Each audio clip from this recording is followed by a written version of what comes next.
love Jalen Brunson. Cade Cunningham's the best player in this series. We're going to look back in 2 days. Going into the series, he's the best player. You think he had a better year than Brunson? Yeah, I do. Wow. Come on, bro. You know I like Brunson. That guy's the best player on the court in this series. We got to talk about Cade Cunningham as we just did. They're in a situation with as good as Brunson is, with as great as Karl-Anthony Towns is, they will not have the best player on the court when they face Detroit Pistons. The best player on the court is going to be Cade Cunningham. Those Thundercats out of Detroit. I'm looking at that matchup, and they're sharpening their swords, and they are waiting for this matchup. They are excited about this matchup. Cade Cunningham, Malik Beasley, those guys are ready for this matchup. Jalen Brunson coming in or not, that ankle's not going to be ready till the summertime. Brunson holding. Knicks trying to wait till the end. Brunson puts up a three. Bang! Bang! Jalen Brunson hits the three with 4. Love Jalen Brunson.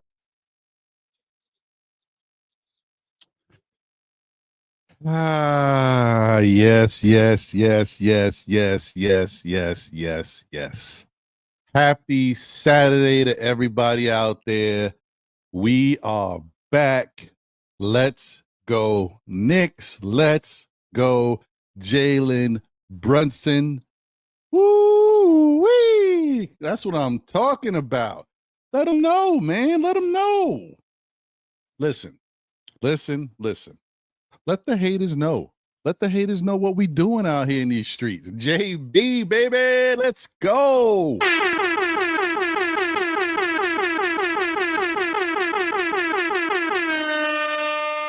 Talking about, you know what I mean? That's what I'm saying. All these haters out here, y'all think the Knicks just give out titles for no reason these days? I mean, maybe we did something like that back in the day. Maybe we just here, take that. We need something. We don't do that willy-nilly no more. He a captain for a reason. Come on. One time for Jalen Brunson. Come on, man. Jalen got to deal with all types of criticism and scrutiny. He's got to be the man. He's got the captain badge. You know, he's supposed to fix all the issues that wrong the Knicks. He's got to deal with the media. He's got to deal with the hater fans that don't like him, calling him the flopper, all that stuff. Got the whole arena saying it. Oh, first off, the whole arena was saying something else. They were saying some Trae Young type stuff in the first couple games in the series. Then they realized, hey, flopper sounds better. We can go with that. Jalen's had to deal with all of that. And he wound up having a bad game 5. You know what I mean? His shot wasn't falling. He couldn't buy a basket the way we're used to seeing him. What does he do? He comes out in game 6 and says, not only am I not going to listen to anybody, you want me to move the ball? If it's there, it's there. You want me to run plays? If they're there, they're there. You want me to worry about playing defense? If I can, I will. But you know what I am going to do? I'm going to go out here and light these Detroit Pistons up. First quarter on. I'm going to light them up because this is game 6. We should have got rid of them in 5. We're here playing around. We in game 6. I'm not waiting for nobody else. I'm going to take it on my back and I'm going, well, that don't sound right. Pause. I'm going to do what I got to do and put the team on my back, and we're going to go out here and win this. I don't care if I got to score 50 or 60. We're catching the dubs. Okay? You want to worry about moving the ball, playing better team basketball, doing what we need to do to win consistently. We'll worry about that versus Boston. Right now, I got to get these Detroit Pistons up out of here. That's it. Calling my number. Hey, I'm Jalen Brunson. If you haven't met me, here I am. That's what Jalen did. That's what Jalen did in this game. He just said, listen, I get it. I know we need to play better and do all this other stuff. This is how we win championships. But today, I can win this game by myself. That's basically what he told y'all. I can get this done, guys. Let me get us up out of here. And so then we can worry about being a better team and improve it in the next series. We got to get rid of Detroit. Jalen, I'm with you.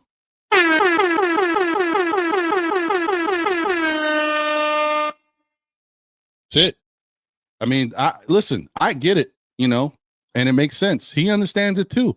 But the bottom line is Jalen knows if I'm on, I could get us up out of here. So he called his own number. He did what he had to do. And he still finished with 7 assists, 4 rebounds. So I don't know what you can say. I don't know what you can say. I know there's a way that somebody's going to say something, but hey, you know what I mean? I don't know. Anyway, shout out to the New York Knicks for advancing, taking care of business, getting Detroit Pistons up out of here, moving on, and getting to the next series versus Boston. We're going to talk about how they wrapped up this past series, and then we're going to talk about matchups and stuff for the next series versus Boston. It's going to be very interesting, but it's not all bad, guys. I mean, we know Boston is a good team, but listen, if the Knicks play right, they'll be right there with Boston. So we'll see what happens.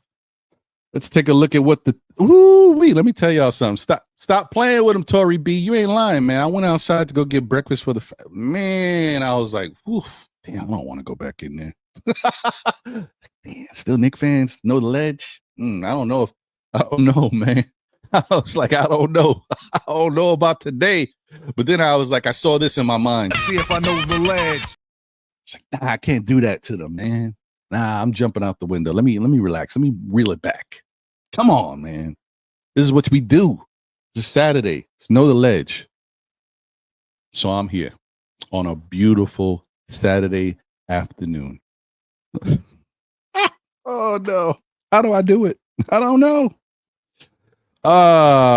Currently it is 79 degrees in New York City. Sunny. There might be a chance of a shower around 6 p.m. tonight, but it looks like it's just around that time. And it's going to be cloudy, but it's going to be nighttime. So it is what it is. But yeah, going up to a high of 80. So we pretty much right there. And whenever it's like 79 degrees and they say it's going up to 80 and it's at 12 o'clock, I think they're wrong. I think we're going to hit a little bit more than 80, maybe 82, 83. Who knows? But whatever. It is what it is. It's beautiful outside, and that's the bottom line. It's a little humid though, slightly. You could feel it, but it's still cool. I take it. It looks like today is the last nice day of this type of temperature because the next couple days, Sunday 70, raining, Monday 65, raining, Tuesday 64, raining, then Wednesday it's sunny, 76, and Thursday 71, and I'll even throw a Friday in there for good measure, 69, raining or partially raining. So we'll see. But anyway, so listen, guys and gals. Today's a beautiful day. If you're in the New York area, if you don't have to be somewhere and you home or whatever, get outside. Look, I don't care if you leave this and don't even watch this show right now. That's what replay is about. Go outside, enjoy yourself, do something with your family or do something for yourself. Go get a walk, whatever. Get yourself an iced coffee, some iced beverage, whatever it is, and just enjoy the weather and enjoy your time. You know what I mean? Because our time is given to other entities and other people. We got to work. We got to go to school, whatever it may be. And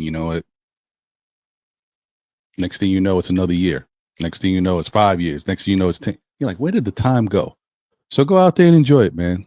Try your best to make the best of your time while you got it. Because life be lifing for real. Anyway, that being said, shout out to all y'all. Happy Saturday once again. We got 61 people up in here on YouTube, on the tube. Please hit the like button if you haven't already. Hit the subscribe button if you're not subscribed. Shout out to those on X that are tuned in as well. Appreciate you. Shout out to those on Facebook that are viewing. Appreciate you. And let's keep it going. Let's keep it going. Oh, man, I'm already excited. I saw a name in the chat. I can't get to it yet because there's others ahead. But, oh, man, when I get to that name, I can't wait. I'm always excited when I see that person because it's the day one for me. Okay. Shout out to Walter Blackman in the building. What up, Walter? Hope you're doing well. I said, good morning, Ron. My Knicks family. We will need more from OG, Macau, Mitchell. This series, also Cat, must play better on defense if we're going to beat the Celtics in 6 games. I 100% agree with you. definitely true. They definitely need to go out there and do the damn thing and just play smart basketball. Hopefully we have a little bit more time to make our decisions because Boston's defense is a little different. So, we'll see. We'll see what happens. But I agree with you 100%. That's the way to get it done. All right, let me see.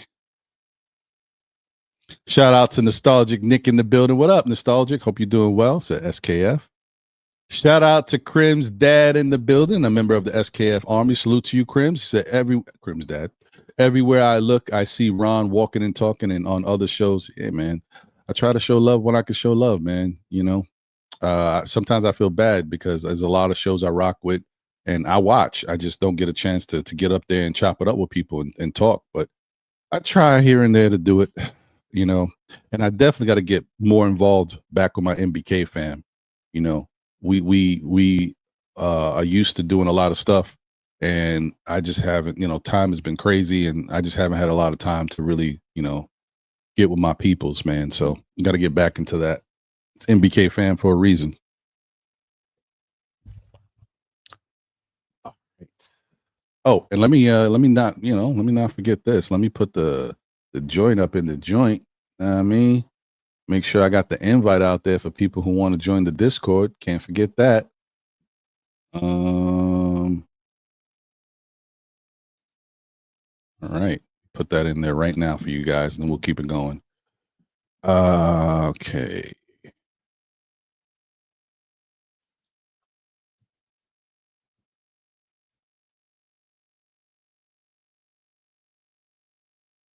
Got it. Mess around with the capitalization. What we doing here?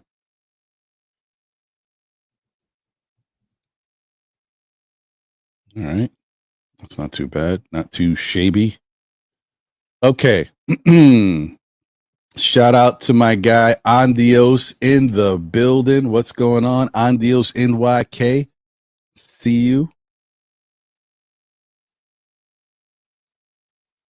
Andios NYK says, Knicks fans, if you're loving the content, make sure to give that like button a click, subscribe to the channel, relax, and soak in the experience, man. Appreciate you, Andios. And please go show Andios some love.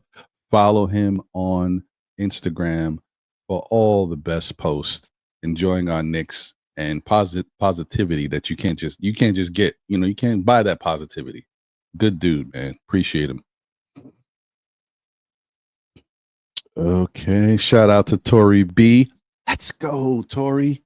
Appreciate you as always. She says, morning, good people. It's afternoon now, but sorry, my bad, y'all. I should have been here a little earlier, but I woke up this morning. First off, I woke up this morning. I'm done. I woke up this morning, set my alarm. I said, I'm gonna get up a little earlier because I had some stuff to do. I couldn't finish everything last night. I was putting stuff together for the show.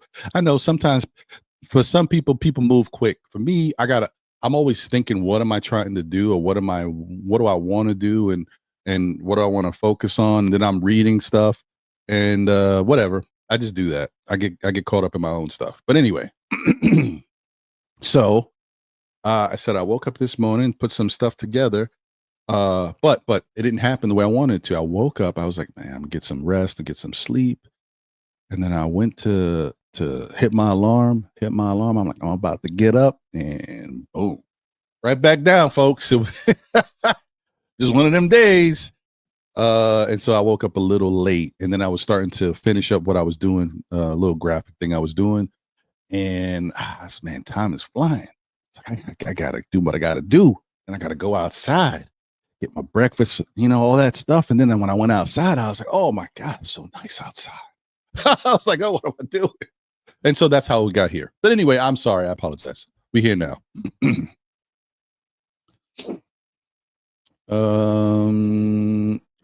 the Great in the building. Shout out to you. Listen, man, when I was working on a couple things last night, I heard you on the Objective Knicks fans call-in show. Shout out to him, my guy Karan. Great stuff. Please go show him some love if y'all haven't checked him out. Karan's doing his thing, man. He's doing his thing. He's got a really good show. He puts together a lot of good points, good talk, conversation, and shout out to my guy. But yeah, it was nice to hear HRM on the phone. Salute to you. Shout out to Louisiana Knicks in the building. What up, Louisiana? Good to see you.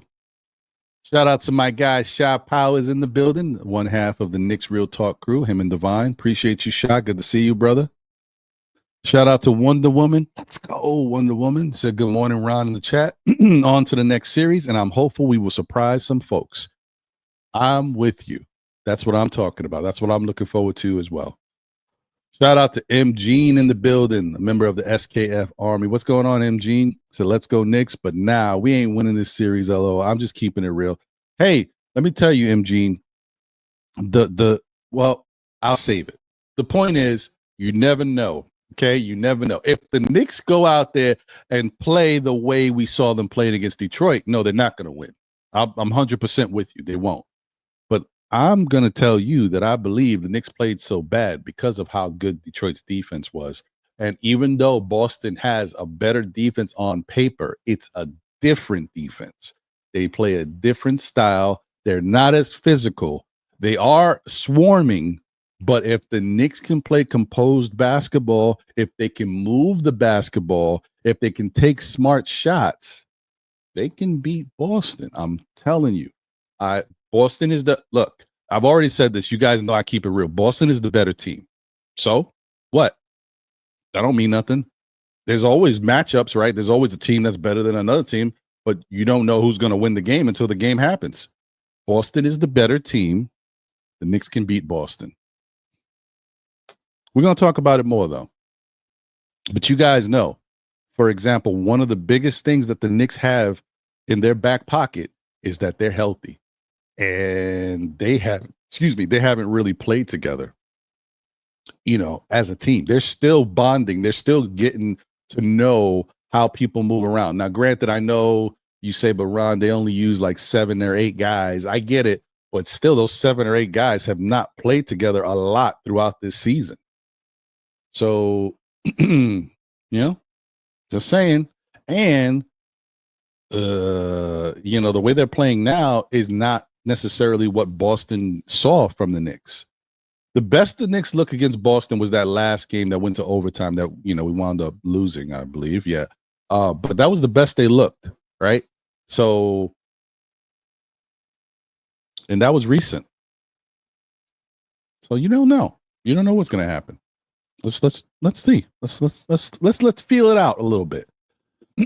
Shout out to David Smith in the building. Salute, David. Says salute to Ron in the chat. Brunson, one of the best scorers in the league, a deserving all-star, a star clutch pressure performer in playoffs, but the Brunson hero ball got to stop as it won't beat Boston. First off,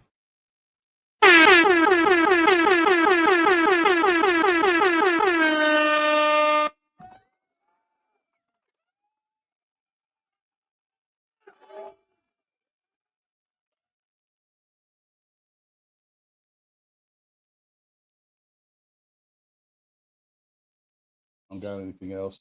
Yeah.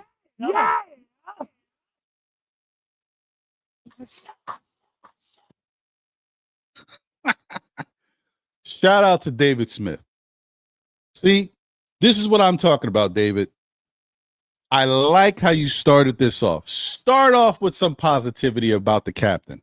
I know you don't like Jalen Brunson right now for the way he plays. I like what you just did here. That is what I'm talking about. That's all I ask. Excuse me. You guys know I'm drinking the iced coffee. You know how it. Come on, man. Yeah, I'm a creature of habit. I don't know. I don't learn. But I'm about to take another sip. Thank you. All right. Shout out to my guy, David Smith, for coming in with the positivity, saying what needs to be said, saying what's true, right? Giving Jalen Brunson some props. Now, I know you're going to roast him the rest of the show, but that's all I want, David. I want you to just say something about the other side of it. Acknowledge that the guy is a good player. Acknowledge that he is special in his way. You don't like the way he plays? Okay, fine. But at least acknowledge him here and there. That's what I'm talking about. That's all I want, David. That's okay. Go ahead. Now go about your business. Do you. We know who you are. But that's all I wanted. I just once in a blue, I want you to say something positive about Jalen. Hallelujah, man. Hallelujah. Man, David got me hyped. It's a Saturday and I'm feeling good. So either way, and the weather's nice, and I'm in here. But whatever. Have I mentioned that a couple times? Sorry. Next. Shout out to the objective Knicks fan. I was just talking about you. What's going on, my brother? He said, let's go, salute, let's go, Knicks. Knicks in 7. That's where I'm at, brother. I don't want to see that because that's a nightmare of having to watch every game, nail biters, watching them lose, watching them go back. Hopefully they get the win.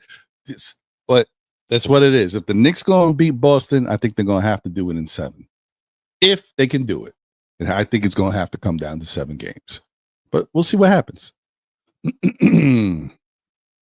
All right, let's go. Let's go. Shout out to Randu in the building. What up, Randu? A member of the SKF Army. Salute to you, Randu. He says salute to the chat. Darlene Bryan is in the building. Let's go, Darlene. Good to see you. Hope you're doing all right. Glamour Knicks is in the building. Let's go, Glamour. Good to see you. Said good morning, Ron.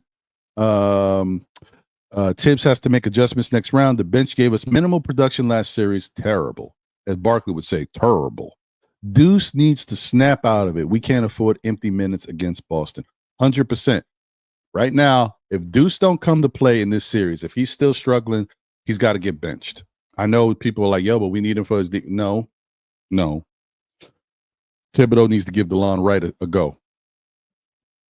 I mean, personally, I would like to see Landry Shamet just because I want the guy to be involved since he's such a good shooter if he gets hot.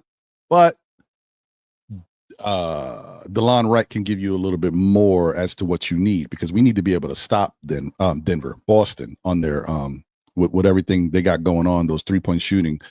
Yeah, so I don't know. We'll see. I hope Deuce gets it together though. But I don't know what's happening this year. It's something just a little different. A little off. It's okay though. It's a little off though.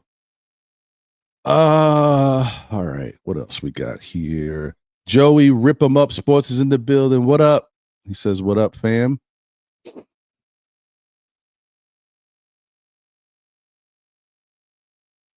Crim's dad says Hart needs to be benched for Mitch if we want a chance, in my opinion. That's something that I think that's gonna wait, but you never know. I mean, Tibbs might come out the gate with something different. I don't know. I think he'll go with his normal thing, but I do think that depending on how the matchups go, I think I'll call him Crims. He's Crim's dad. But anyway, he knows what I mean.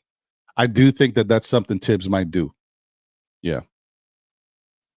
Tori B says, you are fooling us around. We know you outside. I was, though. I really was, Tori B. You don't know. It's so hard, man. I was like, man, I don't know about today, man. It's going to be all right, though. I'm going to get through it. Shout out to Brooklyn Butch in the building. Excuse me. Says Jess Ron said he's ready to do an 8-hour show today. I don't know about all that. Not with the weather looking like this. Oh, my brother, you gotta be on your own. I'm like, you lucky if you get an hour out of me. No, I'm just playing. I'm gonna definitely do an hour show, maybe 2. But I don't know about them 3, 4, 5s. I said I'm gonna get up out of here. Knicks will be 2025-26 champs in the building. Salute to you and thank you for being a member of the SKF Army. Did y'all really think the Knicks were going to lose to the Pistons after going up 3-1? I mean, I know I didn't. They gave themselves a nice cushion. This is what you got to do because you don't know what can happen. So put yourself in the best position to win a series, and then if you run into some problems, you got some room. You know what I mean? That's what they did for themselves. So good for them. Because if they didn't, we might be singing a different tune right now.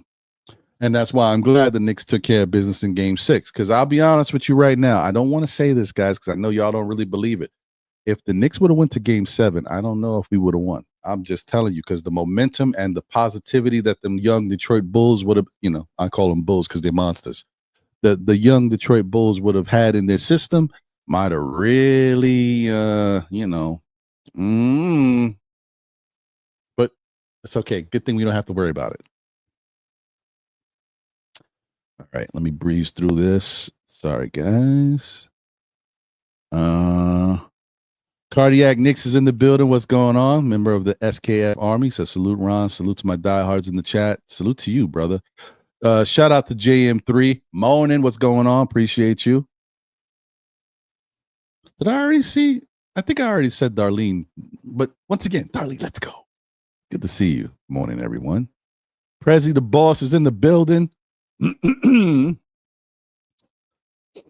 It says good afternoon to the chat. Ron the Don Dance. What's up, Prezi? Man, I'm sorry to hear that, Tori. But I mean, if it makes you feel any better, now I'm stuck too. So you know what I mean? Like it is what it is. Tell you. Shout out to Julian Blum in the building. Best player since your ass. Yes, that's correct. Shout out to you, J Mars. What's going on, my brother? Shout out to Wolf Perry in the building. What up, Wolf? Said, laugh my ass off. Let me see here. Corey Lindsay in the building. What up, Corey? Says, salute, Ron. Love you, bro. Always. Hey, same here, my bro. Hope you're doing well. You know what I mean? Enjoy yourself out there in them streets. Take care of yourself. Be good to your peoples.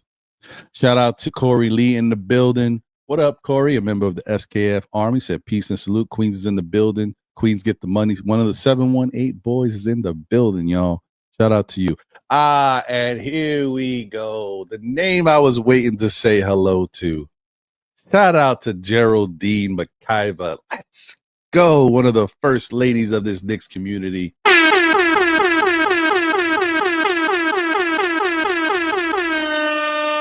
One of my day ones, y'all. Day ones. When we started doing this 4 years ago, and we had like 7 people watching. Some shows we had like 2 or 3 people like our first shows, like before anybody knew what we were doing at all. I mean, Geraldine showed up for every show. Shout out to Geraldine, man. Appreciate you, Geraldine. I hope life is treating you well. I hope the family is good. I hope your health is good. Wishing you the best as always. I know I don't get to see you as all the time because you got different schedules, different things going on with your life, but I'm glad to see you here, and I hope you're doing well as always. Appreciate you. The Cowboys in the building, a member of the SKF Army, said, what's up, Ron? Hope you're doing good. And let's go. What's happening?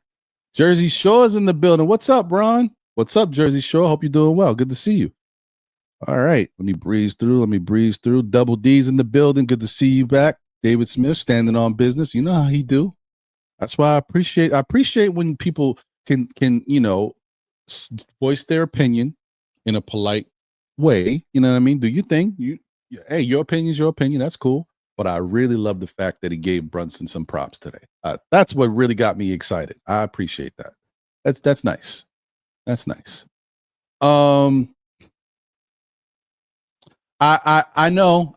Look, everything's stacked against us, Geraldine. The way what we're used to seeing the Knicks do is it points that way. But I'm here to tell you, we're going to talk about it. It might be different. We'll see. We'll talk. Allah Wise is in the building. Another one of my day ones. You know, I got to give you credit, Allah. Appreciate you. Hope you're doing good. Peace.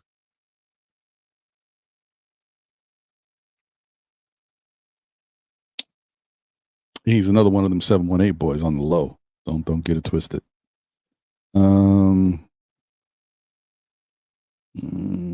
Tay-Tay's in the building. What's going on, Tay-Tay? All right. Space Ghost is in the building. Salute, Ron and SKF family. Salute to you. Hope you're doing well. Good to see you. Jay Boogie's in the building. He says, by any means necessary.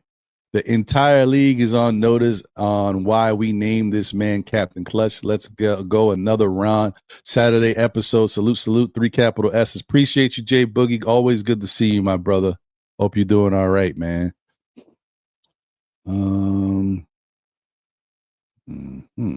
Island Sound is in the building. What up, Long Island? Good to see you. Hope you're doing well. Says salute. Andrew Decatus is in the building, or Decatus. Says salute, Ron. Let's go, Knicks. What's going on? Let's go, Knicks. Appreciate you as well, my guy. Hope you're doing well. Haven't seen. I mean, I know you've been here and out, but good to see you. Hey, the official payback is in the building. I don't see you all the time. Hope you're doing all right, man. So, what up, Knicks fan? This is what we've been waiting for. Analysis count us out, or analysts count us out, but we're built for all that. We're built for all that. Knicks Nation, stand up. Hey, Detroit, how's your vacation? What are you talking about? Let them know about themselves, man. Nick Yak is in the building. What up, Nick? Said just win one of the first 2 games in Boston, and we have a home court advantage. Facts. John Smith is in the building. Oh, I forgot to let me hold on. Let me, as I'm seeing the Discord thing there. Let me see if I can pin that. Make it easier for y'all to see it if y'all want to join. Like I said, all we try to do is talk Knicks, but I'm also, going to be talking Giants and Mets in the Discord too, if that's something that interests you. Let me mute this. Sorry, apologies. Where the heck is it?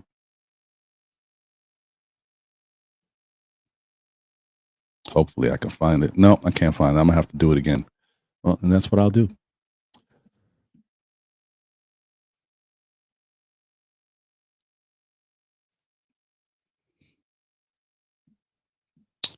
Anyway, shout out to, hold on, MC Sports in the building. Says hi. What's going on, MC Sports? Appreciate you. Chris Gotti's in the building. Salute. What up, Chris? My guy Kareem Grant is in the building. Said much love to the SKF fam and Ron Salute King. What's going on, Kareem? Hope you're doing good. Hope you and the family is doing good. Miss you up here, man. It's been a minute since we chopped it up. And like I told you before, man, I miss seeing you. Like we used to chop it up in these events and run into each other in person. We haven't done that in a minute. So I hope you're doing well, my guy. Silk Sutton is in the building. What up, Silk? What up, Ron? Chat Nixon 7, aka Road Warriors. I like that. I like that, Silk. Right. Hey, smarter than your average is in the building. What up, my guy? What up, Bear? Said I'm on my Block 4 tour. Tell Fat Steve from Block 1. Want to play in 101. That's an inside joke, man. We go way back. That's fam right there. That's from the neighborhood. It's my guy. Rand is in the building. Said Tatum is going to want to show out at MSG. Yeah, no, he will. Look, Tatum's going to get busy. All we can do is hope to contain Tatum. Tatum is one of the most underrated players in the league because he had moments where they thought he was going to elevate to the next level, and it took him a while to get there. He didn't do it when people thought he was going to do it, so he got like a little bit of a bad rap.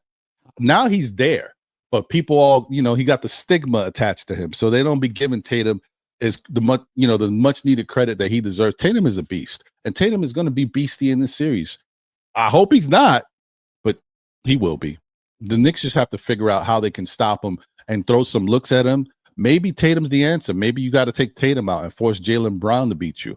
Then they're going to have to figure it out. I don't know what the answer is yet because Jalen Brown, when he wants to, can get busy. We don't know.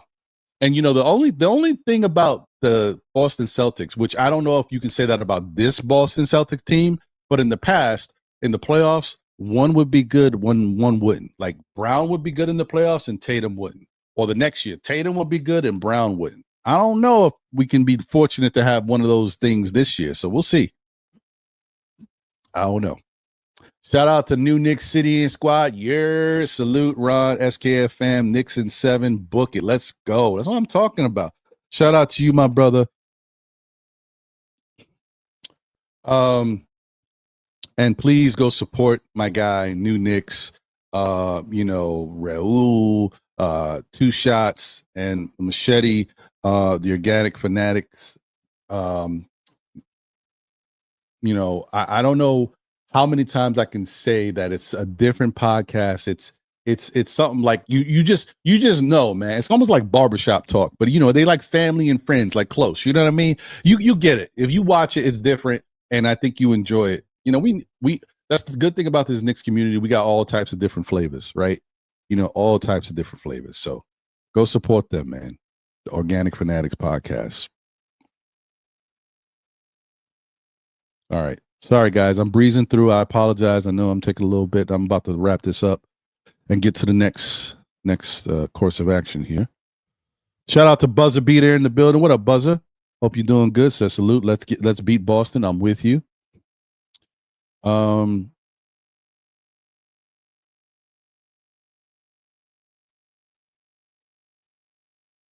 Shout out to Dope Soul Sports Talk, the Queen Steph in the building. Salute to you as always.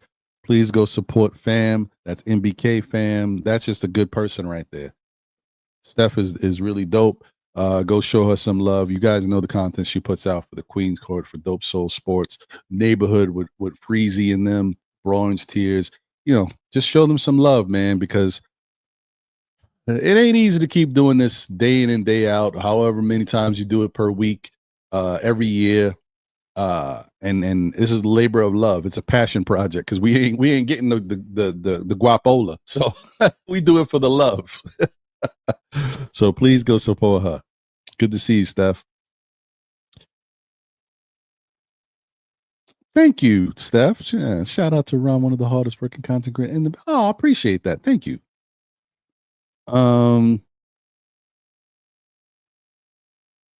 King Ribby's in the building. What up, King Ribby? Good to see you, my brother. Hope you're doing well. Good to see you. Double A's in the building. So this means we stuck with Mr. Personality for another year. Crap.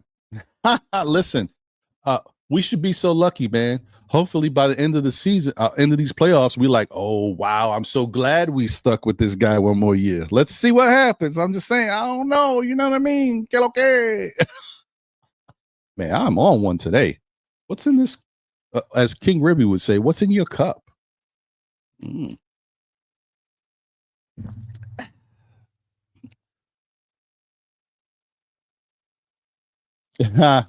1986 in the bill. Salute said David Smith gave enormous praise to Brunson. Hell froze over. I know. I love it. I love it. Fantastic. Shout out to David Smith once again. Good job, David. Yeah, like I said, do your thing. We know who you are. We know what you like. So, but I appreciate you did that, bro. Shout out to D Cooler 718 in the building. Salute to you, my guy. Hope you're doing all right. Says salute, Ron. Knicks Real Talk in the building. Shout out to Divine. Salute to my guy in the SKF Army. He says, appreciate you, Divine. Infamous New King. I know I got a super chat. I'll get to that. Infamous New King in the building says, salute Knicks family. What's going on? Salute. Hit him up. NYNJ in the building. Jalen Brunson with the Kobe Bryant performance. Facts. Infamous says, round 2, baby. Let's go. That's what I'm talking about. Animal Lex is in the building. Salute everyone. We not ready. We have coaching problems and no bench. We do. It doesn't look that great on paper. But sometimes you just hope for lightning in a bottle, right? Other teams have done it. I'm not saying the Knicks will do it, but why can't we? You know what I mean? That's all I'm saying. We got to remain positive because there's a chance. There is a chance. Guys, remember, this last game against Detroit, Mikal Bridges woke up. We know he's streaky. He might go for another 3 games. We may not get him for the whole series, but if Mikal gets busy for the first 3 games of the series versus Boston, we could build off that. You know, we might be able to steal a win or 2. I'm not saying we will, but you just never know. Whatever good Mikal adds with what Brunson can do, what Cat can do, and if OG's doing his thing, Boston's going to have a problem. It can happen. That's all I'm saying. Next. Okay. Shout out to Robert Woodard in the building. What up? Let's go, Knicks. Earl Saunders is in the building. What up, Earl? Appreciate you. Thank you for being here. Big up, Knicks. Lena Franklin says, let's go, Lena. Hey, you guys. Lena Franklin is here. I'm happy that we won, and now round is going to get crazy, but we got to pray on that. Facts. Next round. Okay. All right. Get to the super chat.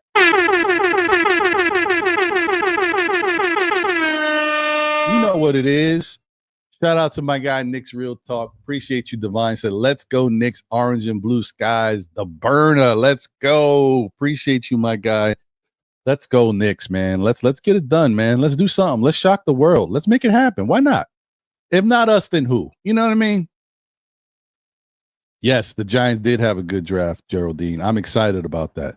I'm definitely be rocking with my guy, I Am Jarrell, for his diehard Giant stuff, and it'd be nice to talk about them. Hopefully we have a good season. I'm not saying we're going to be great. I'm just saying we can be good. You know what I mean? We can be better.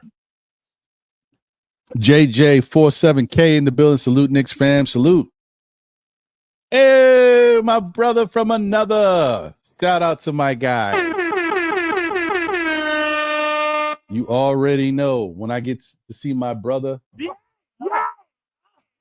He said, what's good, chat? I'm on deck listening to this afternoon show. Appreciate you, John. Good to see you, my guy.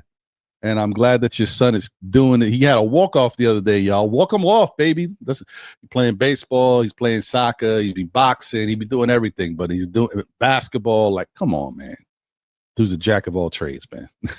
Shout out to your son, John. Darren Wilkerson is in the building. Salute, Ron. Salute, Knicks Nation.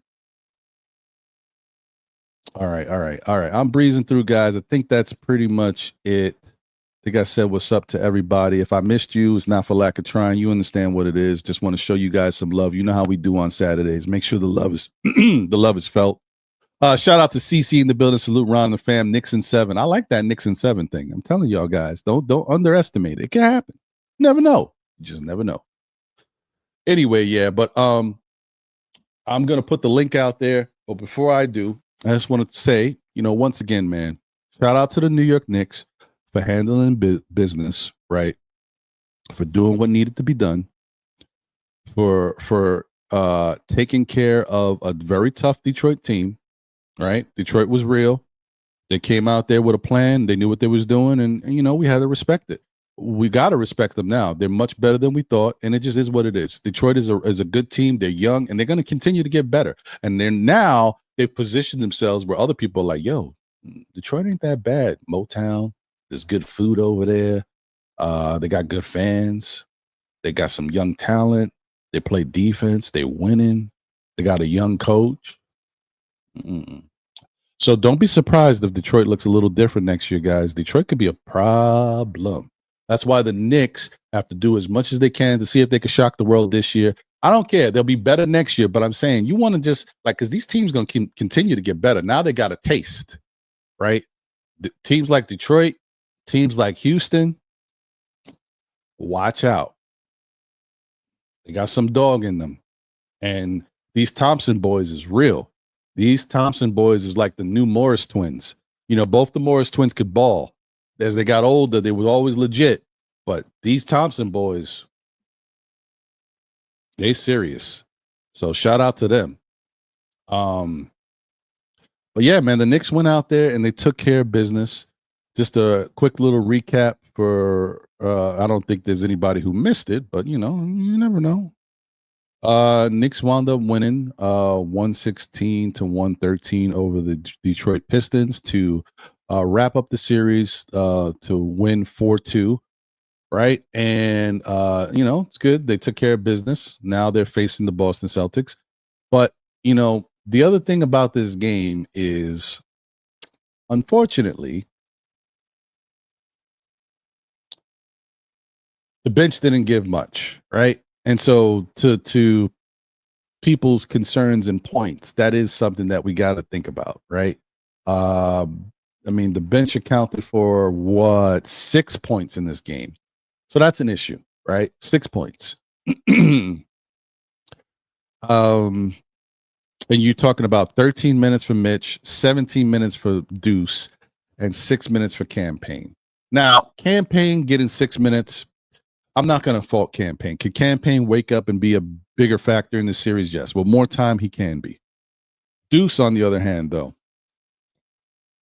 guys, I don't know what's going on with Deuce, but I'm telling you the hard lesson, the hard facts, the Knicks are trying to win games in the playoffs and go as far as they can go. If you got to sit Deuce, you got to sit Deuce. I know Tibs likes Deuce. I know Tibs likes his makeup. I understand that Deuce can step up on the defensive end sometimes. Deuce is hurting the Knicks when you're looking for another player that can knock down an open shot. You can't give points away in the playoffs. Points aren't that easy to come by sometimes. You're going to go through spurts. Guys, we started that fourth quarter. We had 9 points for a while. We couldn't score. You don't know when it's going to happen. So depending on, I'm not saying you go away from Deuce early. You got to give Deuce a shot. Maybe different climate, different series, watching a team with different uniforms. Maybe Deuce just starts knocking it down. You got to give him a shot first. But if he's still shooting the way he's been shooting, Tom Thibodeau needs to sit Deuce, right? And just give somebody else another shot. Give somebody else a shot. Whether it be Shamet, whether it be DeLon Wright. That's it, because there's nobody else, right? Because the other guys just they don't play good enough defense to even warrant being out there And then the ones who might play the defense, they're not ready. They wet behind the ears. I don't care what nobody says. This ain't baseball. You don't throw a 19-year-old, 20-year-old in there and think you're going to win the World Series a la the Florida Marlins when they had Andrew Jones. It just don't happen, okay? Basketball is different. They might be able to go out there and surprise people in one game and turn it on, but the next game when the defense comes out and they say, oh, yeah, we saw you last game. Now we know what you're doing. It don't happen that way. These are the best teams right now. The ones that are in the playoffs that are still here are basically the best teams all year. They know what they're doing. So you can't do that. So yeah, that's what I'm saying. I think we need to see that. Mitch just needs to go out there and just believe in his game and play Mitch basketball. It's been very inconsistent. And the one thing about Mitch is always, it hasn't been so much about his inconsistency. When he's been healthy, Mitch usually gives you what Mitch does, but he's been kind of inconsistent lately. So I don't know what's going on with that. Maybe he's not like fully conditioned or whatever it is. Maybe it's just, I don't know. I'm not him. I don't know what it is, but we need Mitch. If we want to win anything now going forward with these teams that we might play, Mitch has to do something out there. He's got to be disruptive somehow. He's got to be blocking shots. He's got to be grabbing boards. He got to be a force. We need Mitch. And maybe it's time that we see Precious a little bit. I'm not saying Precious is going to be great, but we don't know what we're going to get from Precious because he's not out there at all. So we'll see what happens, man. But Josh Hart had a good game, 13, 10, and 4. 1 block. OG had 22, 5, 1, and 3, and 2, like 3 steals and 2 blocks. OG's phenomenal. Karl Anthony Towns had a bad game offensively. He only took 10 shots and he was 4 of 10. I don't know what happened. He only took 1 3. I don't know what happened. So I don't know. And I know that people might say like, because Jalen definitely was calling his number. But that's because Jalen was on one too. Not for nothing. Jalen was hot for the most part of the first half. And he's going to be aggressive because he wants to win the game. And I'm not, once again, I get it. Karl Anthony Towns can only do so much. He's not the point guard or the shooting guard. The ball is not in his hands all the time. Somebody has to give it to him. But still, you got to be aggressive, man. You got to go out there and command the ball. Just like he be barking and saying, let me tell you something about Karl Anthony Towns. I don't believe he's soft. I know some people look at him and say he's soft because even though he's shown that he's not soft, but it's kind of come back again. Like they look at him and say he's soft because of some of his antics. But Karl Anthony Towns, if you watch him out there on the court, not only does he complain a lot to the refs, he does a lot of barking, a lot of complaining, but he talks a lot of trash, y'all. When he scores on these dudes, he be talking trash. He be calling them out. And that's why they don't like him. Because he's a trash talker. You just got to look. Every time he scores, he's talking trash. He got it in him. He just got to be more authoritative. Go command the ball. Go get it. Stop. Look, if Tibs wants you, first off, is Tibs going to take Karl Anthony Towns, one of the best players out the game, if he starts doing something a little different from what Tibs wants? If Karl Anthony Towns is supposed to be in a certain spot and he says, nope, I'm going to move over here so I can get a chance to get the basketball so my guy can see me. Is Tibbs going to be like, nope, got to sit you for the rest of the game because you disobeyed me? He can't do that with Karl Anthony Towns, the all-star, the 50, almost $60 million man. You can't do that with him. So if I was Karl Anthony Towns, I move around. I go get the ball. I go put myself in a spot. Oh, if you want the ball, get off the damn three-point line sometimes, even when I know you're trying to get spacing. Go get some more rebounds down low. Say this is going to be a rebounding game. I'm going to put up the 15, 18 rebounds. I'm going to get busy because I'll put myself in a better position to get points on my own. And also I'll be down low, hopefully creating mismatches so that they can get me the ball. And I'm already so close to the basket that most likely the shot's going in. I'm just saying, like, sometimes as a player, you got to do some things against the grain, sometimes against the coach, just so you can get yourself going. And then your teammates can be like, yeah, let's go. We see you, big fella. Okay. All right. You know what I mean? It's not all on everybody else. Sometimes it's the player too. It's the same thing we talked about with younger guys who aren't aggressive, with Obi, who wasn't aggressive with the Knicks, who Grimes, who wasn't aggressive. Now they go somewhere else and they get opportunities maybe here and there, and they're more aggressive. Because sometimes you got no choice. Now I got to feed you. That's what you want.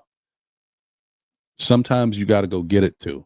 I know it's not as easy, and I get it, but I'm just saying he has to get himself more involved. They need him, but he can't be passive either. Passive does nothing for your team. Nothing. Especially in the playoffs. All right, so then Mikal Bridges had his best game of the series, 25 points, 4 rebounds, 3 assists, 1 block. He was definitely key. And that one tip in to tie the game, to help us stay in the game. If the tip in don't happen, I don't know if the Knicks win. Be honest. That tip in was huge. It was crucial. And then obviously the captain, 40 points, 4 rebounds, 7 assists. Like, you know what I mean? You can't ask for more. You can't ask for more because he did it when he needed to do it. And that's all that matters. They were able to get these guys up out of there. Detroit, Assure Thompson had 17, 6, and 3, 2 blocks. That young kid is a great defender. He was very nice to watch. He's gonna be special. Them Thompson boys is real, man.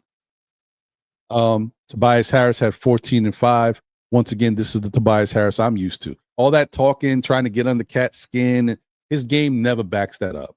He might have a good game here or two, but we know who the real Tobias Harris is. He's the Eminem of this game. Please stand up. You know who we are. Jalen Duren, 21 points, 6 rebounds, 3 assists. Listen, some of the Detroit fans was getting on Jalen for, him not stepping up. I think Jalen Duren played great in this series. I think he did everything you could expect from a young player, not having that much experience. He was fine for them. If you don't want him, we'll take him.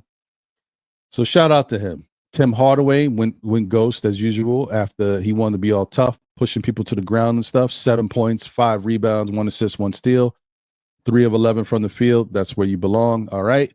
Cade Cunningham had 23, 7, and 8, 3 steals, 1 block. Good game. Good game. He's a good player, but it's just not enough. Dennis Schroeder only had 9 points. He had 9 assists, though, and 4 rebounds, 1 steal. Schroeder is a good piece, and Schroeder is one of those guys, like I would love to have Schroeder on the Knicks as a backup. Don't think we can do that now, but he's somebody like that type. That's the type of guy you need as a backup. He gets stuff done. Malik Beasley had 20 points. His mouth was talking, but it couldn't cash the check at the final bell. You know what I mean? At the end of the game, we know what he did. Or should I say, we know what he didn't do. So he had his 20 points, 2 rebounds, 2 assists, and a lot of talking. All right. So that was it, guys. It was a good time for the Knicks. Took care of business and got Detroit up out of here. Let me put this invite out there. If anybody wants to jump up and join, by all means, you are welcome. And let me put the Discord thing back out there so I can pin it this time. I don't know what I was doing. I forgot to pin it.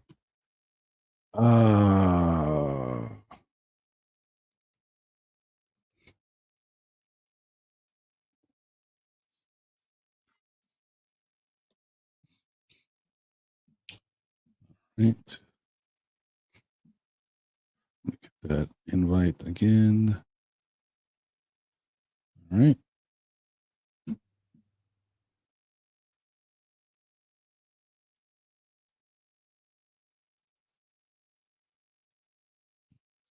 There we go. Let me go pin this thing real quick.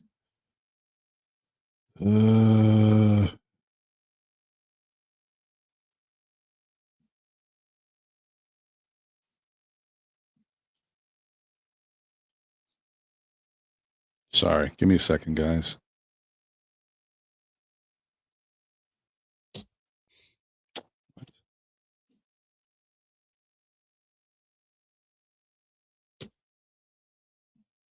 Seriously. Let me move that building. There we go.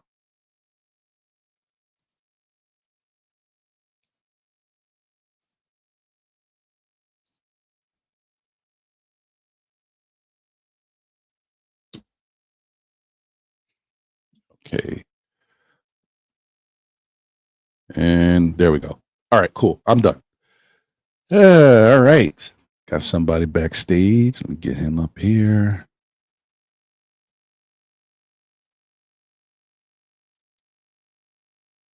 See who you're talking about too. Okay. Switch to my 2-man group here. Boom. Switch to this. Hey, what's happening, Double A? How you doing, brother? It's a beautiful day. It's blue and orange skies. For you, it's always beautiful. Blue and orange skies, baby.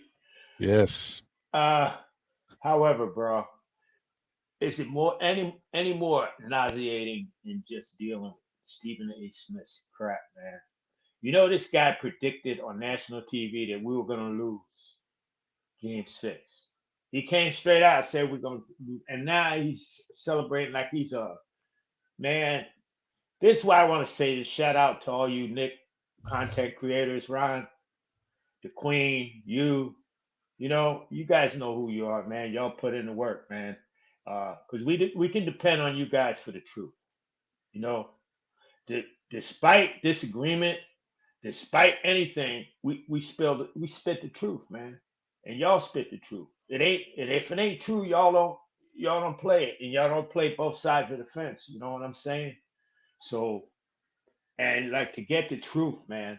Like I was very disappointed, man, after that one game, Monica McNutt and Alan Hahn, they stood in Madison Square Garden in the crowd, and they were hearing the crowd yell, foul, foul, foul, foul. And then they go on the after post game show on this ESPN or wherever they was and gonna deny everything. Oh yeah, he was saving a timeout, bro. You don't save your timeout to keep Jalen Brunson out the game and watch the lead go from 2-6. Well, anyway, that's spilt milk, but that's leading me to my concern. Okay, my concern is Tibs. Not only will the players step up in the series, will Tibs step up his game in this series?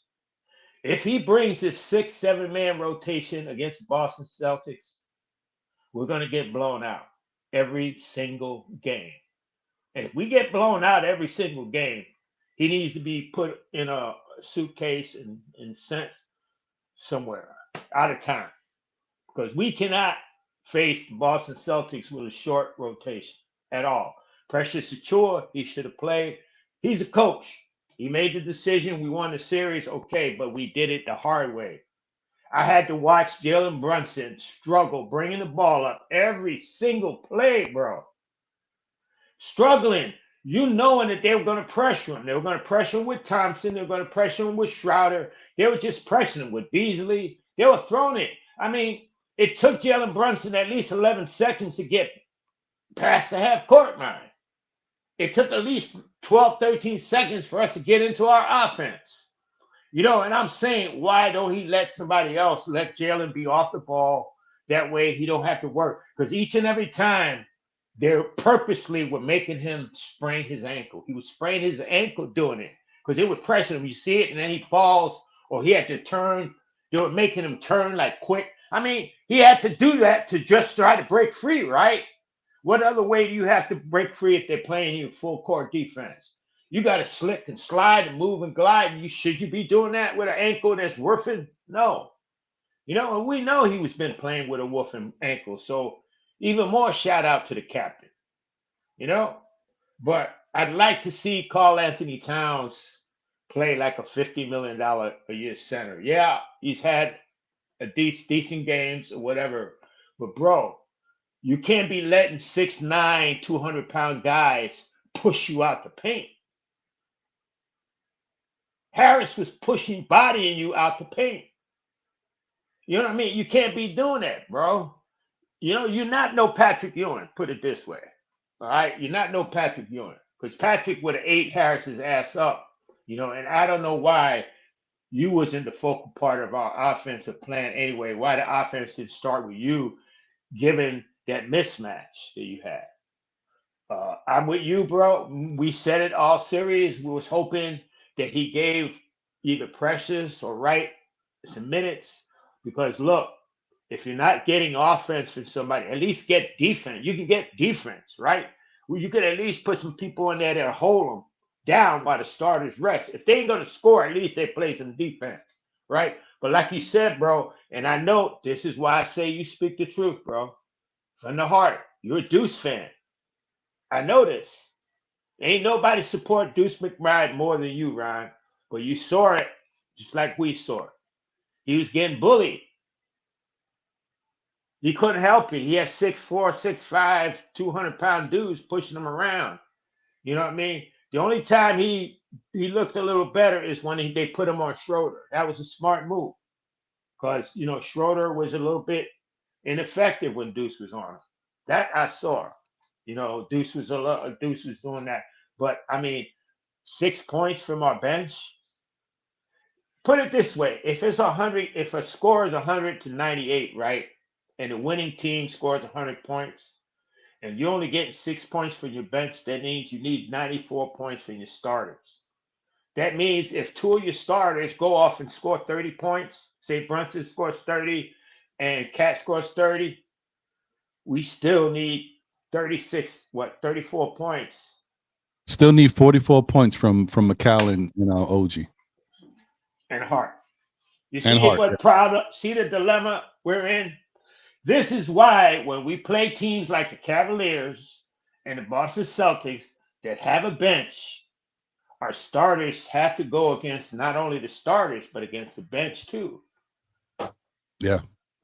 That's fair. So I'm hoping, man. I'm hoping to step it up, man. I'm hoping, you know, Tibs got to step up his game. You know, y'all that love him, y'all even know it. If you want to be truthful, y'all know it. Listen, I told you before. I know he's here, and he's in the spot. We need him to do well so we can keep going. He's our coach, bro. He's our guy. I'm rooting for him. But I also I'm a Knicks fan. Bro. I ain't gonna root against the Knicks just, you know, to prove my point or to hate on Tibs. No. I hope we win the championship, you know. So, you know, I'm not looking for us to lose so Tibs can get it. That's correct. Crazy. I hear you. We want to see that's kind of, and I thank you for saying that, Double A, because that actually brings me to a point that I wanted to make that I don't know if I've been making. The point is, you cannot like Tibs or you cannot like certain players on the team, but the key is we want to win, right? Yeah. Mm-hmm. Sometimes the Knicks may not play the best basketball. Sometimes there's moments where they do certain things that we're scratching our heads like, what the hell is wrong with this team? What's wrong with this guy? What's wrong with this coach? But the bottom line is for us to win. So even if you don't like certain things, even if it doesn't look pretty, even if there's certain things you like, why would he do that? Like, even I wouldn't do that. And I'm not a coach. But in the end, the point is to win. If we can win and get to the next series, that's why I said, like Jalen Brunson said, I'm calling my number. I'm going to win this game. I'm doing what I got to do to get it done. I don't know about what everybody else is doing. I'll try to pass the ball to you, get y'all involved. But you already know my plan is to win this game. I'm not going to. Oh, yeah. Yeah, so he was going to take that shot. That's why I appreciate it. I appreciate the fact that if you're going to be who you are and go get it, right? Next series, we can worry about you being a better point guard, passing the ball more, moving, getting us into a flow. We got to get to that series first. In that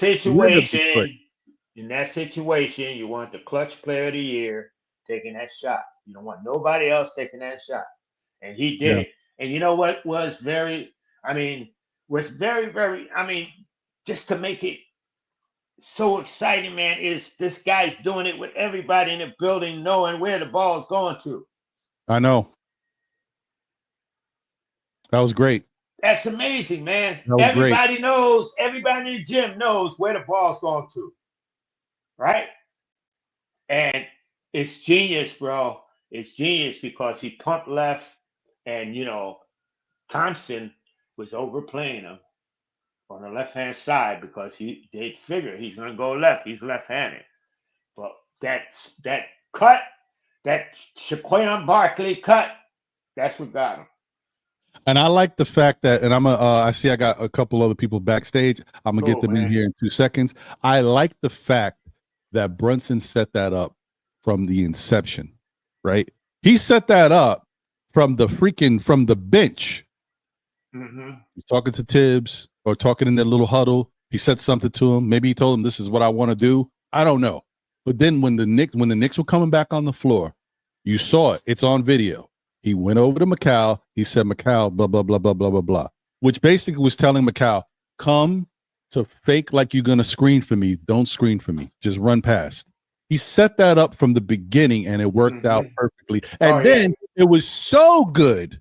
It was so good that even Skip Bayless with his old eyes was like, I can't believe they let the Knicks get away with that foul. Jalen can clearly pushed off on.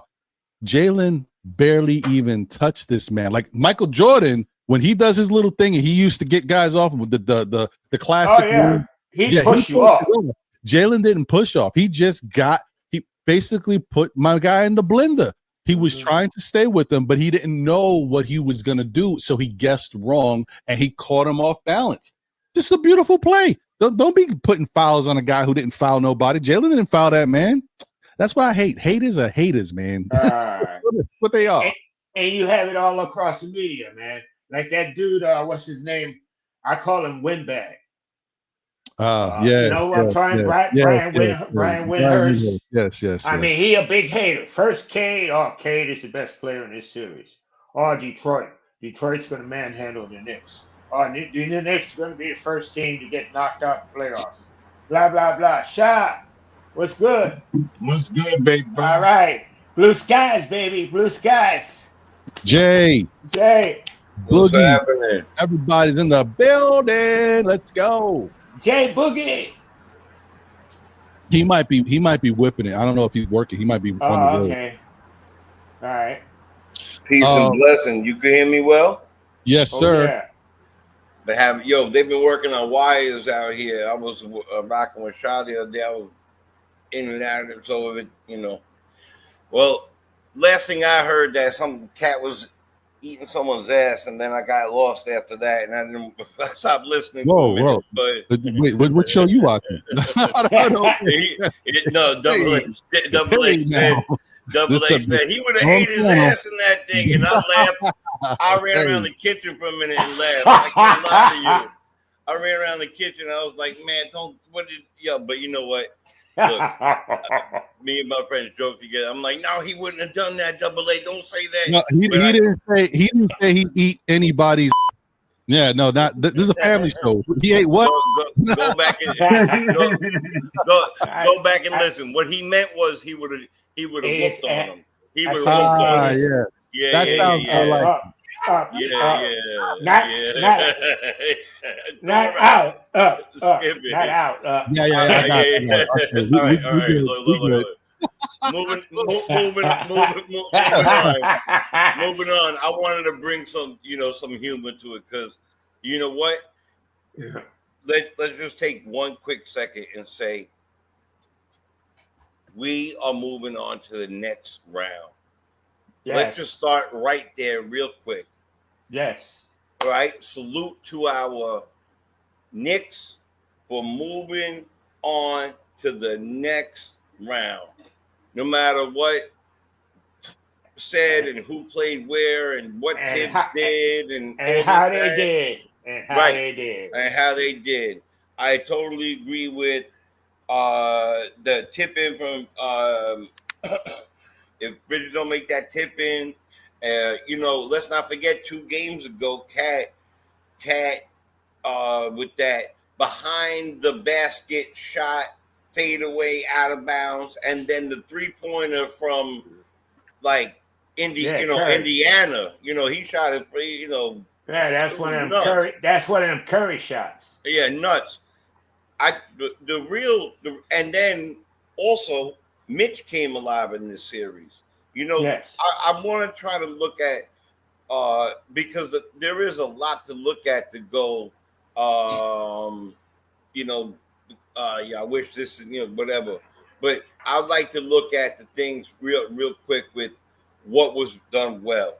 Number one, for me personally, and then I was running 30-second thing. OG has to be stood up and applauded for. OG is playing knuckle up on both sides of the ball, and he is one of the.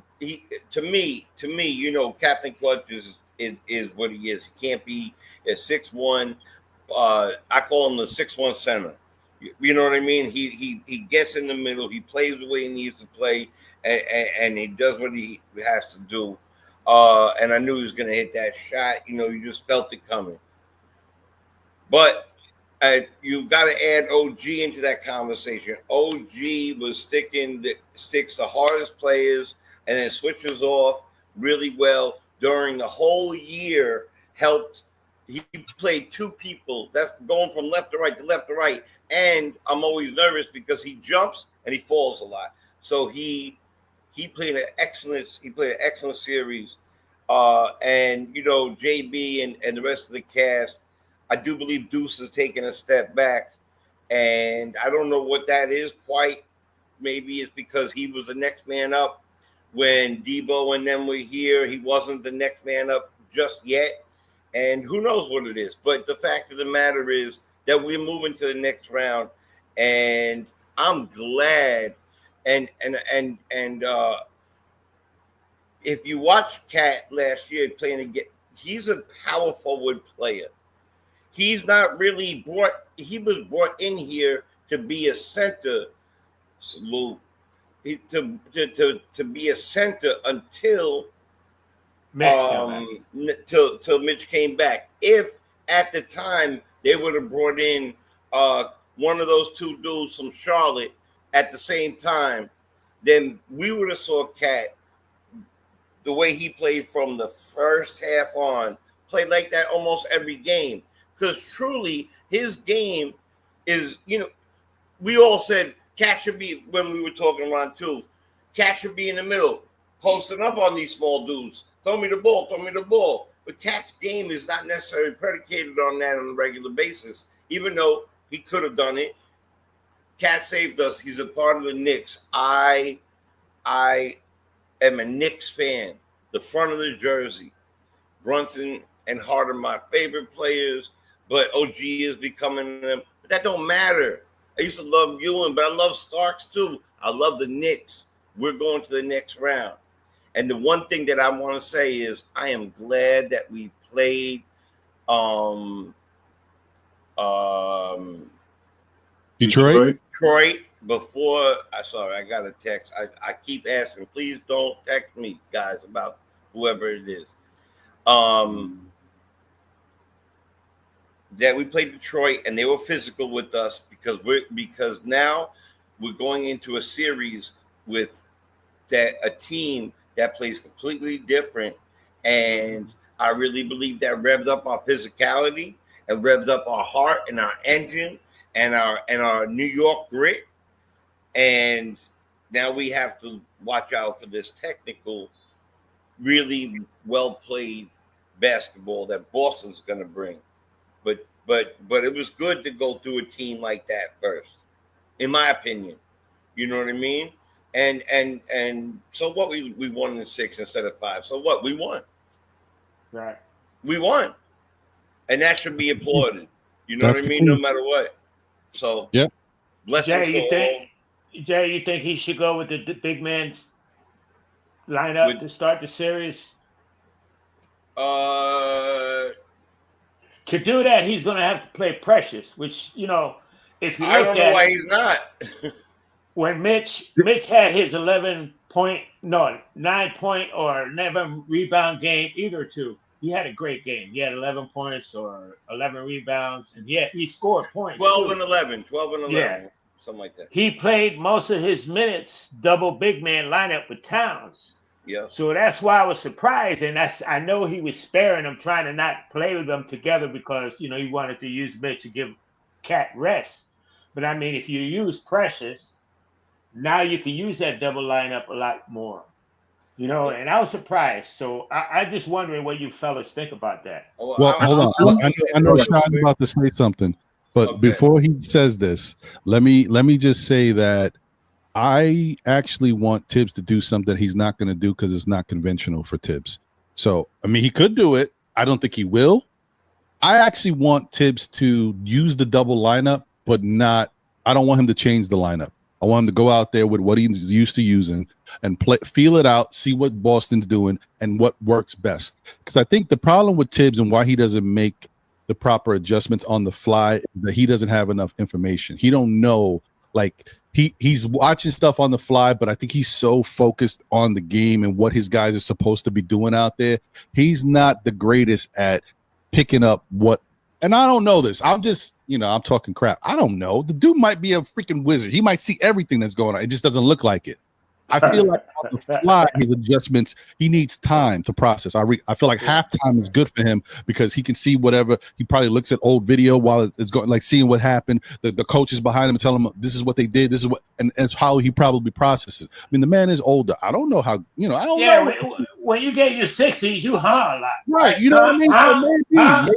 Right, exactly. So when you get in your 49s, you hull a lot. So let me just tell you that. Let me 48. I'm like, what? I agree with you. Huh? All right. Yeah, look. So go ahead. I'm saying this because what I want to see, and I know some people ain't gonna like it, but it's still gonna work out.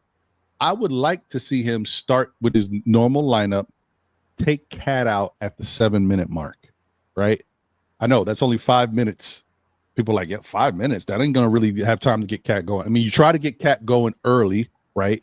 Unless he's hot. If Cat is cooking, you can't do it, right? But if it's just regular Cat, a couple points here and there, he missed a couple shots. It's just regular Cat, whatever. Take him out at the 7-minute mark, right? You guys, Ron, what are you doing? Okay, 7-minute mark. You play another 3-4 minutes, whatever it is. Then you start taking some of the starters out, giving them some rest. You bring Mitch in, you bring Cat back in. I want the double lineup against their bench.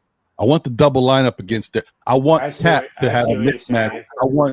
I want Mitch to be able to cook on the boards and block. And I want them to eat that way. I think the starter thing is the wrong way to try to capitalize. Our bench is terrible. No offense, bench, but you know who you are. I was thinking about that. I was thinking about that in Detroit. I was hoping he would do that in Detroit. Exactly what you're saying, because that causes a mismatch. I mean, get your points when it's easier. And that's no pun intended. It could cause a mismatch. Woo, bars. Bars. Where's the noise bar on that one? All right, let's do this. Ron, real quick. I agree with you. But something that Sean and I have been speaking about all year, and having the two guys playing together, and the way that brings Cat's game alive, because the way he played with Gobert, look what Cat did with that, and Mitch I call him we call the window cleaner. He's going to take it down. That also increased the way Cat played. Cat rebounded. Cat's offensive rebounds went up when Mitch. Everybody does, because Mitch boxes out different than anybody. So I do agree with you in the sense that if number one, we were third for all year, and if it ain't broke, don't fix it, right? So if that, it's kind of that mentality. However, if it was and also Mitch getting out on Porzingis and slowing him down, he could do that too, without because Cat's gonna remember Porzingis and Cat's game on, Cat's more ferocious, I believe, but Porzingis does a lot of similar stuff. Goes out to the 3-point line, but yes, mid range, that type of stuff. So. But Mitch in there together, they have to be in there together sometimes. But you know what? When we didn't have Mitch, and they would start bringing in Cornette and start bringing in all these other guys in, it would hurt us. So you know what? I would like to see Tibs is probably gonna start the same way he's been starting, with the starting five that we've had that got us here. I don't think he's changing anything. It's not him. It's not the type of coach he is. But I do like to see them on the court at the same time. And let's not forget that Hart is, even though we haven't seen it because maybe he's tired or whatever it is he's doing, is an unbelievable rebounder. And if we could see the Hart and Precious kind of thing together, and Mitch and Cat sometimes together, I think that'd be great, because I think Cat's game would change and Mitch would just hold down the middle completely. Well, that's what we're hoping, and I think they will. I mean, we're going to see it again. My whole thing is, I want him to do it against Al's short. Al Horford's short. Right. So let's not get off, because I want, we got a lot of people up here. I want everybody to be able to talk. And I know Shah was going to say something. He probably forgot what he was going to say. I'm sorry, Shah. Yeah, he's like, yeah, I'm sorry, Shah. But the train of thought that you guys have run, this is going to be a different series. This is not the series with Detroit. This is going to be played a little different. And the last time that we played these guys, Precious got minutes that game. It's going to be, I think the matchup is going to be a little different. I'm going to be a conspiracy thinker today, and I'm just going to throw conspiracies out there all day today. What if Precious re-injured that hamstring? Why the reason he didn't play in this series? Who knows? How we know that DeLon right then stubbed his toe and he got a wrap on his big toe? Why he didn't play this series? Because we know who our coach is. That's I'm just throwing it out there because the next time we may see these guys may be in this series against Boston. I've been saying this for the last. This team was built to go against Boston for the whole year. As soon as they start to try to build this team with bringing in Cat and bringing in Mikal, this team was born to play Boston in the playoffs. The one thing that did not happen was that Boston wasn't number one.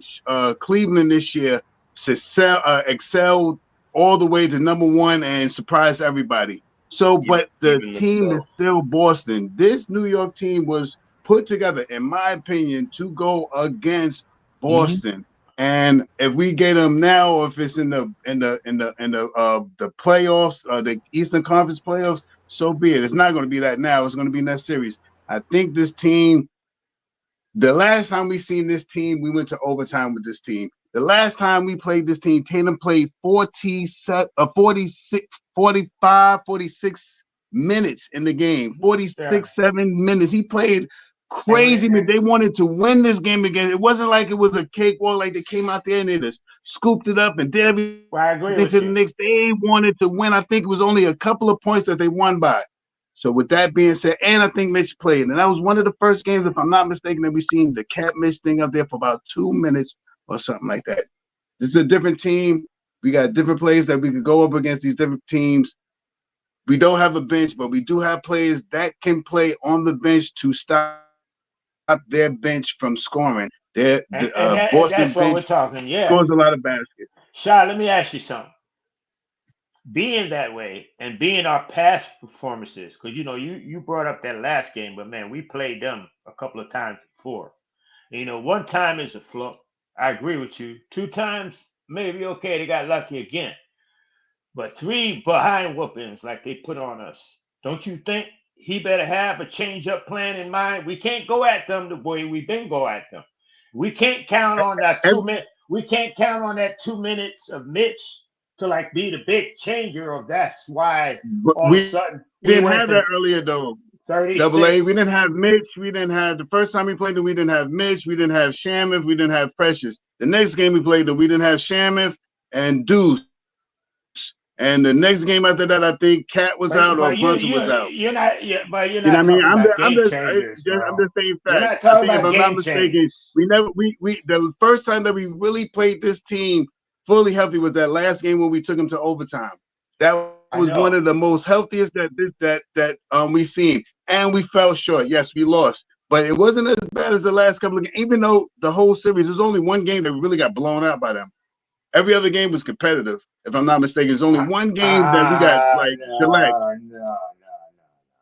Right? Am I not playing? One game was 8, 9 points. One game was about 16, 18 points, something like that. Both games were in the 30s, bro. Well, no, two of the games were bad. 2 of the games were bad, but The other two were, like we talked about, were a little bit closer, and especially the last game. All right, okay. First of all, I'm predicting the Knicks to win this series. First of all, yeah, I got them. But with the hope that Tibs does make an adjustment, he don't go at them that way. He don't go at them the way he went against Detroit. Because we go against them with 6 and 7 guys, they're gonna run us out the gym. Because our guys are not gonna have the stamina to keep up with Tatum and Brown and these guys running up and down the court for 40-some minutes every game. And we need shot desperately more than 6 points from our bench. And if they're not going to give us points and give us defense, switch it up. If Deuce ain't going to do it, put it right. He's a big guard. He can defend. He's a veteran. He ain't a rookie. We need rebounding, put in pressures.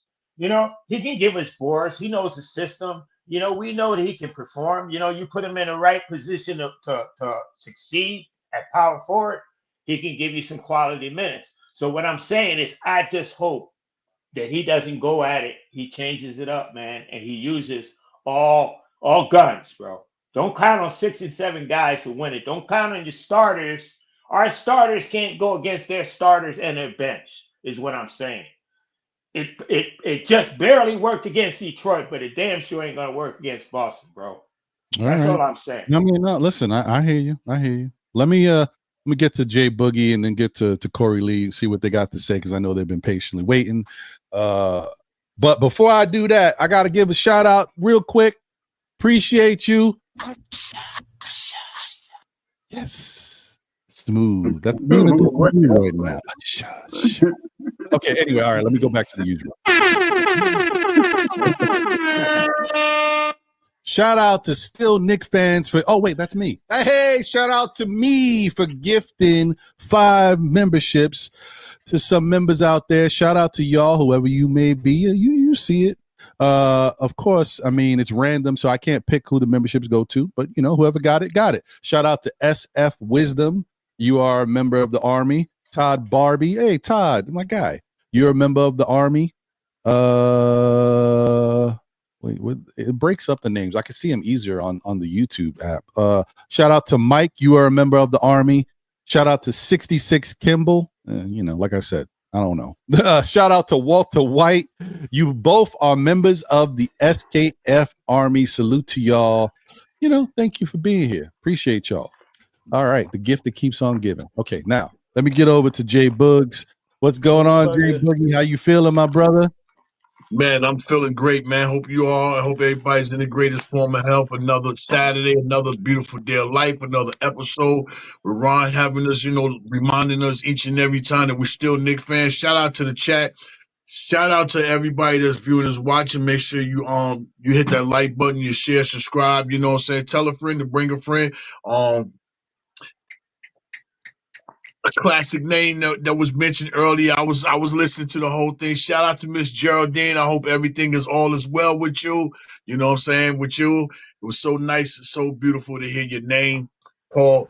Trying to figure out where I can go, trying to put things in my head to figure out which angle, which direction to go, listening to y'all.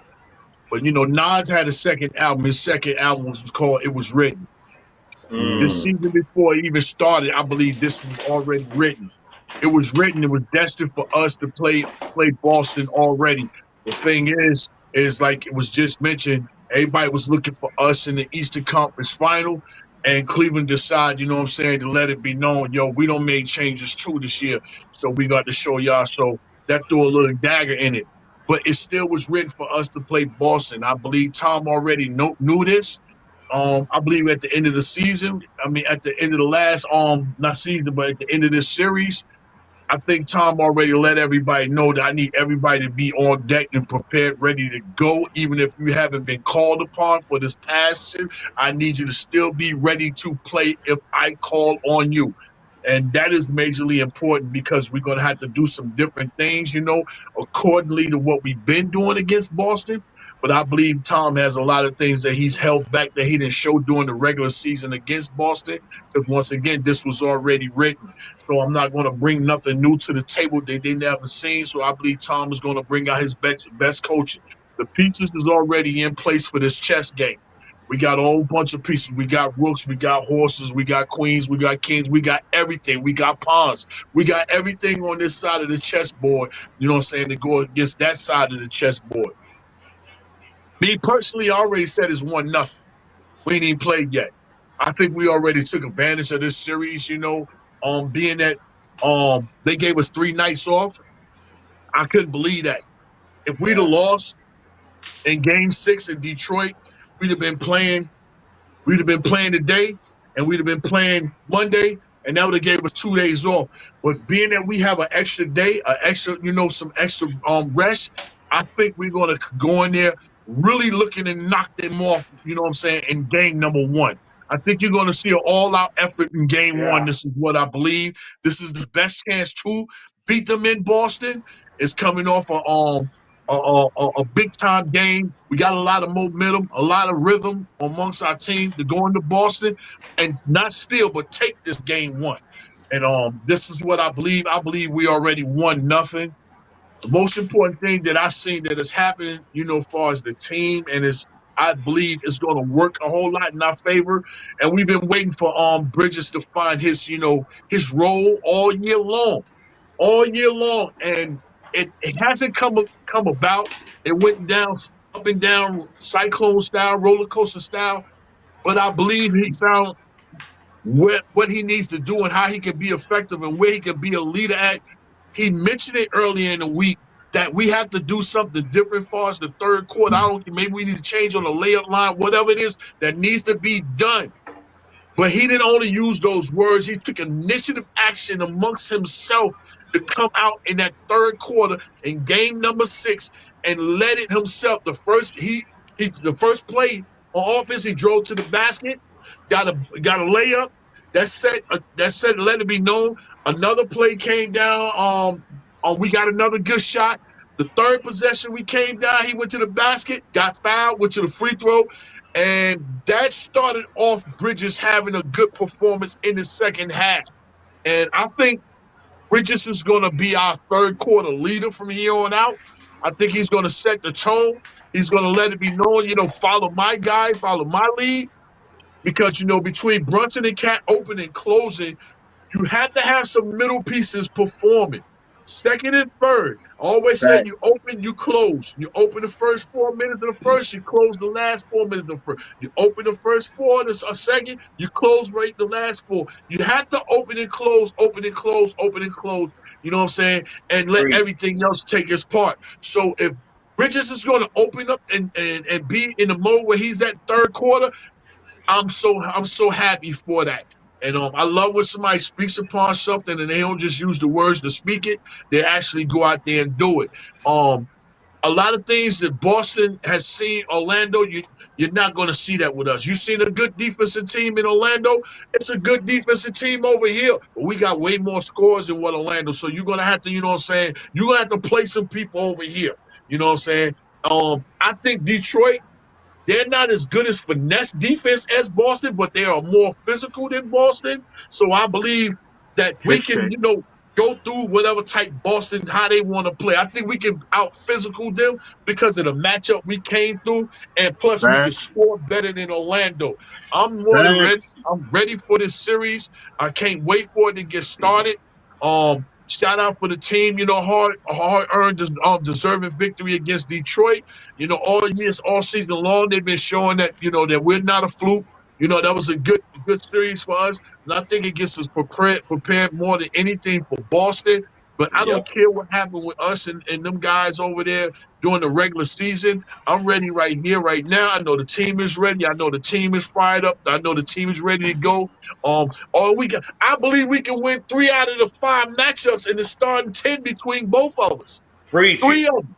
I think we can win 3 of those matchups. So if we win 3 of those matchups, against Boston out of the starting 10 combined, so that puts us in a good spot, a good rotation, a good field. It's just other things got to come along and go along with it. I think Deuce want to prove something. I think he know he's been lost. I don't know what you need to do. Let your hair out, change your headband, do something, respray the dye. I don't care what you do. Find your energy, find your effort to be on this floor because You belong on this floor.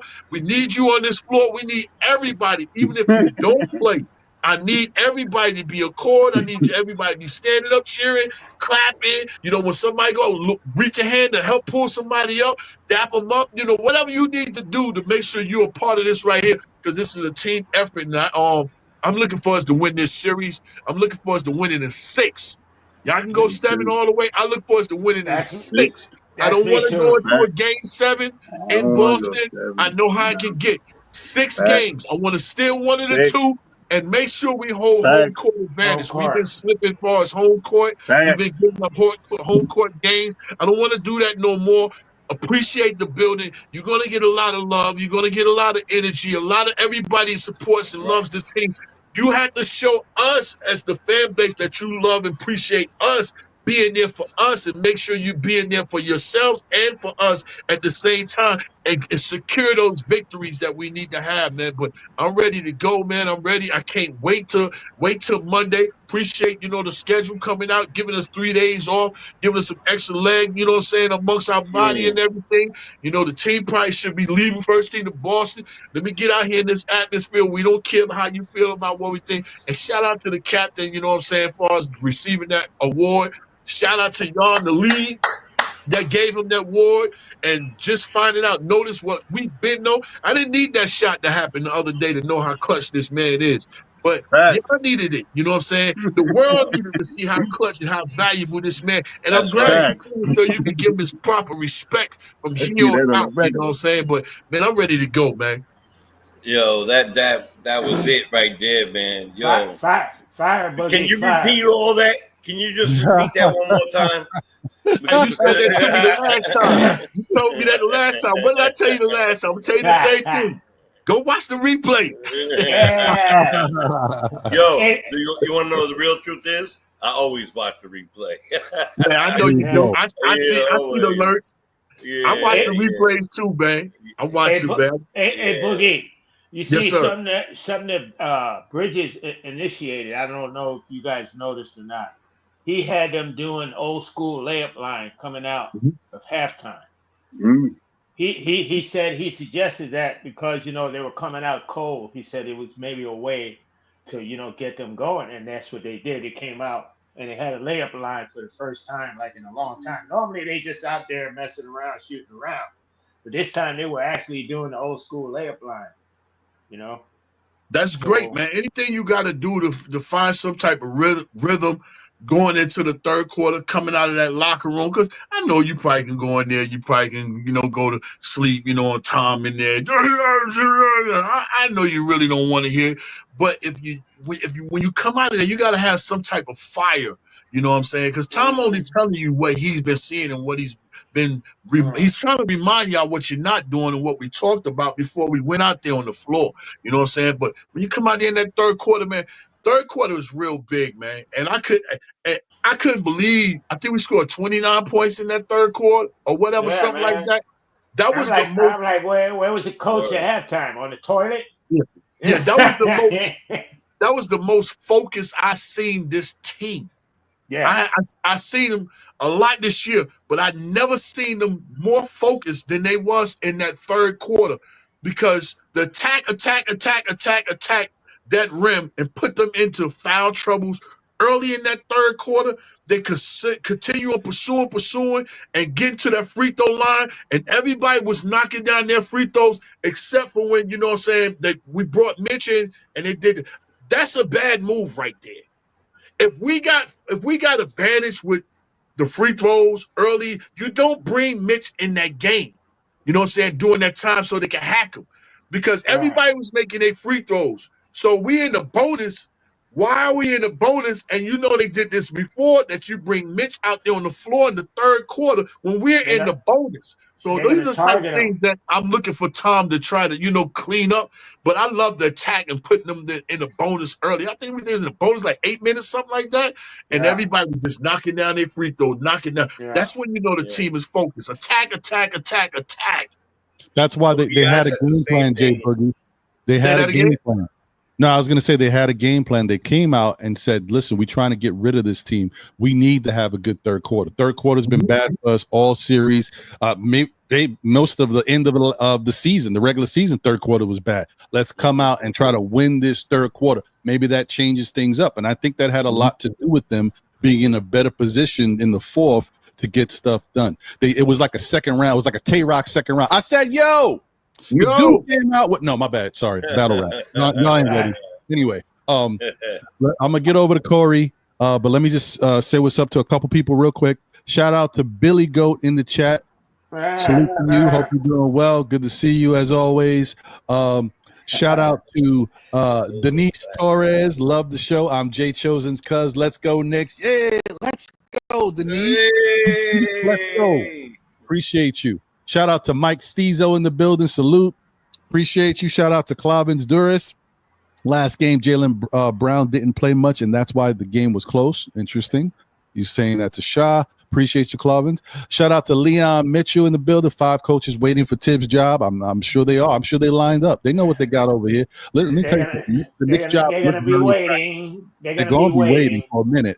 Shout out to Margaret Edwards in the building. Let's go, Margaret. Any team can be beaten. Knicks had to have confidence and believe in themselves. Facts. Shout out to Jason Madden in the building. Boston has a tried and true offense that's won them a chip. We still figuring our offense out. That's true too. Maybe we get to figure it out against Boston. We'll see. So what are you saying, bro? What are you trying to say? Hey, man, maybe not. Maybe the time is now. We'll see. Shout out to No Cap Life's analyst in the building. Why would we go big against Boston and they break our backs with the threes? I agree, and that's part of the reason why I said we should go big, but go big against the right lineup. Don't just go big against them starters, because that could be a problem. Just like, well, we'll get to that. I'm going to talk about the defense a little bit. I already kind of mentioned it before, but I'll talk about it more. A little bit. Shout out to Warren Miles. We have to up the D or D up on the 3 ball. Got it. Appreciate you, Warren. Thank you, man. Shout out to D Grant in the building. Knicks need to be very physical on the Celtics since I heard Tatum, Brown, Drew Holiday are all playing with injuries. That's not a bad idea, but you got to be smart about it. The right guys got to do it. It shouldn't be Cat, and there's no offense to Cat, but Cat get a little loose with the hands. So Cat, Hey Jay, break out the '90s black sneakers. Everybody shaved their heads. Remember that? Oh man, Remember that? Yeah, break out the black sneakers. Everybody shaved their heads. You know, if there was ever a time, Boston out, man. Boston be freaked out, man. If there was ever a time, we lost when we did that too. We lost too. Yeah, it don't always work. You're right. It didn't always work. If there was ever a time to possibly bring PJ Tucker in the game, it's this series. Maybe we might need PJ Tucker. Not right away. I'm just saying, depending on how it's going, they might need PJ to get a couple little hamburger, a couple pork chops to somebody, a little bit. We'll see. I would like to see him, but I thought last series would have been a perfect series to bring him in because but Detroit didn't even have the foolery, all that fooleriness. But you know what? We'll see what's going on. All right, yeah. I got one super chat I want to get to, and then Corey's been waiting forever. Let me get to Corey in a second. Shout out to my guy. You know what it is. The art man, formerly known as Steve. What's going on, my brother? Thank you for the generous super chat. He says, afternoon, y'all. Knicks can win the series if we win game 1. Jalen has to move the ball. We have to up the 3 attempts, stop that drop coverage. Might be right there. Cat has to dominate, and the bench has to show up. Yeah, it's a lot of ifs. It's a lot of things that the Knicks need to do to get it done, but I mean, really, that's the bottom line. Look, if you want to win in the playoffs against one of the best teams, the defending champion, you better do something. So I'm with you. That sounds about right. That could work. It could definitely help. And I also wanted to say, appreciate my guy, the art man, formerly known as Steve. We were supposed to link up and do some other things, and I definitely got to get with you, my brother. I know I text you, and you text me back. We'll get it together, bro. We got to link up and get this graphics and stuff. We got to get it together. I appreciate you, my guy. All right. No, what were we gonna say, Jay? I just said get it together. Yeah, I know. What I'm doing out here. Life Corey, is life, man. You know, sometimes it just flows, man. It'd be happening. You know. I think Corey. Yeah, I'm here, bro. Hey, what's up, Corey? Shout out to y'all. You know what I'm saying? Ron and the panel, J Bug, Shy, Double Yo. A, J. You know what I'm saying? brother? Shout out to y'all, and also to the chat. You know what I'm saying? What can I say? Victory. Shout out to taste of it. Hold on, Dan. I was quick. My bad. Shout out to Juan Rivera in the building as well. Shout out Juan. Knicks and 7. Another one. Let's go. Go ahead, Corey. My bad. No, I was trying to say, what can I say? Listen, we got to it. And check this out, right? Except for the first time we played them in the first game of the series. You know, every time we lined up with Boston or even Cleveland to some degree was always on a back-to-back. Now we got space in between these games. You know, give Tibs, like I've always said, you give Tibs some time in the game and you can develop a game plan. The sky's the limit for this team. I think Monday coming up is going to be a bad business for Boston, and I believe we're going to win Game 1 because that's the key game we got to win. Once we win Game 1, then we can go on from there, and still we can break them down slowly but for surely. I see us going 5 games. You know what I'm saying? Worst case scenario 6. You know what I'm saying? Take it back to the Garden and finish it out right there. Yeah. You know what I'm saying? Because we'll overdue to close that series out on the last home game that we had. Corey. Unfortunately, we didn't do that. Indeed. Corey, my bad. Unfortunately, I forgot to give you some. Hold on. I like your prediction. Hold on. Wait. But this is what I think. See if I know the ledge. No. Continue, Corey. I'm just messing with you. That's all good, yo. I don't mind. I don't mind, yo. I like the optimism. Yo, I used to jump out of helicopters too, so it ain't a big deal. That's true. You a real one. So it don't matter. I only jump over fences and out of windows, but it's all right. I was doing that before I did the helicopters, so it's okay. Yeah. But besides that, though, for real though, to keep it a buck, you know, I think we're gonna see some of the best coaching we ever seen out of Tibs this series. I honestly think that. I think he's been mentally prepared for this for a long time. And every time we got close to it, something got taken away from us. You know, like remember how Lucy used to take the football from Charlie Brown all the time when he got ready to kick it. So this time it isn't. Now we have a point to prove, and I feel like this is the time and the opportunity to take it. And I see it right now. Seize the moment. You know, control the pace. Let's get good shots. Because that's what killed us in those losses that we had against Detroit. At the end of the game, poor shot selection. You know, let's play within our pace. You know, and do the things that we do well. You know, rebound the basketball, pass the basketball. You know, somebody brought up something the other night, and on Blowing Cheers with us, we was doing the Nick at Night podcast. We haven't had 30 assists in a minute. But we need to start passing the basketball, and that's everybody. We get 30 assists, and we control the boards and the pace. Game 1's over. That's the key to victories right there. I like that, Corey. I think you're right, brother. I appreciate you for saying that. That's very true. We got to get back to, like I said, I talked about Brunson kind of saying, let's get this game up out of here and let's do it however we got to do it. But now it's about getting back to fundamentals, playing sound, smart basketball.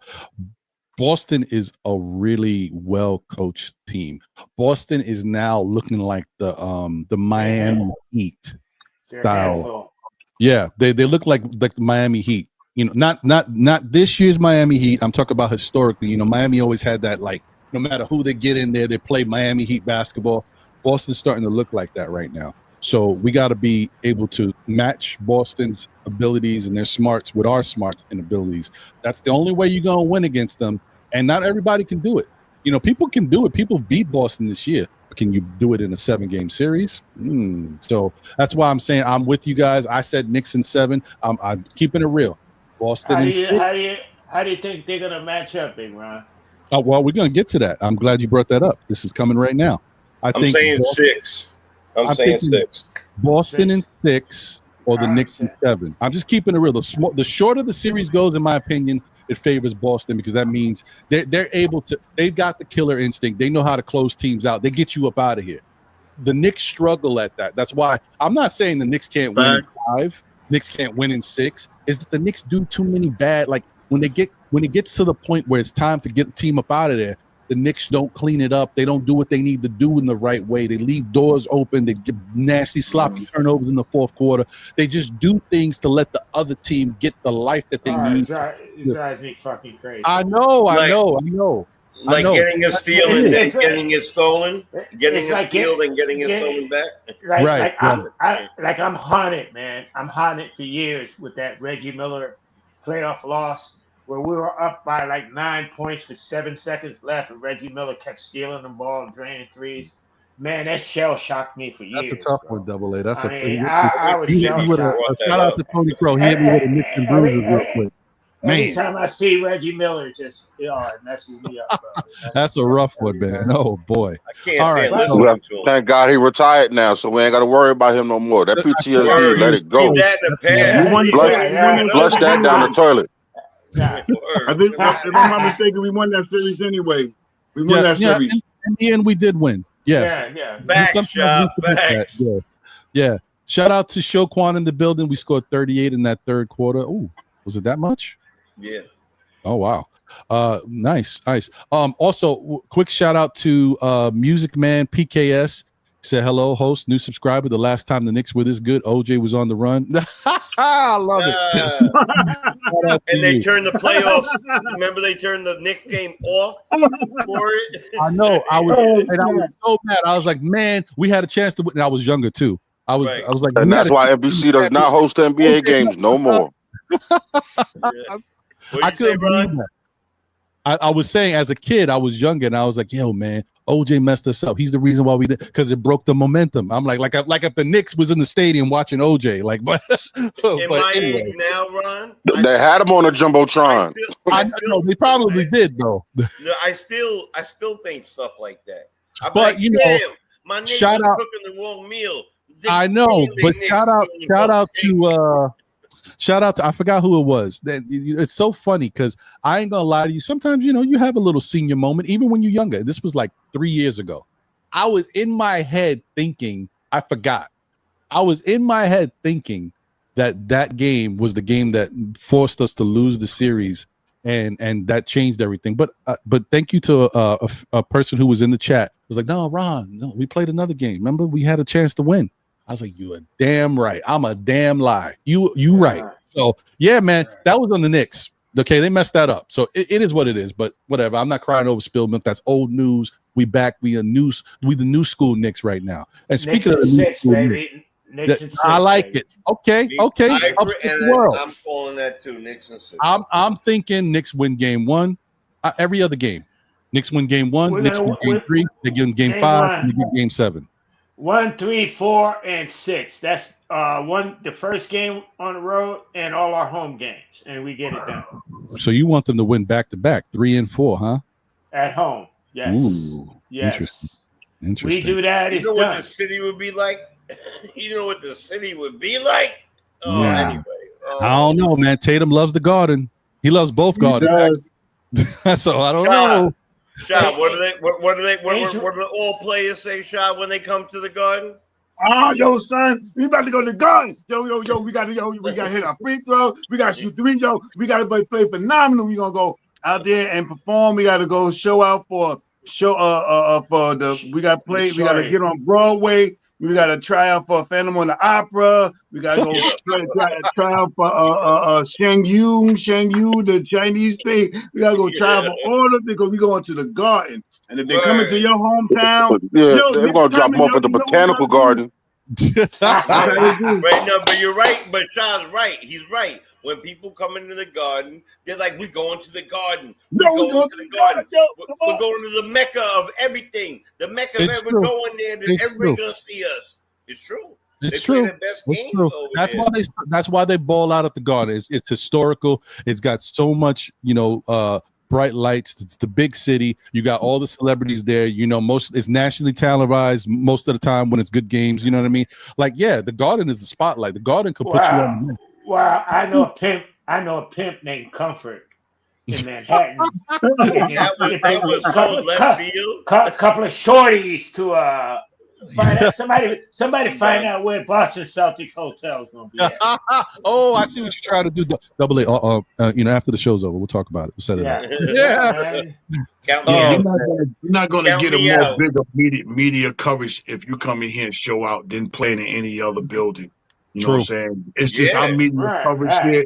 It just goes out the world and it gets extra blown out of proportion. Such and such, this, such and such. You know, like when we lose, man. When we lose, man. Let's keep it 100. Knicks always playing the best games on live TV. On the social, I mean, on media aside from MSG, we always got the best games out there. San Antonio this year, we had some bangers this year. The early games, the mid 3 o'clock games, we had some bangers out there. So the Knicks, when you come to New York City, you want to show out and showboat and play your all defense, all NBA, all offense, the best 6 man of the year. You want to try everything out when you come to the Garden. If the Knicks is coming to your Garden, you want to get up for the Knicks. Ain't a team that I ain't seen this year get up for the Knicks. Maybe because I'm just watching the Knicks games, but I'm just saying. Every team. One of the best performances, you know, a lot of people don't talk about, but I do know personally about the situation. Was Sedell 3. He used to play for the Lakers. And he came in there and he dropped 42 points. I think he dropped like 30-something in the second half. Chucky Brown's a close friend of mine. So Chucky Brown was on that Laker team. That man hung out all night long in the city and got drunk all night long, came out on the floor drunk, and performed and put up 42 points in the Garden. You know, so when people come in our building, they just go, no matter what it is, what's going on, what happened, you know, they come in to look to make a name for themselves inside the world's famous arena.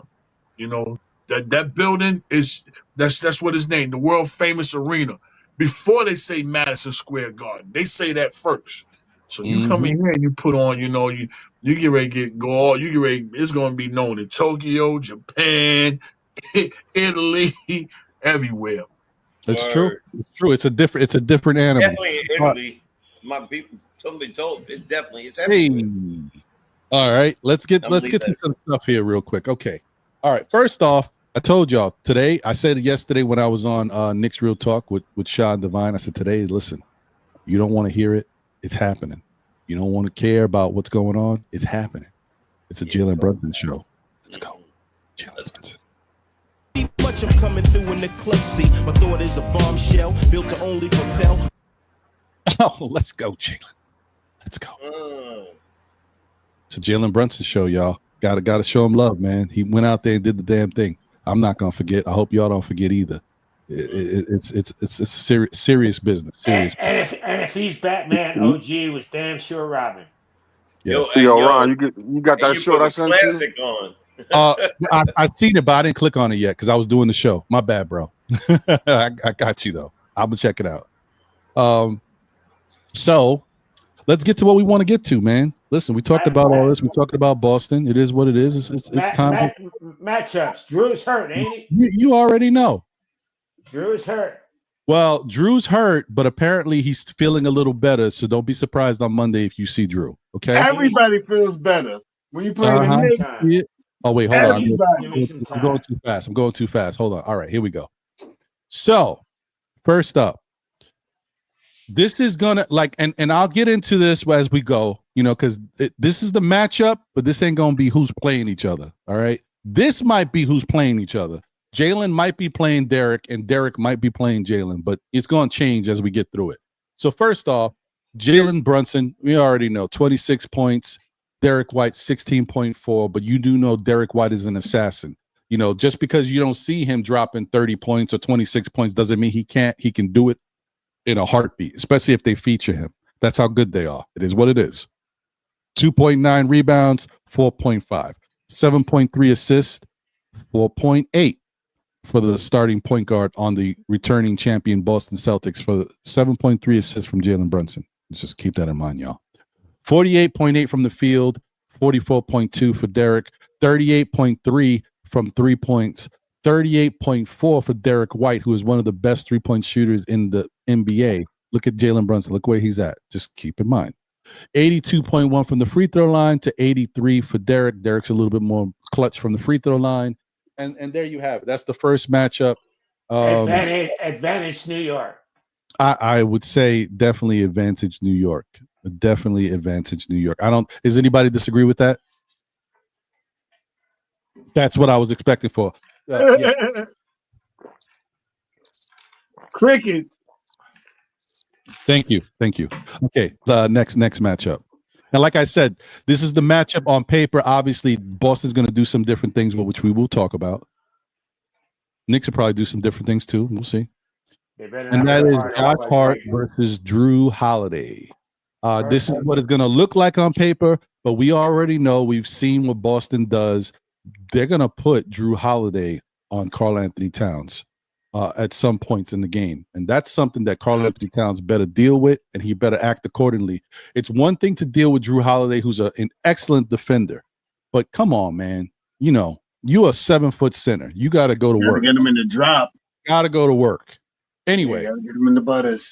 13.6 points per game for Josh Hart, 11.1 for Drew, 9.6 rebounds for one of the best rebounding guards in basketball, to 4.3 for Drew Holiday, 5.9 assists for Josh, to 3.9 for Drew Holiday. I don't hear people talking about, maybe I'm not in Boston. I don't hear people talking about how he's not moving the ball.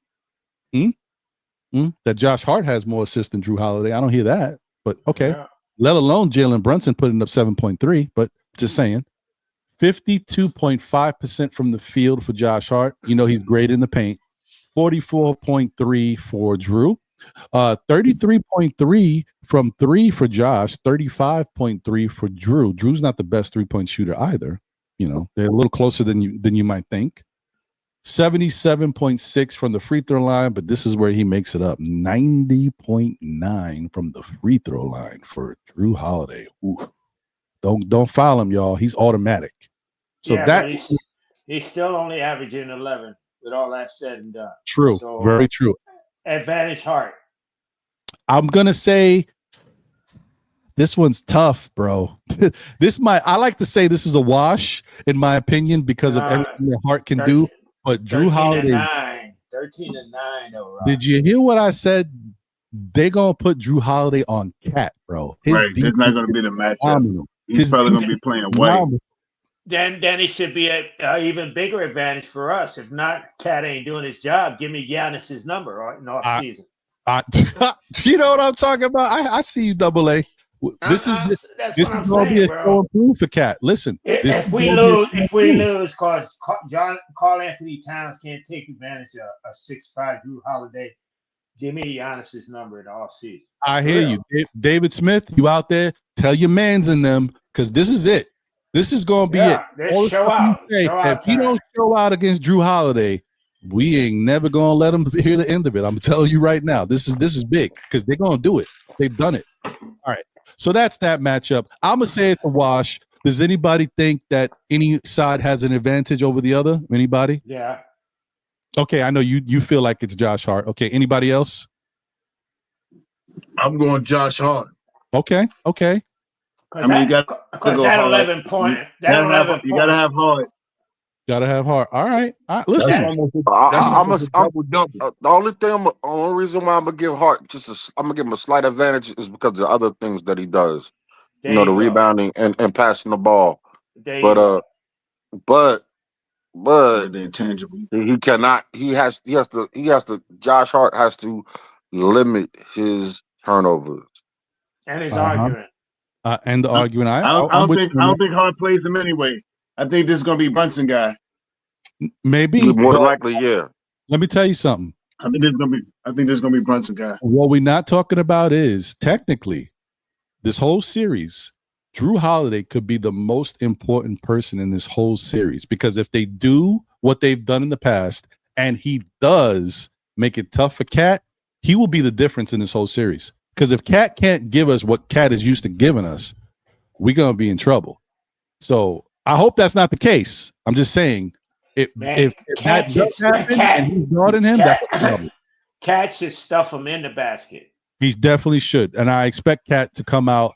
And I think just Cat, he just needed the rest of the things have to go right on the Knicks, and I think Cat is going to be in a much better position to deal with Drew Holiday if they do that. We talk about Cat went 1-on-1 with Jokic and bested him last year in the playoffs. So I mean, yeah, but you guys know the other thing too is it's not like this is the first time we've seen a smaller guy guard a big and create havoc. Remember Marcus Smart back in his heyday. No, Cat's been having problems. He had problems last year, and that's how Dallas beat them. They put a smaller P.J. Washington or somebody on him. They run the smaller wing on him and bring another one or two players on the wings on him too. So that's how they run that. Right. It's not like they're not leaving Drew Holiday on the island by himself. You know what I mean? They're definitely not going to do that. You know what I mean? Right. But it's him pushing them out until the other players can get over there to interrogate him and infuriate him to make a bad pass or make a shot that he doesn't want to shoot. Well, then that's a positive. Something like that. Cat's been showing that he can make the correct pass out of the double team. Right. And he can make the shot on limited attempts. He can make the baskets on limited attempts. He does that very well. And don't be afraid to move the ball, like what you just said. Pass the ball and reset. Get the ball right back. Right. Like don't let them get you out of your set and don't reset. Reset. Yeah. Why not? Reset. Yeah. Give it up, and that's it. Yeah. Boston is in trouble, man. I'm telling y'all that. I like it. I like it as we go. I hope I think it's a different one. I think it's a different. Yeah, J-Bo. Y'all you're talking about moving the ball. A big part why we don't move the ball, you're not gonna see it. They ain't full court pressuring Brunson this man. They're not full court pressuring him this series. That takes a whole lot away. Oh yeah, man. That was wearing him down, Boogie. That was wearing him down. A whole lot. When Detroit full court pressure, that takes a lot out of what we can do on the offense. Yeah, when the Pacers did it, that took a whole lot away from what we can do in the offense. You mean to tell me now ain't no full court pressure? This man gets to come up, bring the ball up court, and Xerox this floor? Facts. I'm just gonna talk facts, man, but I know and I see. I'm with you, Jay Boogie. I agree. Let me just get to this real quick. Let me get to this real quick, and then we'll move to the next matchup. You know what it is? You know what it is. Shout out to Joey Rip 'em Up Sports. Became a YouTube member. Appreciate you. You are a member of the SKF Army. Salute to you, my brother. Congratulations, guy. And thank you for the super chat, my brother. He said, we are going down, but it's how we go out. Strike first, strike hard, no mercy. Okay, Karate Kid. Okay. Let's go. Let's go. No way with that. I love it. Nuts to cow. That's kickboxing. I just intertwined the two. Y'all don't get me with my 80s and 90s movies. Don't play with the Cobra Kai on the stuff. Yeah, get the Cobra Kai on. There you go. I love it. All right, next matchup, y'all. Thank you, Joey. Rip 'em Up Sports. Appreciate you, my guy.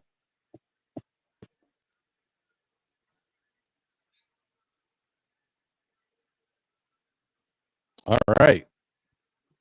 You know what this one is? This is going to be a key one. This is going to be a key one. This is like, we know what the big ones are, but like these are the ones that are like important. This is a key one right here. So you got Mikal Bridges versus Jalen Brown, 17.6 points per game for Mikal, 22.2. It is what it is. Jalen is a little bit more talented. I would say he's more aggressive. I think Mikal can put up those numbers, but Jalen he's learned how to be more aggressive. And Jalen gets more shots. He does because he's a bigger part of their offense. It's true. Right. So hopefully Mikal. Honestly, I'm telling you right now, all we need for Mikal to do is live up to his regular season play. Like I told you guys before, when you look at the Knicks, how many of the Knicks in the starting lineup have lived up to their regular season numbers in the playoffs? There's Facts. only one person who's not only lived up to his regular season numbers, but exceeded them, and that's Jalen Brunson. Consistently throughout these playoffs so far. We need these guys to at least give us what they've been giving us in the regular season, and that is going to say a lot for us being able to win these games. So anyway, 3.2 rebounds to 5.8 for Brown, 3.7 assists to 4.5 for Brown, 50 points from the field for Macau, 46.3 for Brown, 35 from 3 to 32.4 for Brown, which brings them a lot closer and gives Macau not a lot of advantage. Macau was averaging last season 38% from 3. So he took a dip. 81.4 from the free throw line to 76.4. Right now, some of these numbers are wishy-washy. Some people might call this a wash. I think my opinion is the advantage goes to Jalen Brown. He's a very good defender as well. I don't know. Anybody disagree? I disagree to an extent. Jalen Brown is ailing with that knee right now.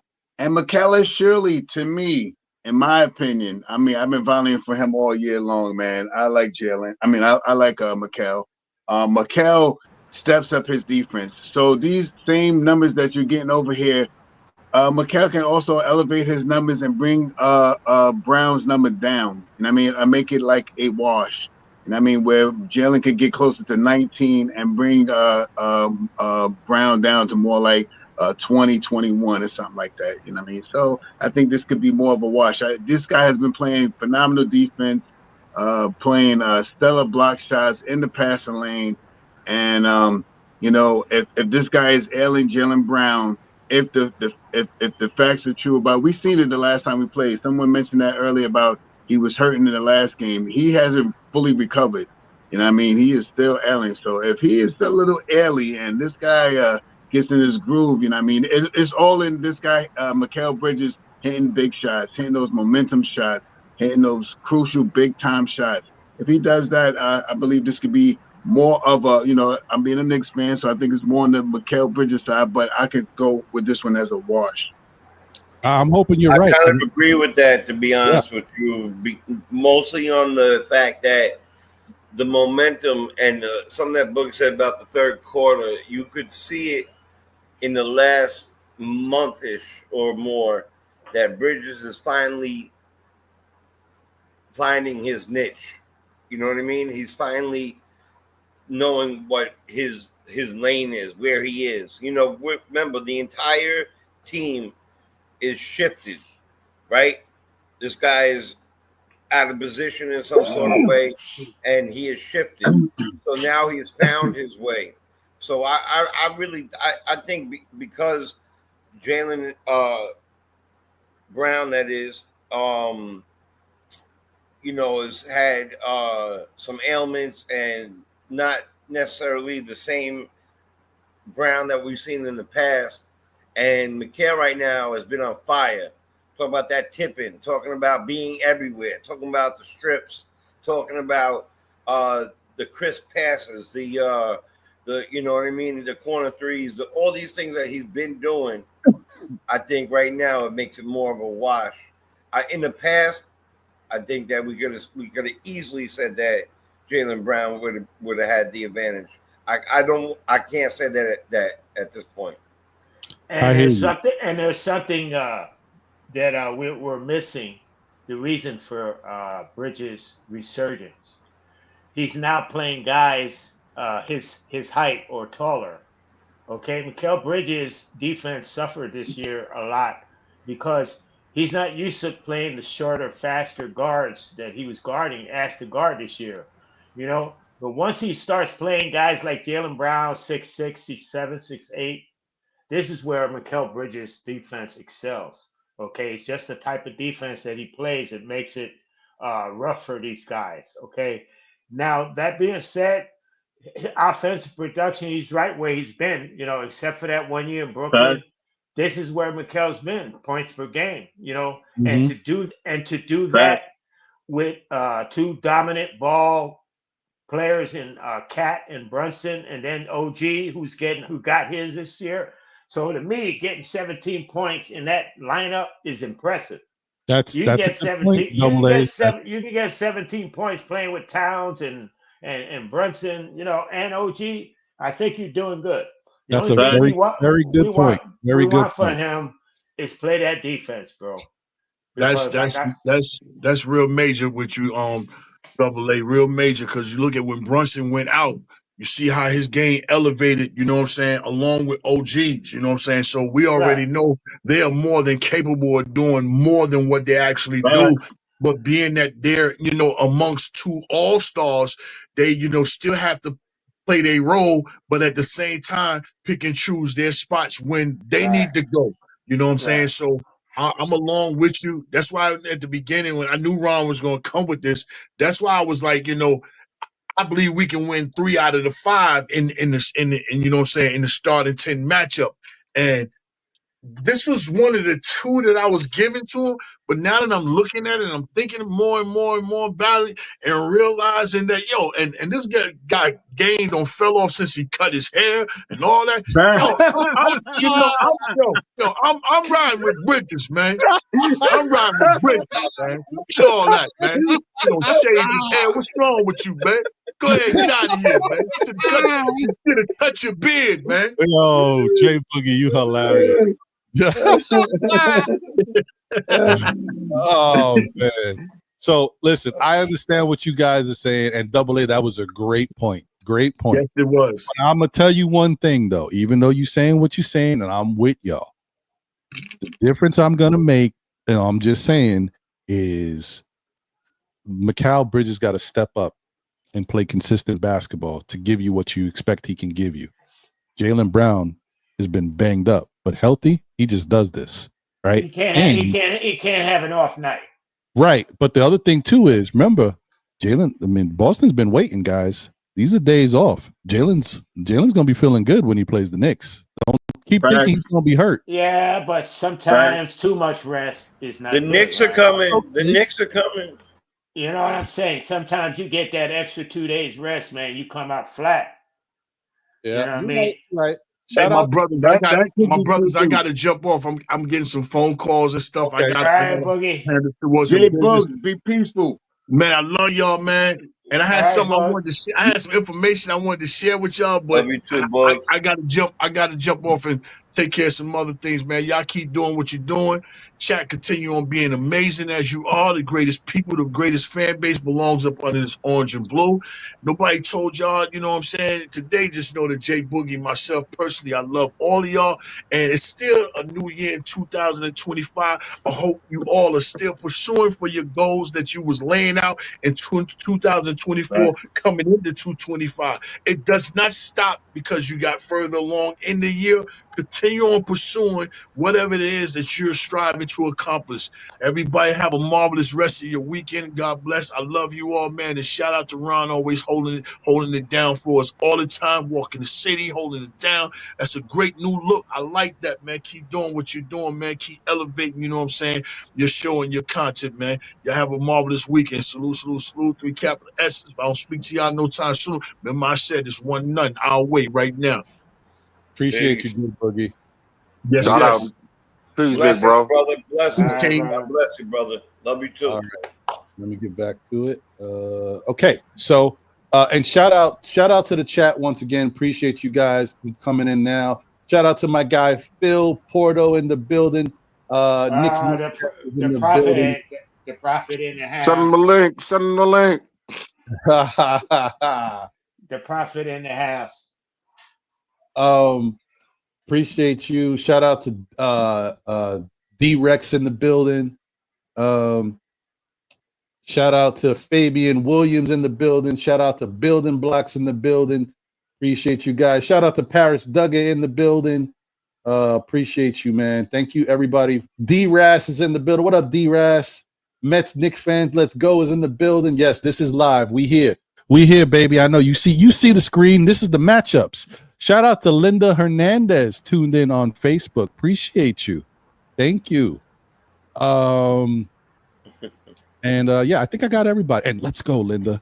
And that's for the ladies. The ladies get the extra. Shout out to my guy, Stacks. I like the voice change. Yeah, you know how it is. Stacks, different timing in the building. Appreciate you, and members of the SPF Army. Shout out to Anna Grill in the building. Okay, all right, now back to it. Ron, before you move on from Mikhail, one last point I'd like to make an advantage, and it's unseen. You know, we have Brunson and Hart. You know, they're basically Tom Thibodeau guys. You know what I mean? So they basically go with the flow. You know, they're gonna back him 100%. They're never gonna challenge him. They're never gonna question him. Sometimes you need a guy like Mikal Bridges. I mean, he's with them or whatever, but like he was a voice. He spoke up about, you know, the playing time. You know, he spoke up about maybe, you know, hey, let's try to do the layup line to see if we can spark some.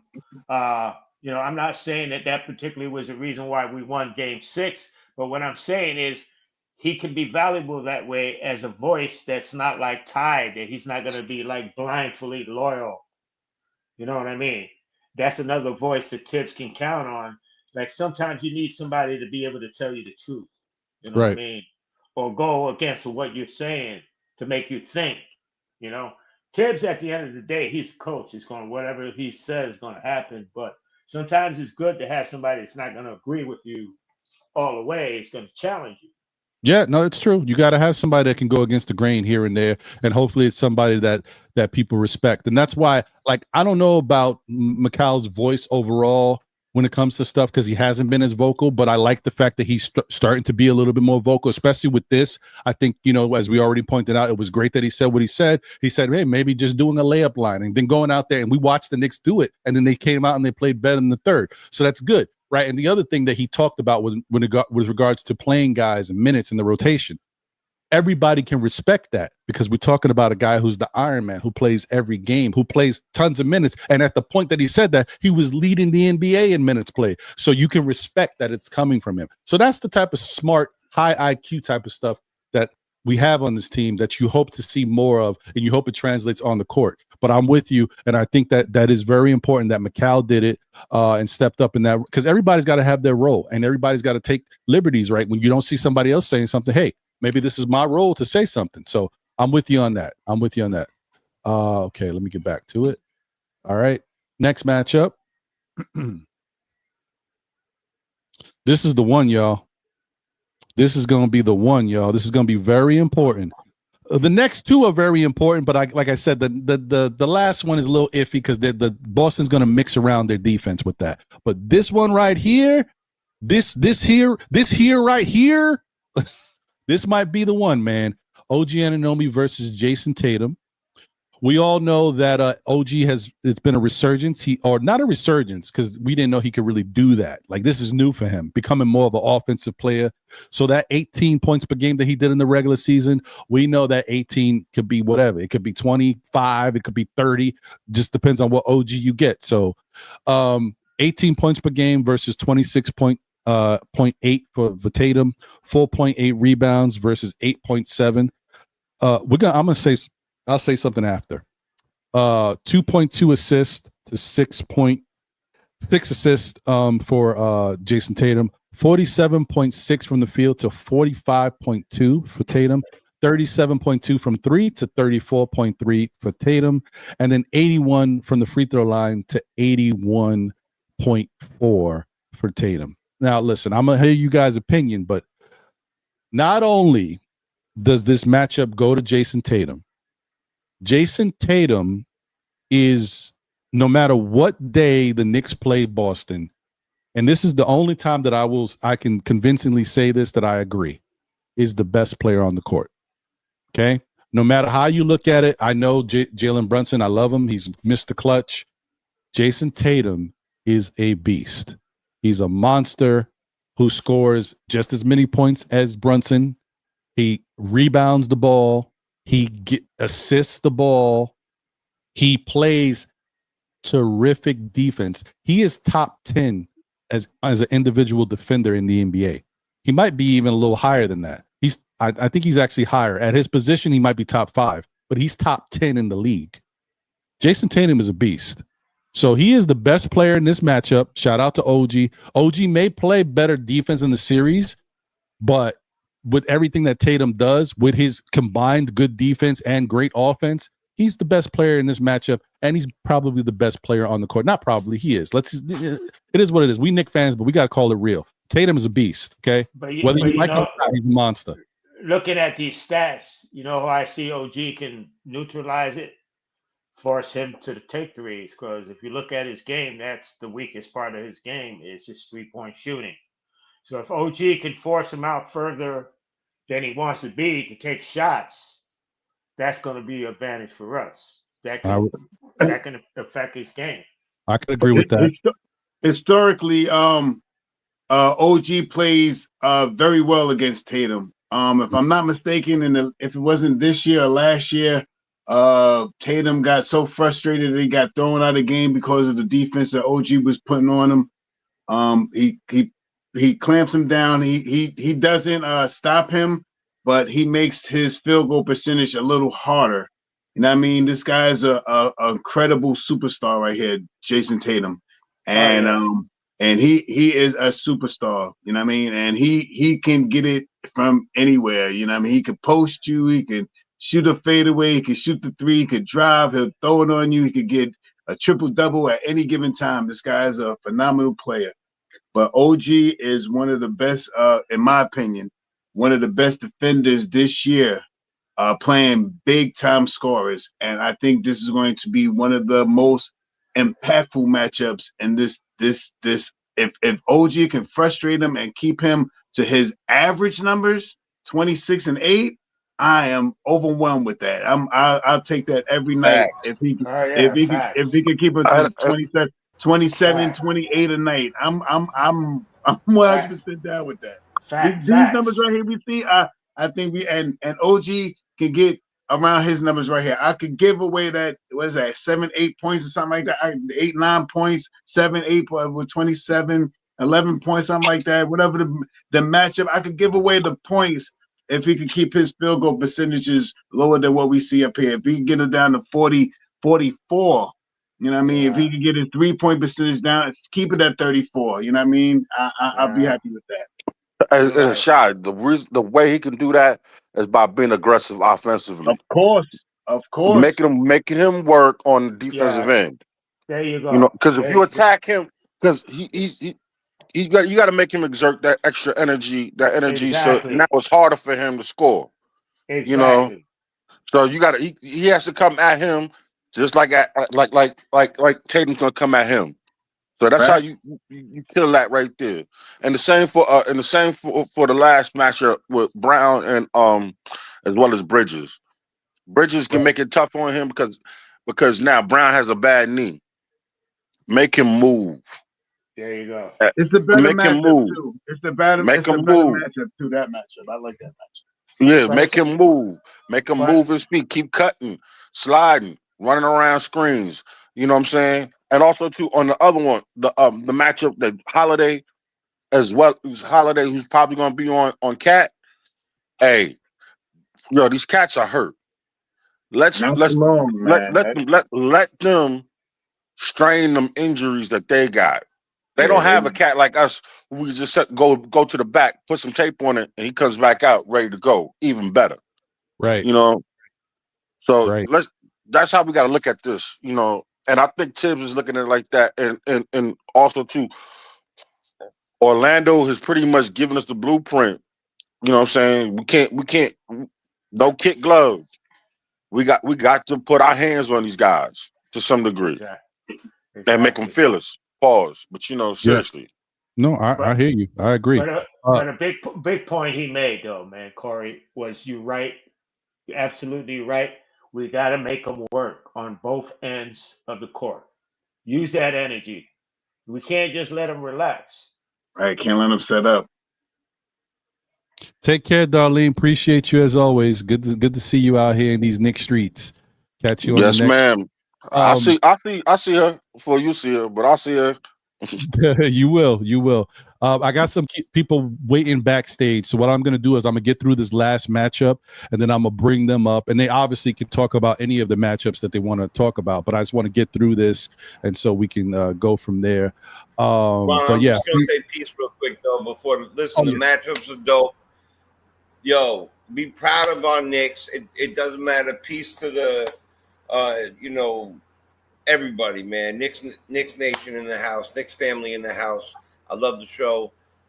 Thank you as always for letting me be part of it. I don't know how long you're going to be today. I might come back on if you're here around 9 o'clock or 6 o'clock or 7 o'clock or whatever it is. I just got to do some stuff and tune up some stuff with the studio and the music stuff. So, peace. Yeah. Let's go, right, Knicks. The one quick thing, if OG could frustrate and do what Shaw said and keep him to his regular numbers and frustrate Tatum, the rest of the team needs to do their job, and I really believe Knicks in 6. Period. All right, good at you, JP. Easy peace, dog. Have a great rest of your day, my brother. I'll be texting you guys and talking to you. Salute. I'm gonna check out too, Ron. Okay. Open up some space for some more guys. No doubt. Appreciate you, man. All right, but thanks, all right, fellas. brother. Knicks in 6, baby. Knicks in 6, baby. Let's get it. All right. Appreciate it. Take care, Double A. All right, fellas. So what I'll do is, because that's how we would do it. I'll bring these guys up now just to say hello, and then we'll go into the last matchup screen. Juan in the building. What up, Juan? Yeah, what's good? You all ready? Yeah. Shout out to D Rex in the building. What up, D? Appreciate you. And shout out to my guy. And now, no, I'm just playing. No, anyway, appreciate my guy. You know who he is. He's been around this Knicks community, wrecking shop, doing his thing. He's known from one show. He's created another show. He's been on my show, and should I say our show, because he's been on here with me. He's been on Monday's show with John. One of my guys, my people that I really appreciate in the community. Always been a good dude to me, and I hope that he feels the same way on the other end. Yeah, man. Let me bring in the guy, Knicks Nightcap himself, Mr. Phil. I wish I had like a one of them things for the poetry things. No, sorry. What up, Phil? You don't have like a what you call it button? Yeah, I don't have that now. I don't got. What happened to your soundboard? That's good, Phil. Yeah. I got that. What up, Corey? What up, Shaw? What up, Dirk Source? Peace. What's good? Appreciate you, Phil. All right, so good to see you guys, man. All right, let me put this last matchup on there, and then we can get you guys thoughts about stuff as we go. Last matchup is, which you know what it is, but it's not really what it is, because what they're gonna do, because that's what they do. Anyway, that is Carl Anthony, and this is the wake up call for some people, because I ain't gonna front. I had to look at it again. I'm like, damn it. Anyway, Carl Anthony Towns versus Kristaps Porzingis. They are in different points of their lives right now. They're used differently. Carl Anthony Towns is still a focal point for the Knicks. Kristaps Porzingis is more, even though he's a starter, he's more as a complementary piece. The game flows through Jason Tatum and Jalen Brown, and everybody else just fills in their nice, cute bubble. Real quick. Geraldine, thank you. Appreciate having you here. It was a blessing to see you. You know how I feel. You, like I said, you're one of the first ladies of the Knicks community, and you're one of my day ones. You remember them shows when it was just like 3, 4, 5 people in there, and you were one of them. I appreciate you so much, Geraldine. Have a great rest of your day. Take care of yourself and enjoy the weather, whatever weather you got. All right. So 24.4 points per game for Cat to 19.5 for Kristaps. 12.8 rebounds for Cat, which is an incredible number, for 6.8 for Kristaps, 3.1 assists for Cat to 2.1 for Kristaps, 52.6% from the field, which is a nice number for a guy who shoots as many jump shots as he does, 48.3 for Kristaps, which is also a nice number for a big. But then here we go, 42% for 3 to 41.2. These guys are shooters, boy. They don't mess around. So don't get it twisted. 82.9 from the free throw line for Cat, to 80.9 for Kristaps. And as good as Kristaps is, and as good as those numbers are, it's interesting offensively, right? But hold on. Let me just say one more thing. Understand that Kristaps is the better defender. So, who has the edge in this matchup? I think it's closer than the numbers show, just because of the defense. Mm-hmm. And even though Cat he showed a couple games, he's had a couple blocks, which was something I never seen him do really. But it's not like he's he's not a bigger impact defender than Kristaps is. Way more of a he'll have an impact on D higher. This is hard to. I'll give it just slight to Cat just because, the rebounding and efficiency, but it's a lot closer than the numbers show. A lot of these are a lot closer than the numbers show. Okay, let me see here because guys are putting some nice stuff in the chat. I love it when I don't have to do all the work. First off, shout out to Nick Yak. He says KP just shot 13% from 3 against Orlando. Okay, all right, good to know. Terrible series, by the way. Yeah. Here's an interesting one too, though. This is even more interesting. My 2 cents says Kristaps Porzingis has averaged 20.6 points, 5.8 rebounds, and 2.1 blocks in 14 games versus Karl Anthony Towns. That's interesting too. I wish the matchups would be this. This is what I would like to see. Me too, bro. Cat going against Kristaps. You know what I mean? Because that brings out everybody. It makes everybody play basketball. If this is the matchup that we go down the line with, with Cat having a bigger body down low with a couple of moves that he has a nice finesse moves, I think he could do. I think he could get Kristaps in trouble. But Kristaps is a very crafty, and we all know this as him being a New York Knicks. He could turn it up at any given time. His numbers may be 19, but he surely could go 35 real easy with a couple of good shots and some hedgy going to the basket and dunking on you and shoot your short jump shot. And he gets to the line. He's pretty awesome from at the line too. So I like this matchup. I'm not sure if I will see this matchup. This matchup is also a matchup that you have to watch out for Cat for getting into foul trouble, especially if Kristaps is out there by the 3-point land. So it's something that I would like to see this matchup because I think this makes everything one-on-one. I mean, this one-on-one matchup, Cat dominates, I believe. I mean, but Kristaps no punk. Oh no, I didn't mean to cut you off, Shah. I agree with you. So I got a little bit of a different take on that because I think that Cat is a better player at this point, but I also think that Cat is also a huge focus of our offense as opposed to Kristaps, who's not. So the fact that he is a 4th and sometimes even 5th option, depending on the game, if Drew Holiday is actually having a good offensive game, to think that he's the 4th option offensively and he's still averaging 19.5 in a star-studded offensive lineup like Tatum, Brown, Derek White, and he's still averaging 19.5. I think that can be an issue for us because I think defensively, Kristaps can still hold it down against Cat.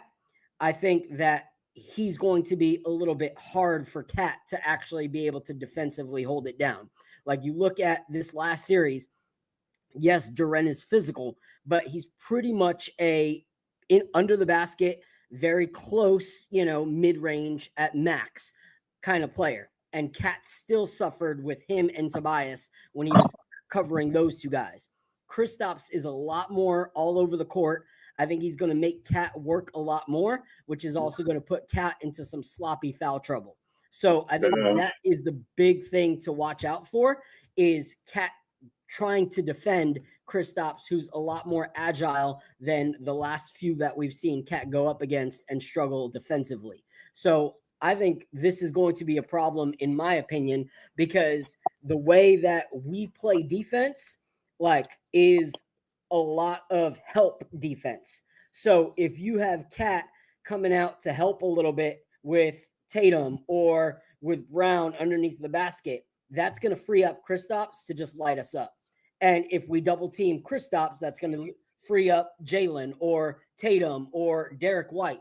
I think the problem is with Kristaps being so versatile offensively, that puts us in a hard position because even though we've been playing good defense, it's still always been the perimeter that makes us suffer. And that's been our story all year long. Is even look at this last series. Where did we suffer and where did they like come back in these games? Tim Hardaway Jr. from 3-point, like making Tim Hardaway look like Steph Curry in that last series. Yeah, Malik the last game from 3 too. Yeah, and so my whole thing is with a team like this where everybody can shoot the 3. I think it's going to be a little bit hard in that last matchup because there's not going to be many people that can help Cat underneath the basket when Kristaps is doing what Kristaps does or when Kristaps goes out on the perimeter. So he gave us problems that last game too in the season. He was going off. So I mean, you got to know Kristaps is going to go off here in New Yorker. Yeah, exactly. I mean, he does have that grudge against us. Perform. That's a fact. And Every Luke Cornett, time, by the way. But that's his every MO. time. That's his MO now. Like he plays really good in the Garden, and then we'll smile. Of course, and be come like, on, yeah, man. I love He being wants back here. Yeah, I'm gonna rebuke all of that negative energy, and I'm gonna go back with the. Let's not get it distorted or not like that. Not too many months ago, in the off season, we was like, hey, maybe we could take a shot. Maybe we could get Porzingis. I mean, come on, that's like going back. That's like going after your high school sweetheart. Not too long ago, I'm just saying. Not too many days ago or weeks ago. How many? Whatever. Well, nah, man, that's like going after your high school sweetheart after she done had 4 kids and been married twice. You know what I'm saying? She got a bad weave, her breath stink, and her body, and she all lumpy, bumpy, and all the spots where she was right and tight at. Yeah, it ain't happening. I hear you. It ain't happening. You can't go back down memory lane. Let me say this real quick. Let me say this. LeBron, before you even do that, I also have to leave, man. I appreciate you. Thank you guys for being on here today, man, for making my day go a little quicker than the day that I needed to do. And thank you guys for keep continuing to keep the content coming from real reporters, if you want to call yourself that, or podcasters, or the chat, the visible panel. Salute to you guys always. Peace. Shop Powers checking out. One. All right, there you go, guard. Peace, Sharp. Peace. So let me just say this real quick. First off, shout out to Anthony in the building. Appreciate you. Said Cat has to score 25 every game for us to have a chance. That may be true. He definitely has to put up some numbers. So and because we're not getting a lot of points from our bench, the starters have to put up bigger numbers. That's a fact. I agree with that. Parrish says, Ron, my super chat 30 minutes ago. Parrish, you know me so well that we've had conversations about this stuff. You know how I get down. You know that if it is on a situation like this, when I'm doing the show by myself, I have access to your super chat. It's starred. I seen it. I already read it. And so being that I read what you wrote, I'm saying this is how the show's going to go. And then I'm going to get through this, and then I'm going to bring Parrish's super chat in because that's how it works. It makes sense. I'm going through starting lineup matchups. I saw what you wrote. I said, you know what? After I get through the lineup matchups, this will be his opinion about what the keys that the Knicks need to do to win the game. Boom. That's why I wait, Parrish. I don't forget. I see it. I just got to control the show and run the show the best way I know how, because it lines up. If you don't have any continuity and no sustainability in what your plan is for a show, then what are you really doing? It's all over the place. My stuff ain't scripted, but it ain't chaotic either. So I'm just trying to tell you, this is how I do LeBron, it. the inmates do not run the asylum. Nah, man, it's not that. Because Parrish, Parrish is the troll that I'm just playing. He's the troll that I like. There's trolls out there that are bad news. Parrish is a good troll. He's a cool dude. And we know. Good troll. no, seriously. No, Parrish knows what he does. He likes the troll, but he's a good dude. Well, not like David Smith. Let me not start. All right, let's not do that. Come on, man. I'm sorry, man. I apologize. I'm gonna go on mute now. Thank you. Thank you. Shout out to Ran Rock in the building.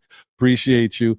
Okay. All right. Now, this is how we do it, Paris. Now I can get to it. You know what it is. Shout out to Paris Duggar. Thank you for the generous super chat. He said, off-peak keys must guard up on White, must stop Pritchard and Sam Hauser. Cat must post up 10 times and take 22 shots. Cat must set screens without fouling. Gotcha. And that makes sense. That falls in line to what we just saw. Now is the time to read it. Now is the time to digest it. And if people want to comment on it, now is the time to do it. See, that's how we do it. I'm sorry if people don't agree with how I run the show, but that's how I do it. I also would say, too, Bridges needs to do what he did in Game 6 with the Pistons. Every game in Boston, he needs to, like, do those cuts and attack the basket. I think he did it another game, too. I think it was Game 1 or 2. But, yeah, he has to do that, like, consistently, like, attack, I see too, like, great two-man game between Brunson and Cat. They could do like two-man with Bridges and Brunson, or mix it up. I don't know. Tibs like needs to mix it up. You could do two-man between Bridges and Cat. You have like off-ball screens. Like, I don't know why there's like, especially with today's game, like there's so many players. We have the talent to do this. Like, have so much off-ball stuff happening. I just don't understand. Like, no, I mean, it is. React, homie. Read and react. Yeah, and there's gonna be a lot of read and react in this series. Believe me, you're gonna see. Oh yeah, because the way Boston plays their game. Yeah, you're gonna see a lot of it. Shout out to Paris Duggar. Thank you for the generous super chat. He said, "Okay, but you had it when we were reading the others." Yes, Paris, but see, y'all, I think about the stuff that you ain't gonna think about. Your super chat was good, so I said, "Let me hold it." Get it? I ain't gonna just put it out there and then glance over. It's about timing, bro. We was in the matchup screen, right? Talking about matchups and getting people's thoughts on the matchups. Why put your super chat up somewhere where it could be lost and then we don't focus on it? I put it in a situation where we can talk about it. If people disagree with it, they can add their thoughts, or if they agree with it, they can expound on it. That's what I'm trying to do, Parrish. When you put up something good, I hold it so I can get to it so that we can expound on it. That's all. But I appreciate you, bro. And I think that you are right. I think this is definitely there's no disagreement here. Cat needs to set screens without fouling. That's back to that. You know how I said the whole thing about the ball movement and how the Knicks need to focus on that now that we're into this series. Again, ball movement is going to help with guys screening and making picks and doing different things to get guys open. But I also want to see. I don't want to just see Cat setting picks for Brunson to get open. I want to see the pick and roll. I would like to see the pick and roll with Cat. And it doesn't have to just be with Cat. I want to see the pick and roll with Cat and Campaign. I want to see the pick and roll with Cat and Josh Hart. I don't care who's out there. I want to see people doing things to give Boston something to work on, right? Don't just go out there with your vanilla offense and expect you to give Boston problems. You better do something a little different. Make them have to focus and worry about something out there. So that's what I'm saying. Like, I agree with you. And the other thing, too, is they definitely have to guard up. I'm a little worried about, I already told you, the key to this series, in my opinion, for them is Drew Holiday, because as good as he is, if he plays really good defense on Cat and Cat can't get to what he wants to do, that's going to be a problem for the Knicks, and Knicks will not be able to win. So that's important. The other thing, too, is Derek White. Derek White is no God damn it, what's his name? No Dennis Schroeder. Okay. Derek White is a problem. Derek White will light the Knicks up. So Jalen Brunson will not give Derek White out for the whole bench. Yeah. Derek and then now I won't even talk about the bench and Peyton Pritchard and these Sam Hauser. I'm worried about Derek White now. Derek White, should I say. Brunson can't give that dude room. Okay, and it's tough because Derek White is a little taller than Brunson too, I think. So it is what it is. He can only do so much, but he gotta try to get up in his face and not foul him to try to make it a little bit more difficult, because that dude could light us up. We could imagine. Here's a horrible scenario that has happened. We could play great defense. OG could play great defense on Tatum, keep him limited. Jalen Brown might be a little banged up. Macau plays good defense on him.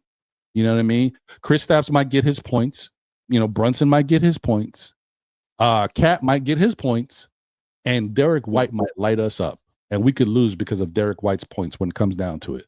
You got to stop everybody on this team, and we're going to need Deuce or whoever comes off the bench to spell Brunson to help, not get these guys comfortable. Because once they get comfortable, once they get hot, you've already seen it. The first game or the second time we played Boston, didn't they light us up for like 28, 29 threes? 29. 20. Yeah, we don't need to see that again. So I'm not trying to get the record broken. This I'm series. good. My main I'm goal. good on that. So let me just get off two things real quick. Yeah, I was going to go to you, and then I was going to go to Phil. So yes, please. My bad. There's only two things that I came up here I wanted to say. First of all, as far as the comparison of Cat and Porzingis only averages 26 minutes a game or 28 minutes a game. Mm-hmm. Cat plays like at least a full 10 minutes on average more than him, and probably more than that in the playoffs. So I feel like per game metrics, when they don't have the same usage rate and everything is a little bit wrong. But the main thing I want to say, bro, is of everybody who has to prove something to me against the Celtics, who has to step up the most against the Celtics, for me, it's not JB, not Cat, not McCall, it's OG. Because OG, if you look at his career averages, even before he was on the Knicks, he has always played bad against the Celtics, bro. I think he averages like 10 points. I think the highest he ever scored versus Celtics was like 12 points his current iteration. Like, he has never played well against this iteration of the Celtics team, even before he was a Knick. And if you look at his averages, they're well below his average against virtually any other team is OG's, numbers on average versus Celtics. I encourage you to look them up, bro. They're really not good, and they seem to have a good way of stifling his game, whatever it is. Like he has not had a good game against the Celtics, and I need that.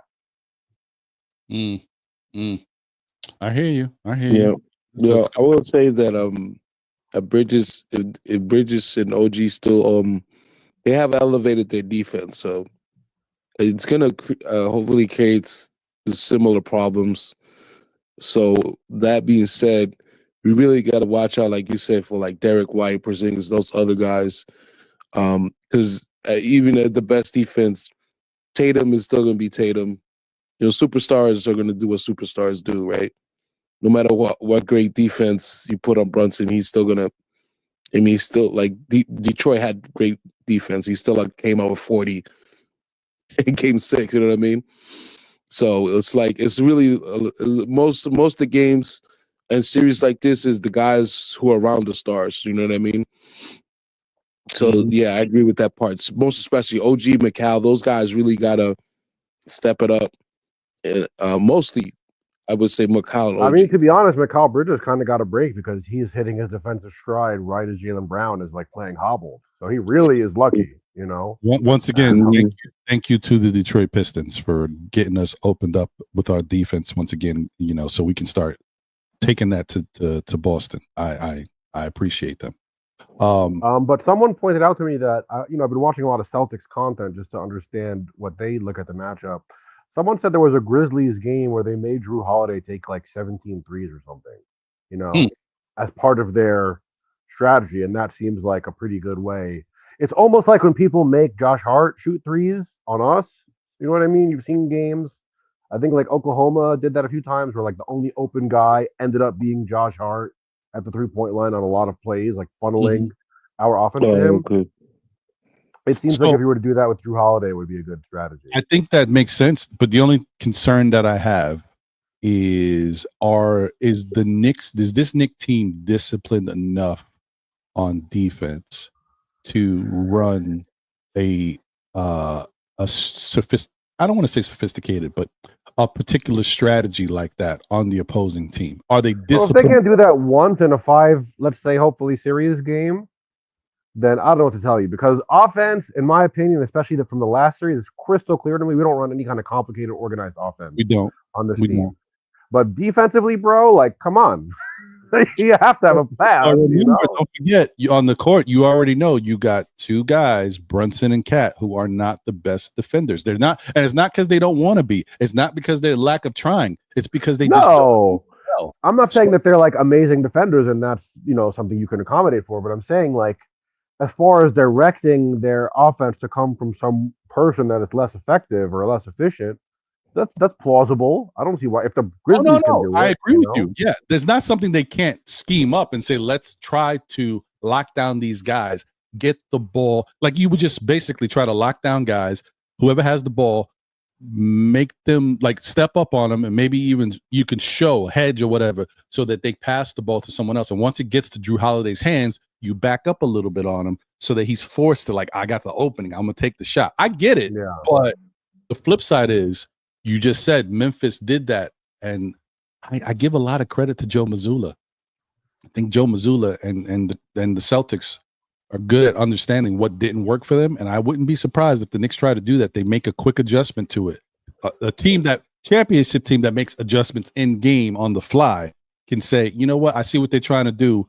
Don't take the shot that they're giving you, Drew. Pass the ball, move it inside, dribble, drive, and dish, all that good stuff. So I think honestly, I personally would be happy with that because I see them as a team that can score in the paint, but it's not their comfort. You know, it's not like the Pistons. They get working in the paint. I agree. Like they're very comfortable with that. You know. Yeah. No, I hear you. I agree with that. So shout out to Ranrock in the building. Appreciate you, Ranrock. Thank you for being here. Eddie Ray is here. Salute to you. Thank you for being here as well. And let me get over to my guy, Phil. So hold on one real quick. JJ asked, is there any update on the Holiday hamstring? He is currently recovering. I read something earlier today that said he is looking a little better. He's not like it's still there. You know what I mean? But remember, today's Saturday. The game's not until Monday. Treatment and what they do, you'd be surprised. Don't be surprised if you see Drew Holiday out there. I'm under the impression that he will play game one. I don't know, but I think he will. So we'll see. Phil, your thoughts, brother? Yeah, you know, this series to me is a hard one. Solely for the fact that everybody in their starting lineup is capable of putting up 20 to 25 points a game. Like every single player has that capability. And one thing you were saying is, you know, the ball having to move and everyone being, you know, engaged. Well, where does that come from? You know, like who's going to make that call? Like, is Tibs going to make that call? I don't necessarily think he will, you know, and if we're thinking like as just content creators that watch the game, not as solely New York Knicks fans that only like see blue and orange. But if you look at that last game, it was lack of ball movement in that last 2 minutes that almost cost us the game. Like as clutch as that 3-pointer was from Brunson at the end, we're talking about that now. But if he didn't get that shot, which he got that opportunity because of Mikal Bridges doing that follow-up tip-up, that's the actual basket that kept us in the game, that kept us from going to a game 7. So if that tip didn't happen and those last 2 plays by Jalen Brunson, which were 11 seconds on the clock, he dribbled it into Thomas's hands pretty much, like nonstop 11 seconds of Brunson dribbling head down to then get a 24-second violation, not even looking for a teammate in those final, you know, minutes. Then that next one, him coming down and taking a forced shot and not even being close on that 3 and having Mikal tip it in. If Mikal didn't tip that in, we wouldn't be talking about the most clutch three-pointer shot to win a game. We would have been talking about Jalen Brunson not looking for his teammates and causing us to go into a game 7. Like if we're just looking at it as not blue and orange tainted vision. So to me, against a Pistons team that is not even gifted offensively, the fact that every game came down to the wire is concerning to me. Because before the series, what did every content creator have to say? Cade Cunningham and who's their number 2 scorer, really? Like, who do they really have as a number 2 scorer? Well, against us, Tobias Harris looked like old school Tobias Harris. Schroeder looked like, a sharpshooter. Tim Hardaway Jr. looked like the guy that we tried to get from the get-go. And we allowed them to look like a way different team than they looked like offensively all throughout the season. So if we went in there going, they don't have any offensive power to match our offensive power, and then they did, We're going up against a team now that is full of offensive power. From their 1 to their 7, like all of them have the capability to go off for 20 plus, in a game. Like there have been games where Pritchard comes out off the bench and puts up 20. The series against Orlando, Derek White was the main scorer in some of those games with 30 plus. So for me, I think without ball movement, we are shooting ourselves in the foot. I don't think if we try to do this Jalen Brunson solely or Cat solely ISO type of basketball, I think we go home in 5. Like pack it up in 5. And that's if we get lucky and they give us a game after the ISO ball. Because every single player on their team could go for ISO, but what makes Boston so crazy is that they still play team basketball even with that many star-studded talents on their team. At any game, Jason Tatum could be the one that gets the green light based off of having the hot hand. Jaylen Brown could be the one that gets the hot hand and they give him the green light. Kristaps, like any of them. So for me, the key is moving the ball, and that comes down to Tibs and Jalen Brunson, because those are the two that make the calls. And so I feel like Cat needs to do what Cat did. I think it was in game 4 or where he started demanding the ball. Maybe in game 3 or game 4, where he started demanding the ball. That needs to happen if Brunson starts going. Both of those games, it was 4 and 5. Was it 4 and 5? Yeah, because he was both of those games. He had clutch end game shots, that turnaround jumper, and then that long 3. What I think was game 5. So yeah, both those games he asserted himself more, and it was a good outcome. Like it was beneficial. We do need to feature Cat more if we want to win, for sure. But not even Cat. Like the thing that makes them dangerous is that it's not we have to feature a second person. Oh, It's true that story. we're featuring our top 5. And I'm sorry, OG Anunoby, when he felt like he had the green light when Brunson was gone, he was an offensive powerhouse. And if He was Jalen putting up Brunson- like what, 25, 20, Yeah. 25, something like over that. like 14 games or something like that. So Yeah. if Jalen Brunson does not encourage and empower that, then that's on us. Like Yep. we need that OG. We need that Mikhail. Like we need those guys. And the only way that we don't get those guys is if the captain himself doesn't try to see that in them, because they follow suit, and you see if Jalen tells them go to the corner, what do? They go to the corner. Like no resistance, no anything. And so you see that very few times where Tatum will shoot everybody off, especially early in a game. You see 3, 4, 5 passes, and they always end up with an open 3. Why? Because everyone's touching the ball. And if we do that, then we have a chance. If we don't, and it's 1 or 2 people get the ball every time we go down, then we might as well just call it.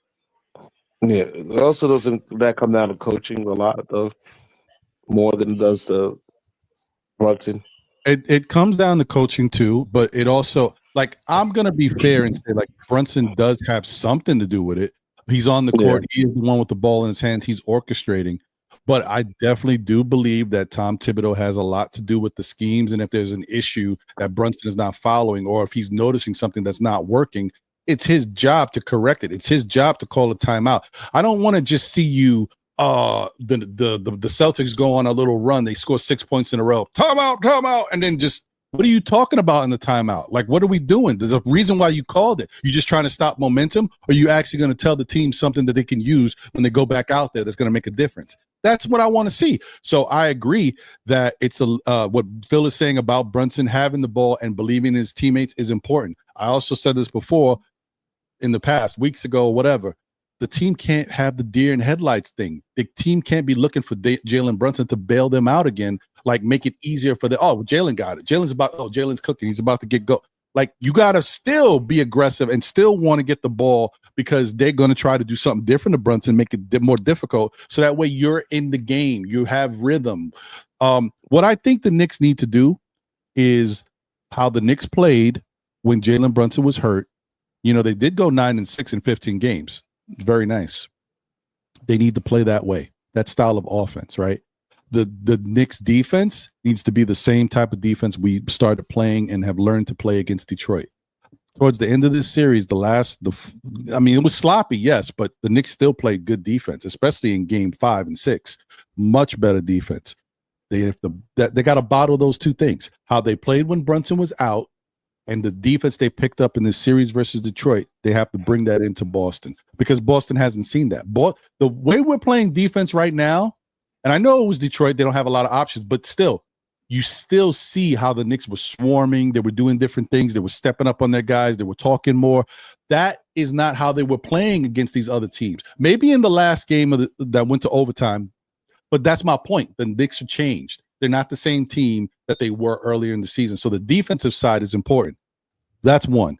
The other thing is like you saying some people might, it's the what have you done for me lately? You know how I love to bring up the Janet Jackson thing. Some people might say, but Ron, that's how they were playing with Jalen Brunson was out.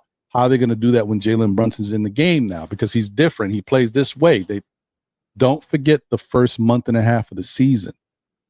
That's the same offense. They were playing that way offensively with Brunson. We were putting up the 30 assist games. We had a couple 40 assist games. We were doing that with Brunson. The Knicks just lost their way throughout the season, and they've just lost how they do things. They have to figure out how to get back to that. And I think they can do it. And if they do it, we have a good chance to win. But that's where I feel like it's on Brunson more than on. No. I mean, you may be right, but I'm just saying, like, it would be nice. Like, here's the thing, and I'll let you cook, Phil. Yeah. You know what I noticed? I feel like that's why I worry about the coach. I do not feel like the coach is hard on his stars when it comes to certain things that's happening. He doesn't make them have accountability in moments. That is a problem for this team. If Tibs would step up and say, no, don't do this. No, I want you to do this. No, I like that. We can work on that later. Do this now. This is what I need you to do. And another reason why I say that is because in last night, I'm tripping. In the game Thursday, when the Knicks closed it out, there was a highlight that I saw that has to do with nothing, but I just looked at it and I said, why? And I think it might have been the play that I'm talking about right before Jalen Brunson hit the 3, right? In the timeout. He was looking at what Tibs was drawing up and he thought of something. He said, you know what? I got to tell. He didn't say coach. He said Tibs. I was like, why would Jalen Brunson call Tibs? Like, guys call their coach. Why did he say Tibs? That bothered me. I know that's a little thing, and people might say, "What?" I don't like that. That worries me about the whole thing about Tibs having that commanding respect and telling guys what they need to do and making them accountable for stuff they're not doing right. Like Jalen Brunson should not be calling Tibs. Like if he's talking about him outside of basketball, coach or Tibs, he wants to call, but on the court, he should be saying coach. Like, I don't know. I may be overreaching, guys, but that's just one of those things I'm like, I don't know. I feel like it goes back to the whole thing. That's the reason why we look at Jalen Brunson and say he's responsible for this, because maybe Tibs is not doing what he needs to do. Maybe it does force Jalen Brunson to do something different, to understand, like, you got to get these guys involved because Tibs ain't doing it. Go ahead, Phil. My fault. No. That was spot on. Like, my whole thing is, with Tibs, we know he's not an offensive guy. Like, we know that he doesn't have like the offensive backbone and knowledge and understanding of modern day basketball. Like, we know that. We know that a lot of our offensive, like, star, moments from last season, came when he was alongside, assistant coaches, when we had Johnny Bryant next to him. Those were when we saw the offensive things. When you talk to players like Emmanuel Quickly and stuff like that, and they talked about the development of their offensive game, a lot of that credit came to Johnny Bryant. That's not a stab at Tibs. That's just not Tibbs's, MO. And if you look, when he talks about how they run the game, he talks about how we just let the game come to us. We let the game come to us. We let it, speak to us as we go, and the players read and react. Well, if one guy is a read and react, I'm an ISO player, and the others are, hey, I'm a read and react, I move without the ball, try to find me.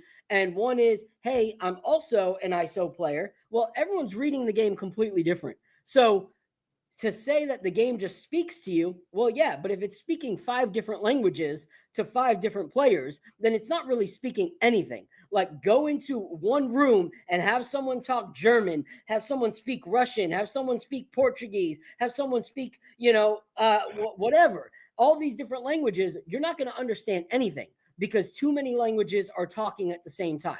So that's where it is a coach thing. Good but point. if he's relying on the players, that's when it comes down to the captain. If the captain's supposed to be reading and going off of what they see on the court, he needs to be speaking to his team and finding ways for his team to get involved. And I do believe that you are right. I said it a few weeks ago on the nightcap. My problem with Tibs, as much as I've accepted and appreciated the things that he's done and how far he's taken us, my problem with Tibs is the same way he would not hold Julius Randle accountable is the same way he does not hold Jalen Brunson accountable. He is afraid to actually discipline or correct his stars. Like, especially, I would think this one's even harder because they have family like ties for as long as Jalen's been around. They have close family ties. So that's a muddy water as well. And so this to me falls on Jalen Brunson more so than it does on Tibs because he has the keys. He's been given the keys more so than any player. And I don't say that as a stab to Jalen Brunson because he's my favorite Knick since Melo. So I'm a huge Brunson fan. However, when he plays head down, we suffer. Like, we suffer. Yes, he gets some great moments, but against a team like Boston in 7, you can't play head down, especially if their all-stars are not playing head down. Right. So basically, we need another Johnny Bryant. Facts. I mean, who knows? We may need that in the end, but we'll see. Like I said, Tibs is still the guy right now, and you guys know, every time I criticize Tibs, I criticize him with a purpose for him to hopefully, not that he's going to hear me saying anything, but I hope that he gets better, that he makes those in-game adjustments, that he's more flexible with his roster, that he just learns to be more flexible as a human being than as a coach. That's all it is, because we know he's a creature of his own habits, right? But my whole thing is, like, I want to say, like, in regards to what JJ47K said, they call him Tibs. They all call him Tibs. That may be a problem, right? There's a reason why when you play on a team, the players refer to their coach as coach.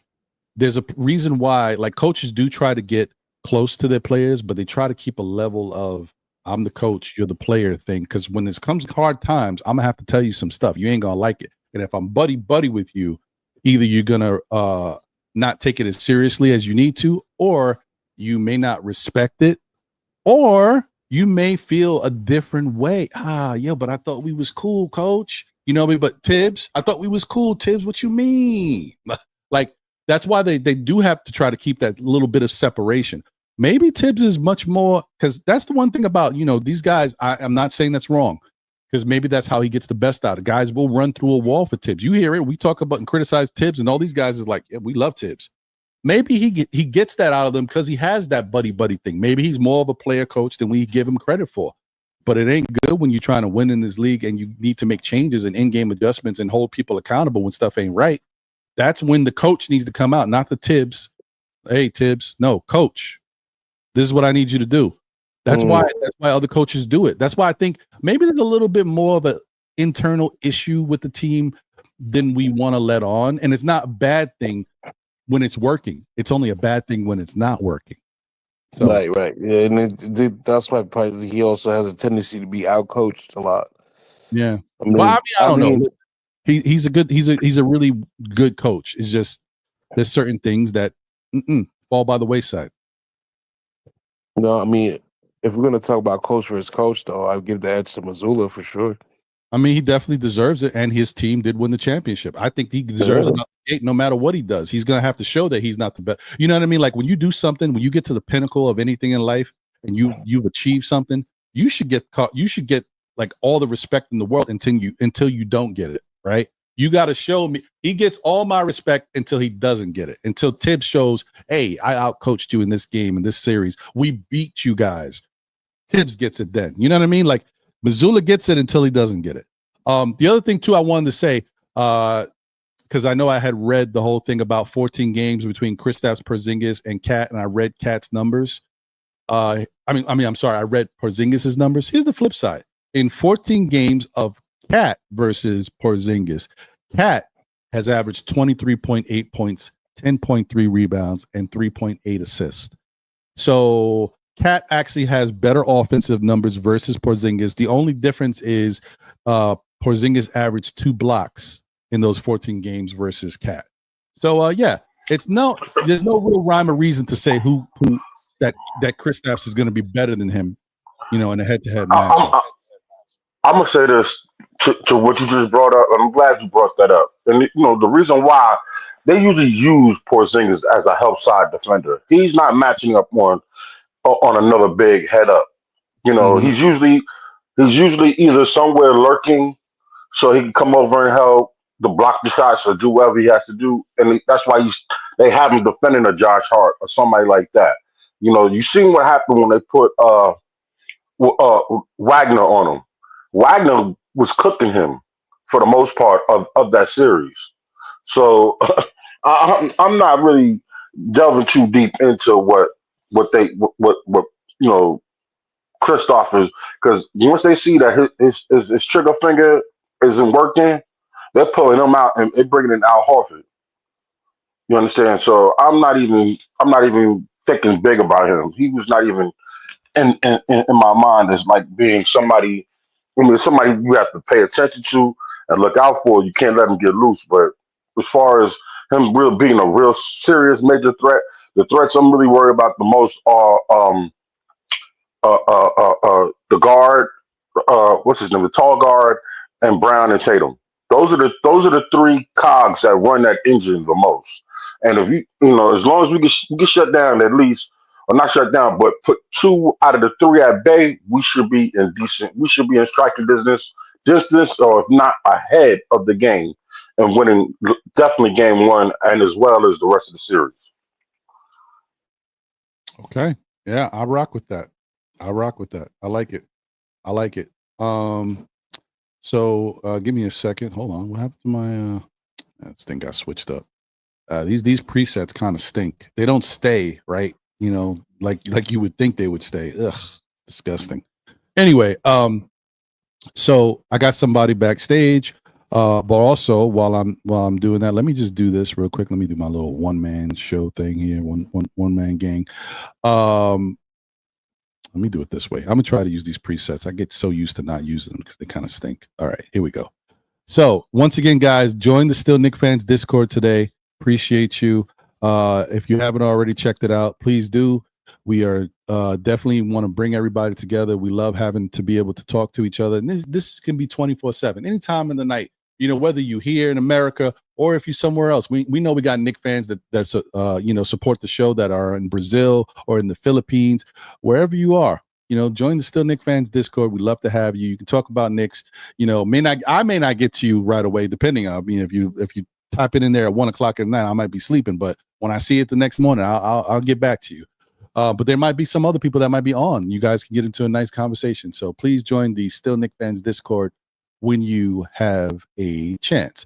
Also, it's about that time. Like I said, I got somebody waiting backstage, but it is about that time for me to get to this point here.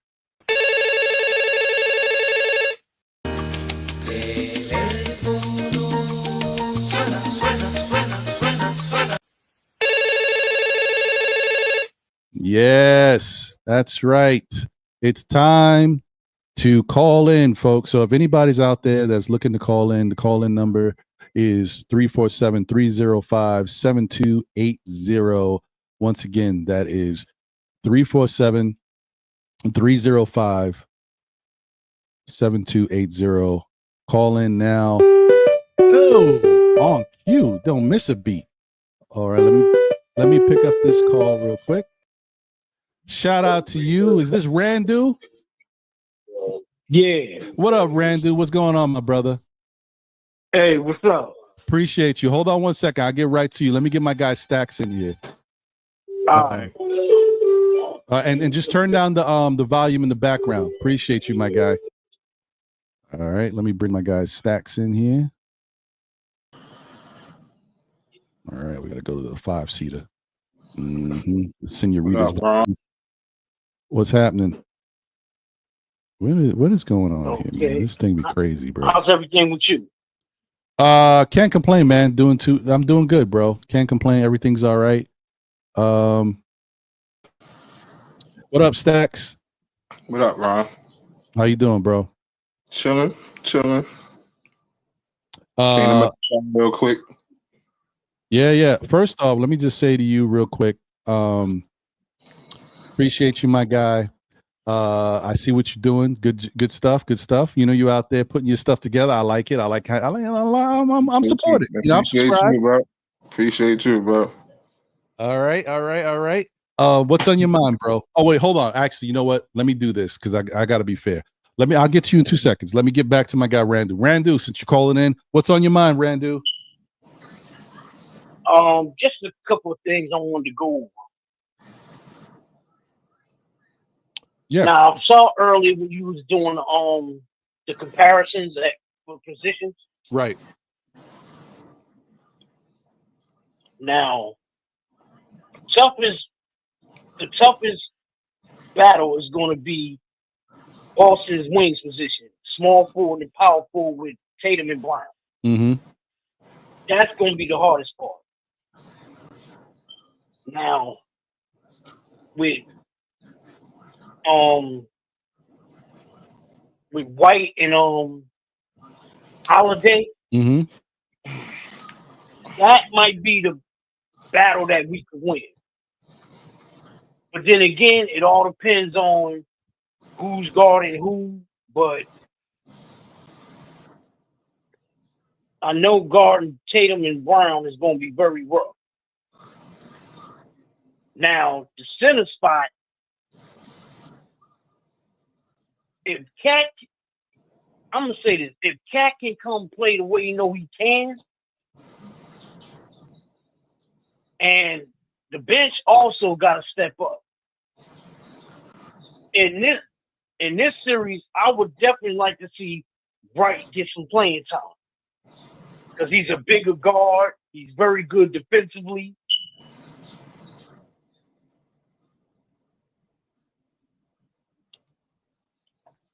So do you think are you worried? I mean, we've also, I mean, you heard me say I want DeLon right in there too. Are you worried that because he didn't play the whole series against Detroit, like he's going to be rusty and we not like the only thing I don't like when a coach decides not to play a guy is, and he has nothing, his feet didn't get wet at all, is now he comes in and he don't look good because he hasn't played. And so you say, oh, you see, that's why I couldn't play you. And now you sit him back on the bench. You know what I mean? Like, that's the only thing I don't like. How you think that could be something that could happen? Okay. I'm going to say this. In that first game, if we don't get nothing from the bench in that first game, we're going to have to make changes for game 2. That makes sense. I definitely got to make some changes on that bench. Yeah, you got to. I think when bench don't give us nothing in the first game. Yeah, you know how Tibs is. He's definitely going to go with what he's used to first. He's going to try it out and see if it don't work. Yeah, I know that. Yeah. So that's what scares me so much. I know. I'm with you on that. That I hear you. That makes sense. Anything else you wanted to get to real quick?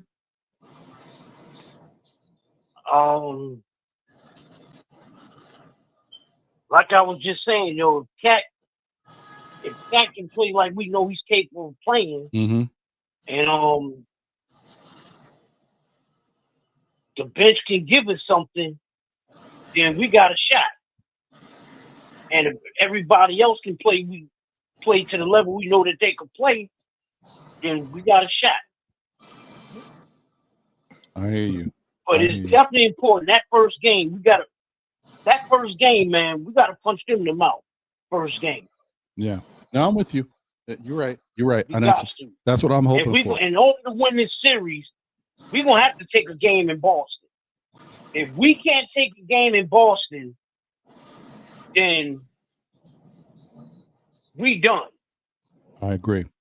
Oh no, yeah, without a question, you have to. You need to win. You got to win 2 games in Boston at least to even make it a series.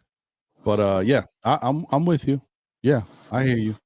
Well, hey, Randu, I appreciate your time, my brother. I want to get around, get to Stacks, and get a couple more things out for the show before I wrap up. But hey, man, thank you as always for your call. Thank you for being a supporter of Still Knicks fans, my guy. Let's go, Knicks. Yeah, that's right. Salute to Stacks, Corey. Yo, I'm gonna talk to you later. All right, my brother. Take it easy. Peace, God. All right, later. All right. So, I mean, he did bring up Cat and how Cat needs to step up, which really ties into these 2 super chats. Shout out to Paris Duggar. You know what it is. Cat had the 2nd biggest play of the game.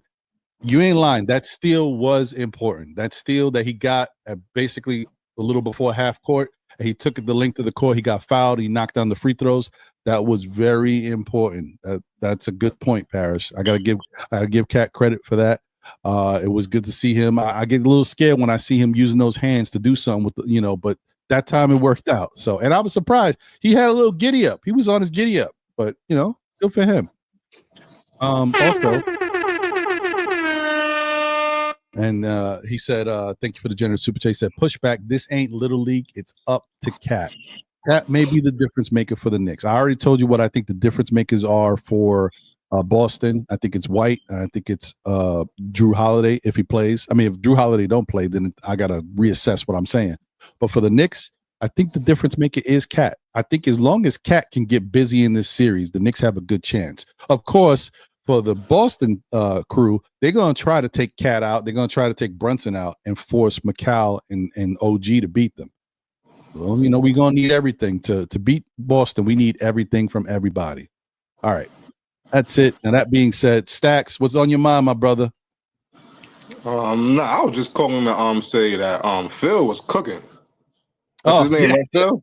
Phil, He was cooking. He was cooking. I agree with everything he said except the last part. He said he put most of the blame on Brunson. I put it on Tibs because Brunson is not that kind of player. Like I told you before, Ron, he's not a pass first player. Right. So you put him in position to you giving him the ball and telling him go do you, Brunson. Okay. He's reading, reacting to defense. He's not a pass first player. He's not gonna make them risky passes like Trae Young and James Harden. He's not a passer like them in the first place, and he's not gonna take them risky passes. So as a coach, you need to know that and know you need to implement some plays. To make his job easier, because he got a tough job, bro. We see that against the Pistons. I'm gonna disagree with you. I know you. He wouldn't have been a national. I know, Corey. I already know. Because I'm gonna tell you this right now. Because I knew we was gonna pull into the Saturday, the drive-in movie theater on Channel 5 Saturday mornings is around this time, 3:00, when we come with the Shaw movies and we start trying to kick this man's back in. Let's not do that now. Let's not do that. All right, check this out now. Listen, the young man was the National Player of the Year, and that was just because he could pass the ball and he elevated his teammates and made them better in order to win not 1 but 2 national championships. All right. Now, this ain't the national championship. This ain't college. I get it. You know what I'm saying? And it's more about your individual play. I'm going to say this. He is capable of doing it. It's just not, and it's not his priority as of right now because they haven't emphasized it. But you said he's not that player. It's not because he doesn't. Are you telling me he's James Harden? If he wanted to No, I'm not saying it. Hold on a second, bro. I never said he wasn't. I never said he was James Harden. I said he has to be more like Isaiah than all of them who could do both. He has to find a fine line. Hold on a second. Listen, hold on a second. Did you not see those 2 nice passes? He dropped like 3 or 4 nice passes.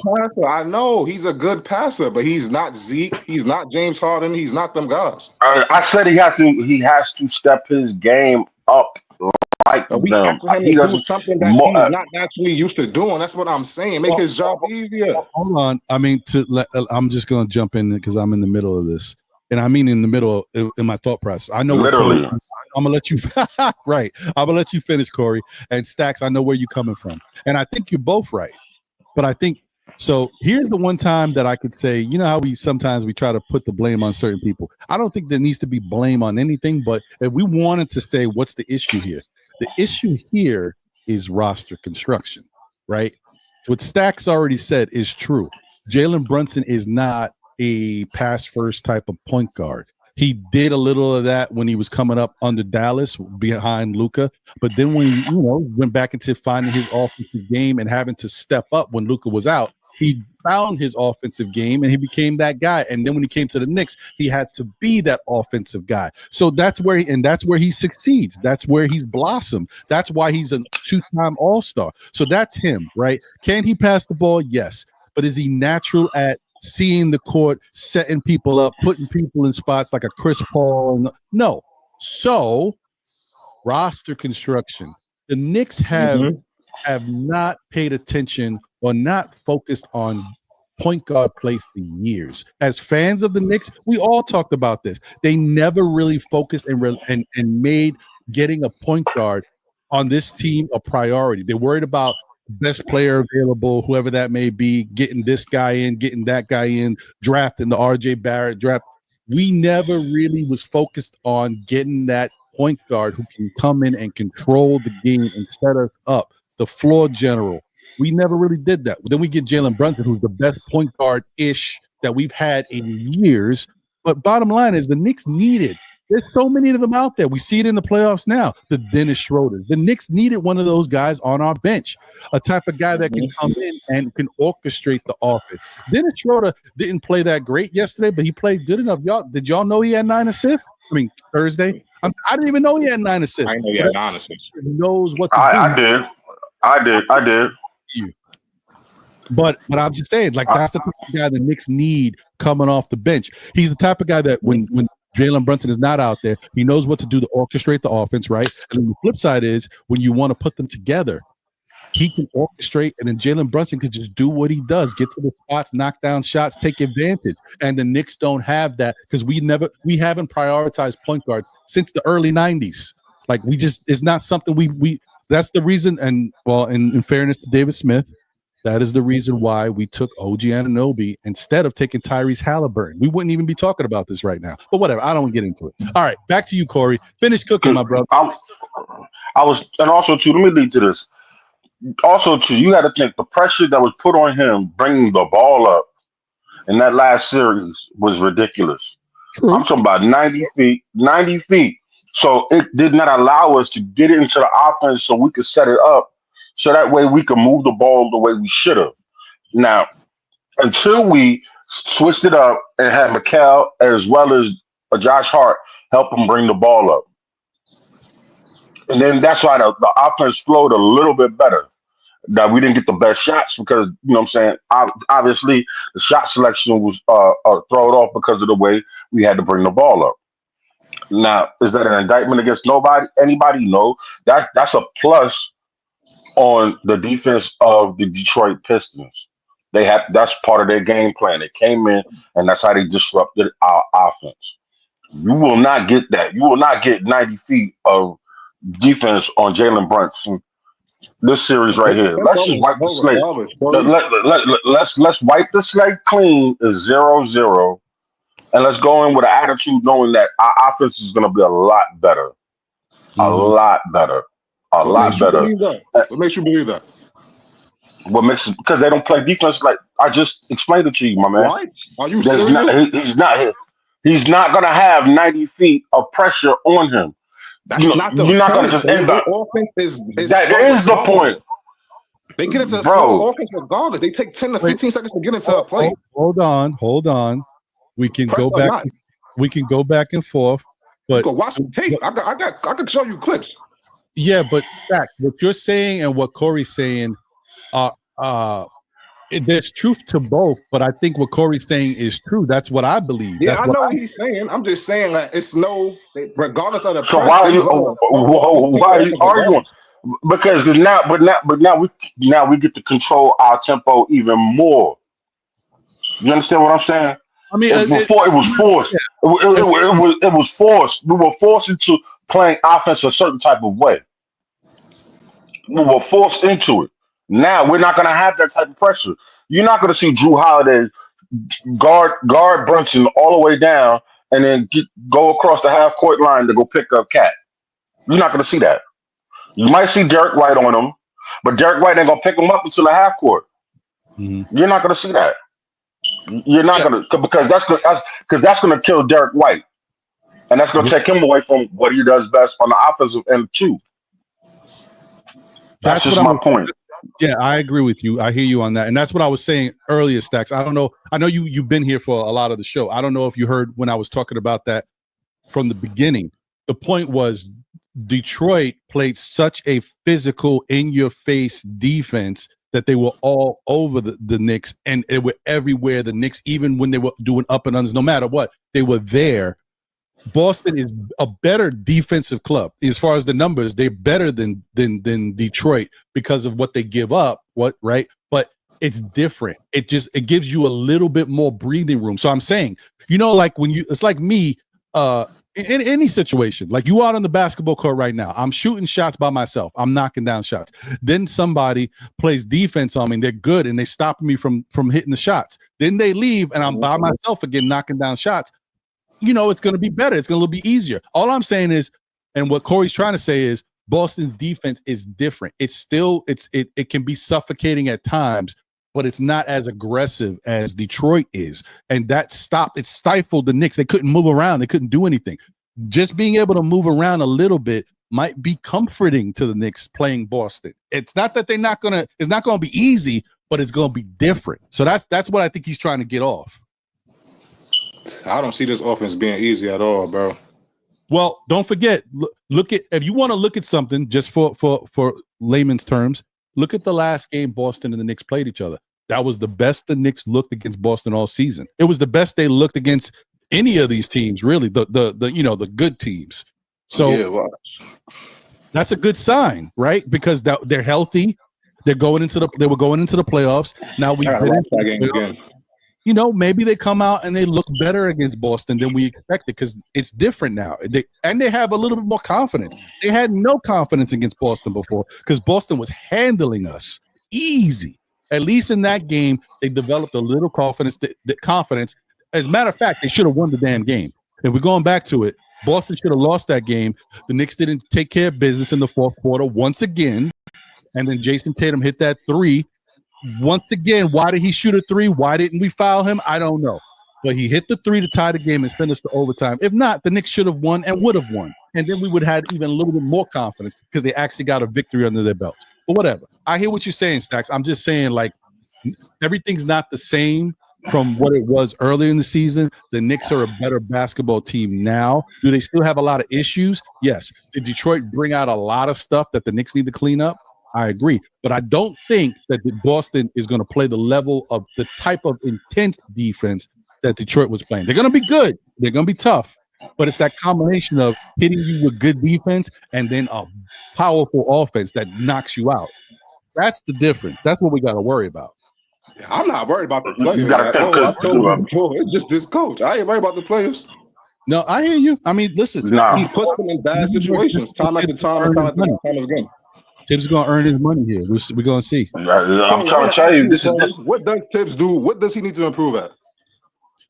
What does he does good? He has his team.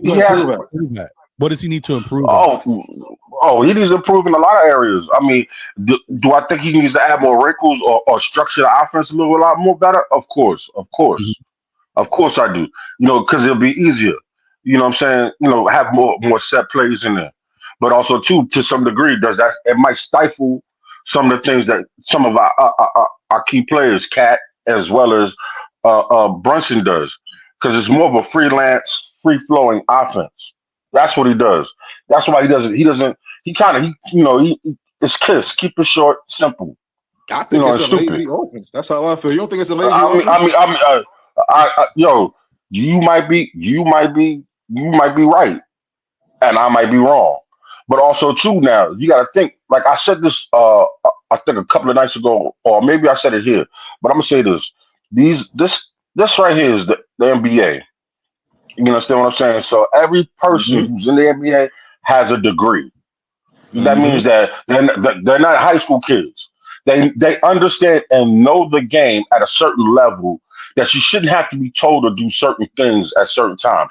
Now, especially the fact that we are veteran laden.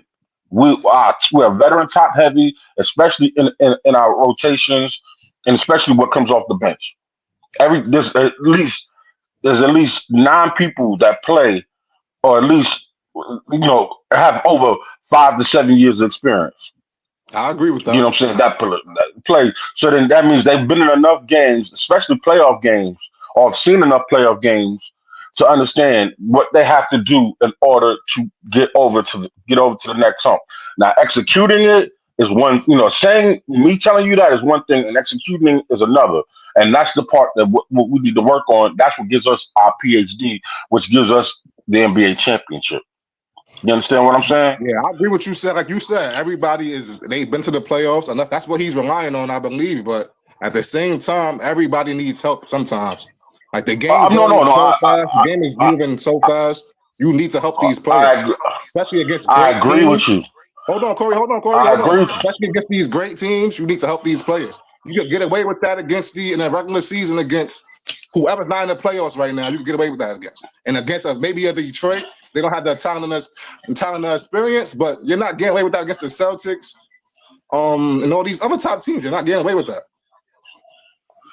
We don't know that because we have not done that yet. This is a brand new series. 10 against the top 3 teams. And Bro, I said this earlier. Corey, hold on, Corey. And it would be worse if Orlando. They played Orlando 4 times without Paolo this year. So it would have been worse than that, bro. Can I say something? All right, now check me out. I said this earlier. We played all those good teams, except for Boston in the beginning of the year, which we got blown out. We just put that team together. And I'm not trying to make an excuse, but this is a reason. We played them all back to backs. Go back. You can see it. Look through it. When we played them right after we just played a good team. Not even a day's rest. Here we go. We're playing Boston back to back. We go to Cleveland. We're going from Cleveland to now we're playing Boston. We get a day off. We play Cleveland and then we play Boston. I want to beat them, Corey. Come on, Corey. I'm not giving them that. I'm not giving them that. I am. It's not about you. It's about what I just said. Cleveland and them. Listen, we ain't got to. My man, we ain't got to agree. We ain't got to agree on that, bro. And it's cool. And ain't no problem with that. Because see, the proof is in the pudding come Monday. The proof's gonna be in the pudding come Monday. And whether we right or wrong, you know what I'm saying, it doesn't matter because all I care about is the victory, which I feel like Tibs is gonna come up with a great game plan to number one, defend as well as attack them in the ways they need to be attacked. You know what I'm saying? And unleash what we have. I said this earlier. I said this earlier. The key to the game is OG going right back at Tatum, just like how Tatum's gonna come right back at him. You know, that's gonna be, and also to attacking White as well as Brown. So Tibbs telling them that, right? Of course he is. I know he is. Of course he is. I know he is. So I can hear him talking right now, all the way from Connecticut. So I wanted to say one thing two things really. First, when I was talking about the Knicks need another backup point guard that can help facilitate, that is more of a floor general, a true floor general. I think it was mentioned, somebody said Campaign. Campaign is not that guy. I thought he was that guy because I know that at one point he was starting for Phoenix and he was the guy. But then I looked at him and I looked at his numbers and I realized, no, he's not that guy. The guy we see in front of us is who he is. He's a shooter. He's a shooter that, he's a point guard body. He runs around. He does his thing. His floater is terrible, by the way. I just want to put that out there. That floater is garbage. You need to put that floater in his back pocket. You know, I don't normally criticize people's games, but his floater is not good. It's not NBA worthy for him to be trotting it out there enough. I don't think if he looks at the success level of that floater and how many times it actually goes in, I think he would put that thing in his back pocket. But anyway, but that's why he's a career backup and not a starter and nowhere in the league. So unfortunately, yeah. But Cam Payne, even as a starter, has not averaged more than 5 assists in a season. Come on, man. He ain't that guy. He's not him. He's not him. So we need somebody else, somebody who's a better floor general, a better facilitator. And that's part of the reason why the Knicks are struggling. It's not just because we don't have a bench, we don't have another scoring option off the bench. It's also because we don't have a good, reliable backup point guard coming off the bench. I know you guys are going to say Tyler Kolek. Tyler Kolek's not ready. He's not ready yet. He's not ready yet. He's not ready yet. So we need somebody else that we can depend on. And unfortunately, we don't have that yet. Now, they don't have that in the starters, Ron, to be honest. I know. I mean, and that's one thing. Hold on, I'm sorry. Like this read and react system, like you need how can I say this? Like players who can make tertiary plays. Like you need read and react players. Like OG is not really a person to put the ball on the floor, then pass it out. Then the best option for that is probably Josh Hart in the starters, right? Besides Brunson. Right. And even Josh is probably only that way because he's limited offensively. If Josh could get he probably wouldn't pass the ball either. So exactly. Yep. But and to the other thing, this is David. I think you had mentioned that Brunson didn't play in the last Boston game. He did. He had 27 points and 10 assists in that game. So yeah, he played. Yeah, so I mean, look, man, they have a lot to do. They have a lot to clean up coming from that last series. You don't want to bring any bad habits because the Knicks had some bad habits. Detroit forced them into some nasty basketball because that plays into Detroit. Detroit doesn't have a lot of offensive scoring. They don't shoot good from the perimeter. So they had to play a down and dirty type game and get the Knicks to do that. And I said it prior to the Thursday game. When you look at the series, the Knicks played Knicks basketball game 1, and they played Detroit basketball the next 4 games, right? We got back to Knicks basketball, which I'm so happy to see. They started to dictate the pace in the first quarter in game 6. And listen, that's probably the difference in why it paid off and why the Knicks had a chance to win the game and put Detroit away. And they have to go back. Now we got to figure out what is Boston's style of play again. What do they want to do to the Knicks? You know, they want to run and gun a little bit, but they really want to bomb away from outside. So what can we make them uncomfortable about and what works into our favor? Because the last thing I want the Knicks to do is get into a shootout with Boston. Boston wins that 9 times out of 10. We might be able to win one game and outshoot them. They're much better. They shoot like almost 40% as a team. We ain't going to. We can't win that battle. We can try to keep up. They got to switch, Ron. Yes, they do. They got to change something up. they do. They got to switch on defense. I mean, like that Brunson be doing. He try to get back to his man and all of that. No, you have to switch, bro. Yeah, you got to do that sometimes because the Celtics shoot too good. They damn sure do. That's why, like I was saying it. I think I said it on Thursday night show or whatever. I said it on some show. I've been making the rounds. I loved how I saw the swarming defense that the Knicks did in that game 6. They can't really swarm and double team. Yeah, they can't. No, they're Boston. It'll be a Boston massacre. They'll bomb us away. So we gotta be smart about how. They move the ball too well to do that. But I think the Knicks just need to play sound man-to-man defense. You know what I'm saying? Pick up, stay with your man, fight through screens. You know, just fight through the screens like we did. Because that's another thing we did do that. I think we did that well in game 3. We fought through the screens and we stayed on our mans in game 4 very, very well in Detroit. And as long as we do that, I think we'll be all right. Get in their faces and don't give them clear, wide open 3-point shots because that's what they rely on. If they don't have the 3-point shots, they're trying to get to the basket and lay it up because the two main horses trying to get to the basket are Tatum and as well as Brown. And if we play sound defense on that and try to limit their shots limit the easy shots and allow them and force them to shoot the tougher shots, then we'll be okay. I think we'll be all right. We'll have a fighting chance.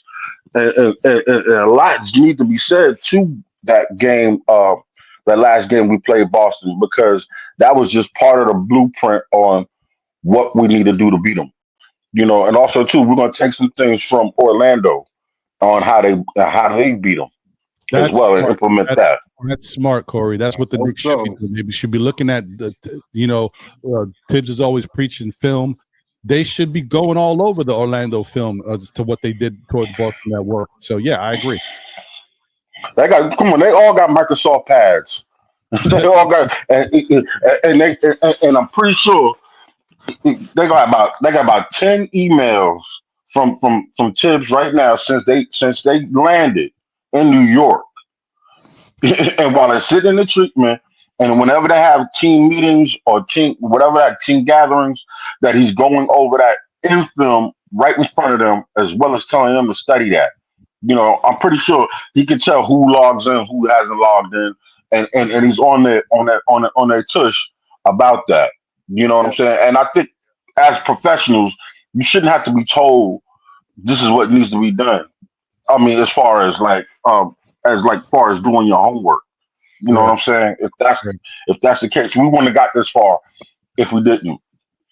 Stats, my man. I'm gonna say this right now, bro, and I'm just gonna hit you with a little bit of what my knowledge is that this is a brand new series. You might as well forget about what happened in the regular season.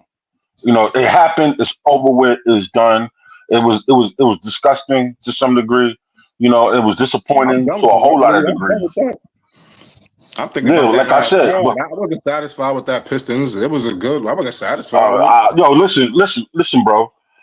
I don't care how they got it done. If we won by half a point, we still finished the series on top. Listen, nobody really remembers. Nobody really remembers how close these series are 5 years from now. All they remember is the results. Yeah. Exactly. The wins. That's all they remember. You know, and that right there, you got to let that go. You know what I'm saying? I wouldn't care. Listen, back when I was in junior high school, 60 was passing. You come down here to the South, 65 is a D. You know what I'm saying? You're not passing. A 60 is an F. So what that's saying is, listen, it doesn't matter how you get it done. You get it done, whether you win on points or you win with a knockout. And so and, we got to move forward with that. Yeah, and it's 0-0 now. I like that about Boston. You feel me? Not with Detroit, but it don't matter how they beat Boston as long as they win. I ain't feel like that about Detroit, but I hear you though. And the other thing too, Stacks, is this is good. The conversation is good because other people think the way you think, Stacks, and other people feel the way Corey feels. But the bottom line too is let's look at it from a different team's perspective, right? The way we talking right now is like because we played a certain way in the regular season, that means we can't do anything. We can't get nothing done. And that's not true. It's not fair because we've seen that anything can happen. We don't know what's going to happen. I mean, bottom line is anything can happen. Game one, I'm not saying I want this. Get hurt. We don't know what could happen. Like you about to go there, bro. You know what I mean? I gotta put that out there. I wish no bad on nobody, man. But here's the thing, too. Think about it like this. This is my best example because this is real. Miami Heat played like trash a year ago, 2 years ago in the regular season. They had to play in to get into the playoffs. And what did they do? They made it to the NBA Finals. If you're a Miami Heat fan, you're going to say, yeah, no, Miami, we got it all the way. We played great. We could definitely knock these teams. They stunk all season. They had to get into the play-in. And they was the last team in the play-in, and they ran through the play-in, and then they ran through the playoffs. But they didn't look like they could do any of that. They looked terrible. So who's to say that the Knicks, who stunk it up against all these good teams, man, you know, it's the playoffs. Anything can happen. It only takes a little bit of momentum shift and for the team to believe in themselves. That's the difference that I said about this Knicks team compared to last year's team. That team, even though we had all those injuries, they believed in themselves. They thought they could do anything, and it looked like it because they was winning games that they shouldn't have won. So I'm just saying, like, if the Knicks get that same belief, they go in there. If they beat Boston game one, who knows? The Knicks might be said it wrong. They had that Johnny Bryant on that bench. They miss him. No, they do miss Johnny. They do miss Amen. Johnny. I'm not gonna say they don't or they do. It's not. It's irrelevant right now. It's not. No, That's not it relative doesn't to the matter right Brought now. it moment, up last year, so that's why I brought it up. That's why I brought it up. No, he's Johnny Bryant. bro. No, I was just gonna say real Go quick, ahead, Ron.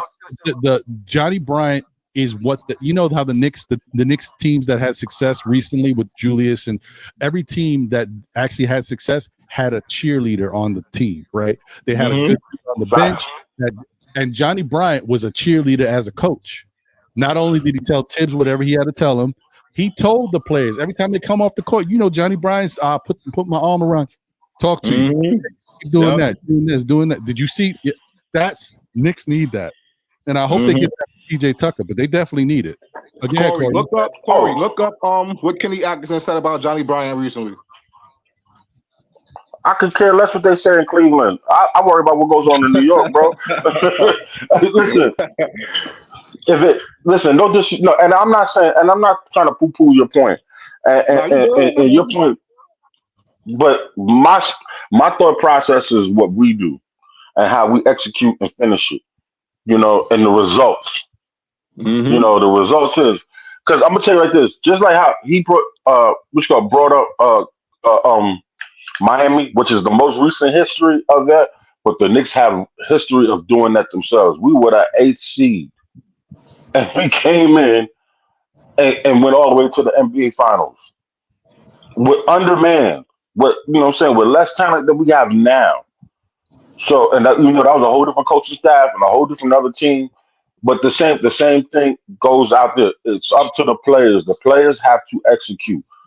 At the end of the day, nobody's game plan is foolproof. You know, like Mike Tyson says, everybody has a game plan until you get punched in the mouth. So we come out swinging and we throw a haymaker and we get them reeling, then that's a whole different story. Because there's chinks in their armor. They're not perfect. And they're not this. They're just the champs. And they were last year's champ. They're not this. They're not this year's champs yet. Right. Right. I'm not sweating that, man. Listen, I love. I'm not a real big guy. You know what I'm saying? I'm about 5'11". You know what I'm saying? I'm about 235. And that's cool. But I love taking on the bullies. I love it. I love it when a 6'5" cat comes in my face and tells me that he gonna do so and so. You know what I'm saying? Because that just tells me you don't really know who the hell I am. Why you know what I'm saying? And why I gotta be a 6'5" cat? I'm just all right. My fault. All right. No, I thought you were 6. I thought you were closer to 6'7" or 6'8". Yeah, you know what I'm saying? 6'8". Nah, I'm just yeah, but my thing is not, and it's not no Napoleonic complex or something like that, but it's more of I love a bully. I got you. And I love a bully because bullies thrive on fear and intimidation. And that's the thing that motivates me. You can't intimidate me, you can't break me, and you damn sure ain't gonna take away from who the heck I am. So with that said, the Knicks going there, Knicks have that type of attitude. You see what happened when they tried to bully us out there in Detroit. That was a joke. Yeah, that was a joke. Listen, that was a joke. And then we ended up putting more fear in their hearts than they tried to even do to us. We laughed at that and we ran away with what? The victory. They over here. You know what I'm saying? Cunningham's trying to get measured for his sombrero right now for Cancun. So it doesn't matter. It doesn't matter. It's just a brand new start right now. Here we go again. I hear you. Shout out to 336 Boston. Great show, guys. Celtics in 5. Listen, man, you should feel good about your squad. They're going to come to play. They deserve it. They won the championship last year. They've been great this year. But I believe these Knicks are going to give them a run for their money. I don't think they're going to just run over the team. So, like I said, Boston in 6 if Boston is going good, or Knicks in 7. That's how I look at it. But I hope it's a good series. I hope you come back and, you put your 2 cents in the chat. We respect you over here. It's all love. I mean, we gonna go at if we win some games. Don't get it twisted. So let's see what happens, man. Shout out. Or just call Ron's 976 number. Nobody is supposed to. Now you Y'all gotta call in. And speaking of calling, I'm about to get up out of here. So if anybody wants to call in right now, somebody chop it at the bit.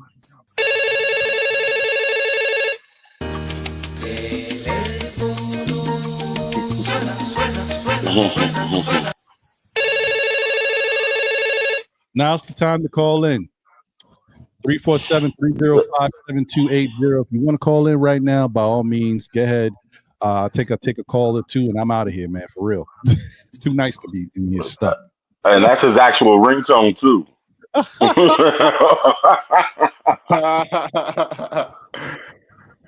So yeah, definitely, man. Let me know. I'll give you like about 5 minutes. Anybody calls in, I'll take it. If not, I'm out of here. So but once again, guys, listen, we know how good Boston is. We know the Knicks have some things they got to work on. If they want to win the hero ball, whatever you want to call it, no, we cannot do that against Boston. There's going to be moments for it. There's going to be moments for Captain Clutch to come to the rescue. But the bottom line is everybody's got to believe in each other. He's got to believe in them. They got to believe in him. But they also got to believe in themselves. This is why I think it's lost here. These guys got to believe in themselves. They can't go down. Like, if, say, one of them comes out and they go 1 for 5 out the game in the first quarter. Don't wrap up your game and say, okay, I don't got it. It's Jalen's night. No, we're going to need you at some point. Maybe just take smarter shots down the stretch. So we'll see what happens. All right. Got the caller calling. I told you the 976 number is ringing. Let's see who we got. Caller, you are on with SKF Know the Ledge. Your name and where you calling from? Hey, my name is Peter. I'm calling from Jersey. Hey, what's up, Peter from Jersey? Good to have you on. What's on your mind, bro? What do you guys think about trading Cat for Giannis? Cat for Giannis. That's always the question that's on people's minds these days. Look, my opinion is this. Karl Anthony Towns deserves to have a shot to be the guy on this team. I mean, I don't mean like the guy, like he's got to be the number one, but like to be the guy who he is on this team. This is the best audition tape for him. You know, he's come over here. He's having one of his best seasons ever. He is like second in rebounding in the NBA. And he's a phenomenal shooter. We already know his percentages. If he comes out and does his thing in the playoffs and has solid games against Boston, right? Goes out there and does cat type numbers. I'm not letting him go just because Giannis is available. You know what I mean? I know Giannis is a great player, and I know, you could assume that he's going to come here and do great things, but we don't know. If Cat has been here and he actually does great things against Boston, whether or not we lose, if we can get to 6 games and he plays really well and he's helped us win a couple of these games, or if we win the series and we go on to the next series, like, I'm not going to let Cat go just because Giannis is available. Now, flip side, Cat stinks. Jrue Holiday puts him in the chokehold. He don't know how to act out there. He gets in foul trouble. We can't depend on him. Well, then, you know what? Listen, I'll give you Cat. I'll give you Macau. I'll give you Deuce. I'll give you a couple picks. Let's make it happen. Like, I don't know what else to say. Like, that's how I feel about it. I really want to see what Cat does first before I'm even thinking about putting him in a trade to go anywhere else. And then, listen, they may not even want that, but I'm just saying, like, that's what I would do if it don't work out. What's your thoughts on that, Peter? I agree with everything you said. It's like Giannis is more explosive, he's more dominant. I feel Cat's a bit soft, man. We need like a Randall tough guy, That's how I feel. That's what I feel the Knicks are missing. And I hear you on that. He's got to really prove himself. Cat still has to prove himself. This dude has been in the league 9 years with Minnesota. This is his 10th year with the Knicks. He's like a 5-time All-Star, and he's still got to prove himself. Listen, I hear you. Like, but we'll see what happens, man. I hope that in the end it goes back to what Cat was doing before. Like, because the other thing too is, even though I said Jrue Holiday's probably going to guard him and try to get up in to make him uncomfortable, not allow him to put the ball on the floor as much, not allow him to get to his spots. Once again, I'm going to say it. Boston does not play that same intense level of in-your-face defense that Detroit is playing. We might see Cat wake up. Cat might drop a 40-piece in this series. I'm just saying, it could be different. So we guys wait and see how it all all shakes out. Anything else on your mind, Peter? No, that's it, man. Thanks for taking my call. Hey, man, thank you for calling in. You're welcome to call anytime. Our shows are on Saturdays and Monday nights, but, we might do something during the week here and there. But, appreciate you, man. Thank you for supporting. All right, take care. All right, take care, Peter. What's you guys' thoughts? What do you think about that, Stacks? How you feel about the Giannis thing and Cat?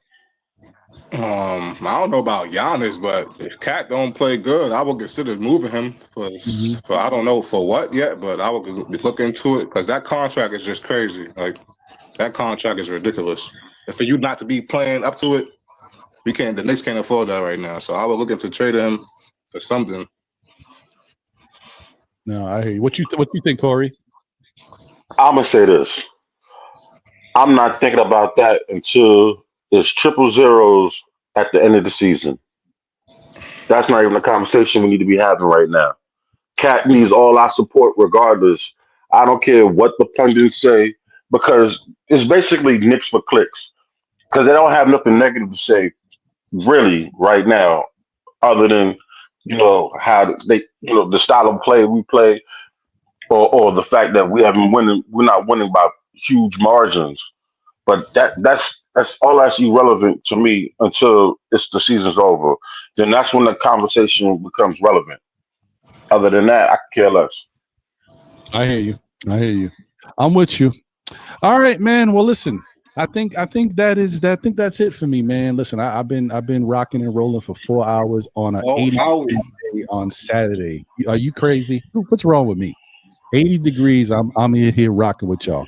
That just shows how much I care about y'all, how much I care about our New York Knicks, and this is where I want to be for at least a little while. But now it's time to get up out of here. So, any final words, Zach?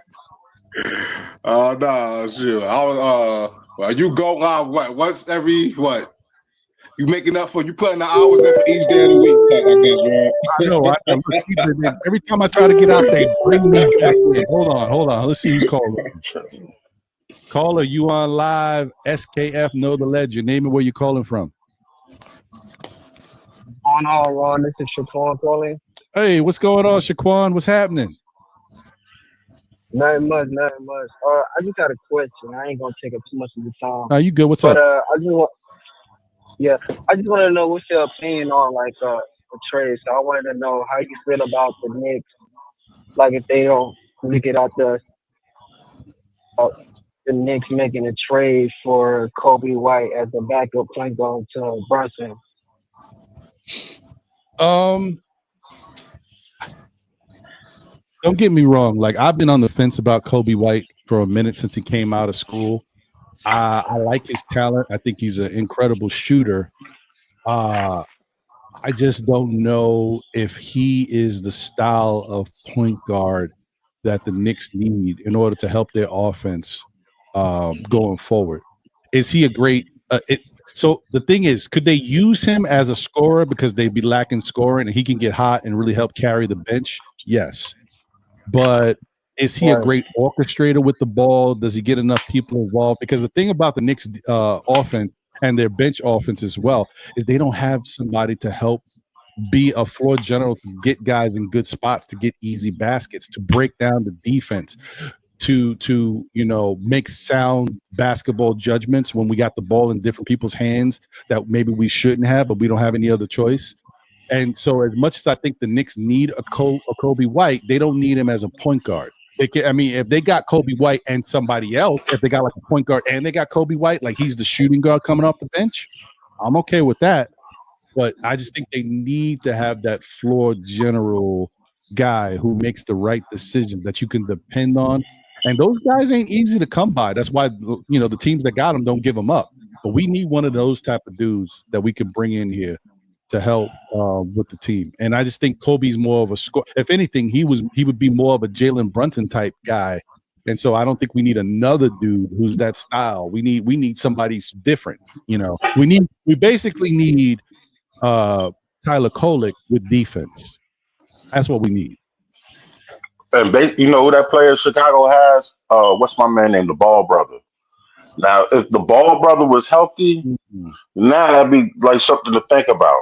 But he just signed that. He inked that little 10, that extra 10 million a year. I think 30 million for like another 3 more years.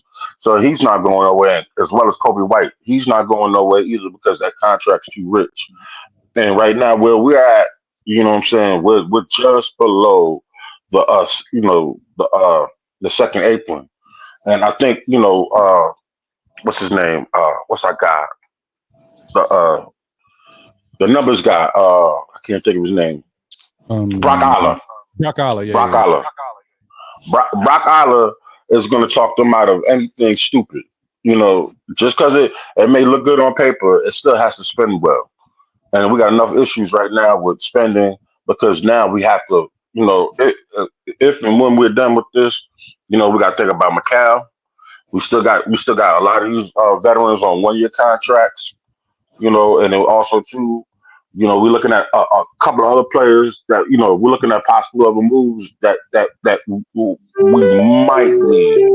Outside of that, I could care less. Man, y'all killing me right now. Killing me. Last one. I know who it is too. You lucky I'll pick it up. Shout out to you, caller. Thank you for calling in. SKF, Know the Ledge. You don't have to say your name and where you're calling from because I know it's Wiz. One more hour, baby. One more hour. What's going? Don't let him fool you. Oh, no. What's going on, bro? Try to end the show early. Yeah, What's yeah, up with this early short show, man? What's happening, What brother? It wasn't early. You was just late. Yeah, you late. Exactly. What's I'm happening? late, man. I've been waiting to be the last. To say the best for last. No, that's something. From I don't know Brooklyn, about son. that. Living in LA. We got to clean our palate, dude. You got to clean your palate, dude. No Clippers. LA Clippers, baby. All right, what's on your mind, man? What you want? Yo, man. Why did you guys do an assessment of man-to-man comparison? Point guard, and because man-to-man, if you rate these guys, we match up with them just right. I mean, obviously, Tatum takes that spot, but we got the center, we got the point guard. Mikal actually matched up with Brown well. So man-to-man, and then we actually on the bench, if you really look at the stats, we actually do go stronger 8 deep. We actually are stronger. Wait, hold on. Was you here? Was you here when I was doing the player matchups? No, he was late. That's what I'm talking about. Wiz, see what happens when you come late. Hey, catch replay gang. Hey, I missed that. I thought you did. I was listening on and off. That's why I probably missed that. Okay, forget that. Anyway, but the matchup that's number one is coaching. I'm sorry. I agree. Sorry. My boy Corey. I can't give Tibs any break at all. He's got to hear it over and over again until he changes. He has it in him. He's done it a couple times in spurts. It's there. He has the personnel. He's got Precious and he's got Wright on the bench rotting away. In fact, I wouldn't even mind seeing some Huck Porter when I see Mitch out there gasping for air. Because you guys talk about Mitch trying to play 30 minutes. Mitch goes 4 minutes and he's gasping. He looks like Taj Gibson did last year. So I'm like, come on, man. The number one thing that I think can cost us this series is Tibs. I know Brunson got his little flaws, but I think Brunson offsets them. Tibs is the one. So I'm calling Knicks in 6 because I'm a fanatic, right? But I gotta have Tibs come with his AA game and listen to his bench and his coaches and his assistants and his players and be sensitive to their fatigue and their injury level and use all these things he's ever learned in the last 40 years. Use the timeout, foul the guy, play defense, offense in the last minutes. You gotta switch people out. I mean, there's just so many things that I see he doesn't do sometimes. And then after the game, you say something and then go back on it.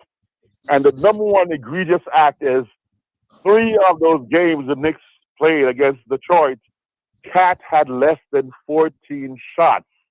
You can't have Cat with 10 shots in no daggone playoff game. You're right. And that's it. That's my drive. That's all. That's it. That's all I gotta say. And I had Simon yesterday. So I didn't have big no Simon today. And I got some dance moves to teach you on. and I can give you a song before I leave if you guys really want to hear me sing.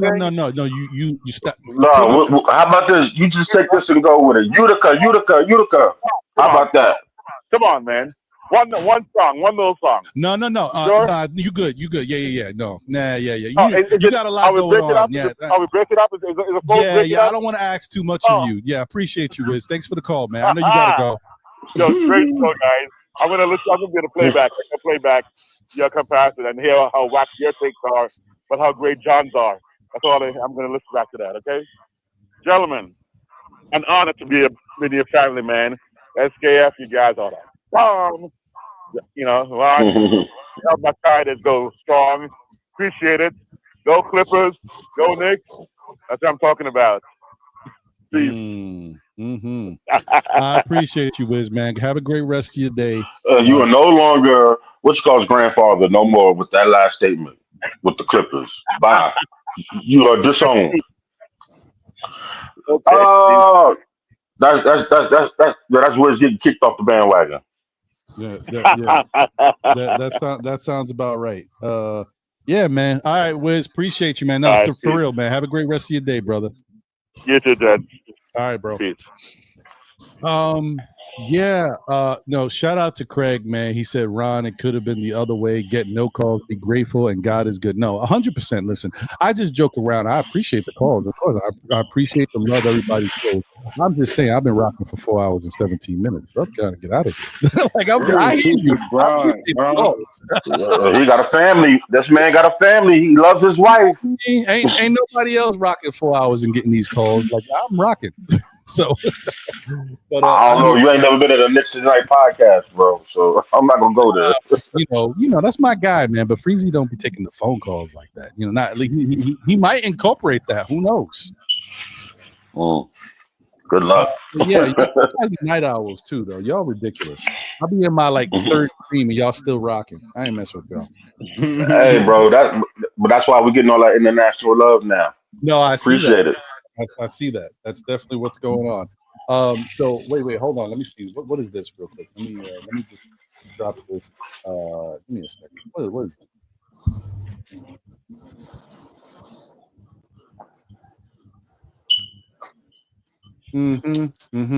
What is this? What we got going on?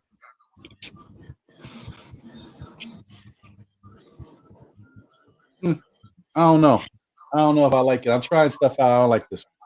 But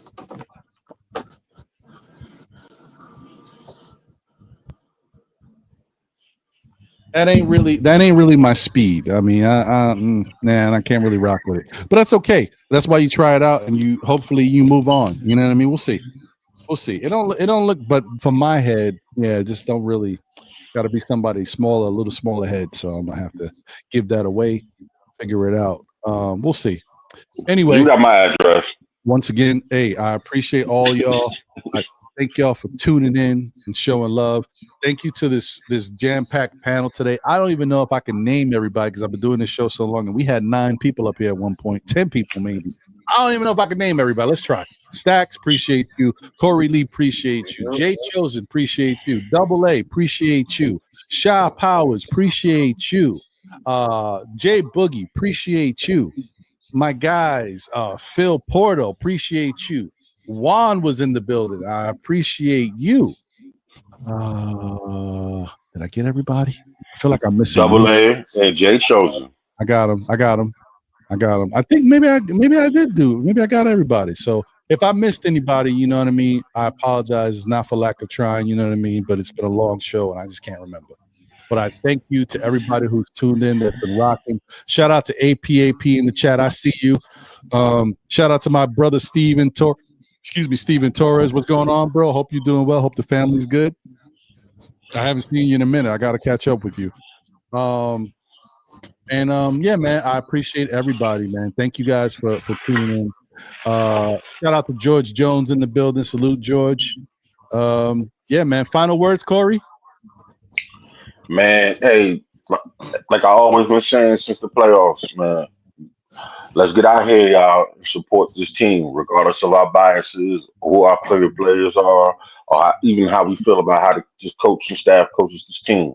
The Knicks needs all the positive energy they can get because energy is everything. When you put it out in the world, you know what I'm saying, you get the same thing back. So let's keep it positive. Shout out to the Knicks, control the pace, get good shots up, play sound defense, and hey, man, I'm happy to be up here. Shout out to everybody who's on the panel, and especially shout out to the chat, man, because it's you all that make this happen. Y'all make this possible, and I'm grateful. And One Nation, Nick Nation. I'm with you on that. Stacks, final words, my brother, and definitely plug your YouTube, man. My final words. Where is Deuce McBride, bro? The Knicks need you, bro. Can you please step up, bro? You miss this guy. Where is this at? Took the Deuce to the trade. Yeah, man. I don't know where he's at. The Knicks need him bad.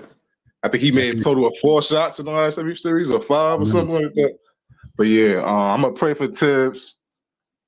Hopefully he rewards us. He rewards me for praying for him that he can make some great adjustments during this series. And I can subscribe to my check out my YouTube. It's the name I'm on right now. I can just check on my YouTube, Stacks Different Timing. And yeah, that's it. Yeah, man. Appreciate you, bro.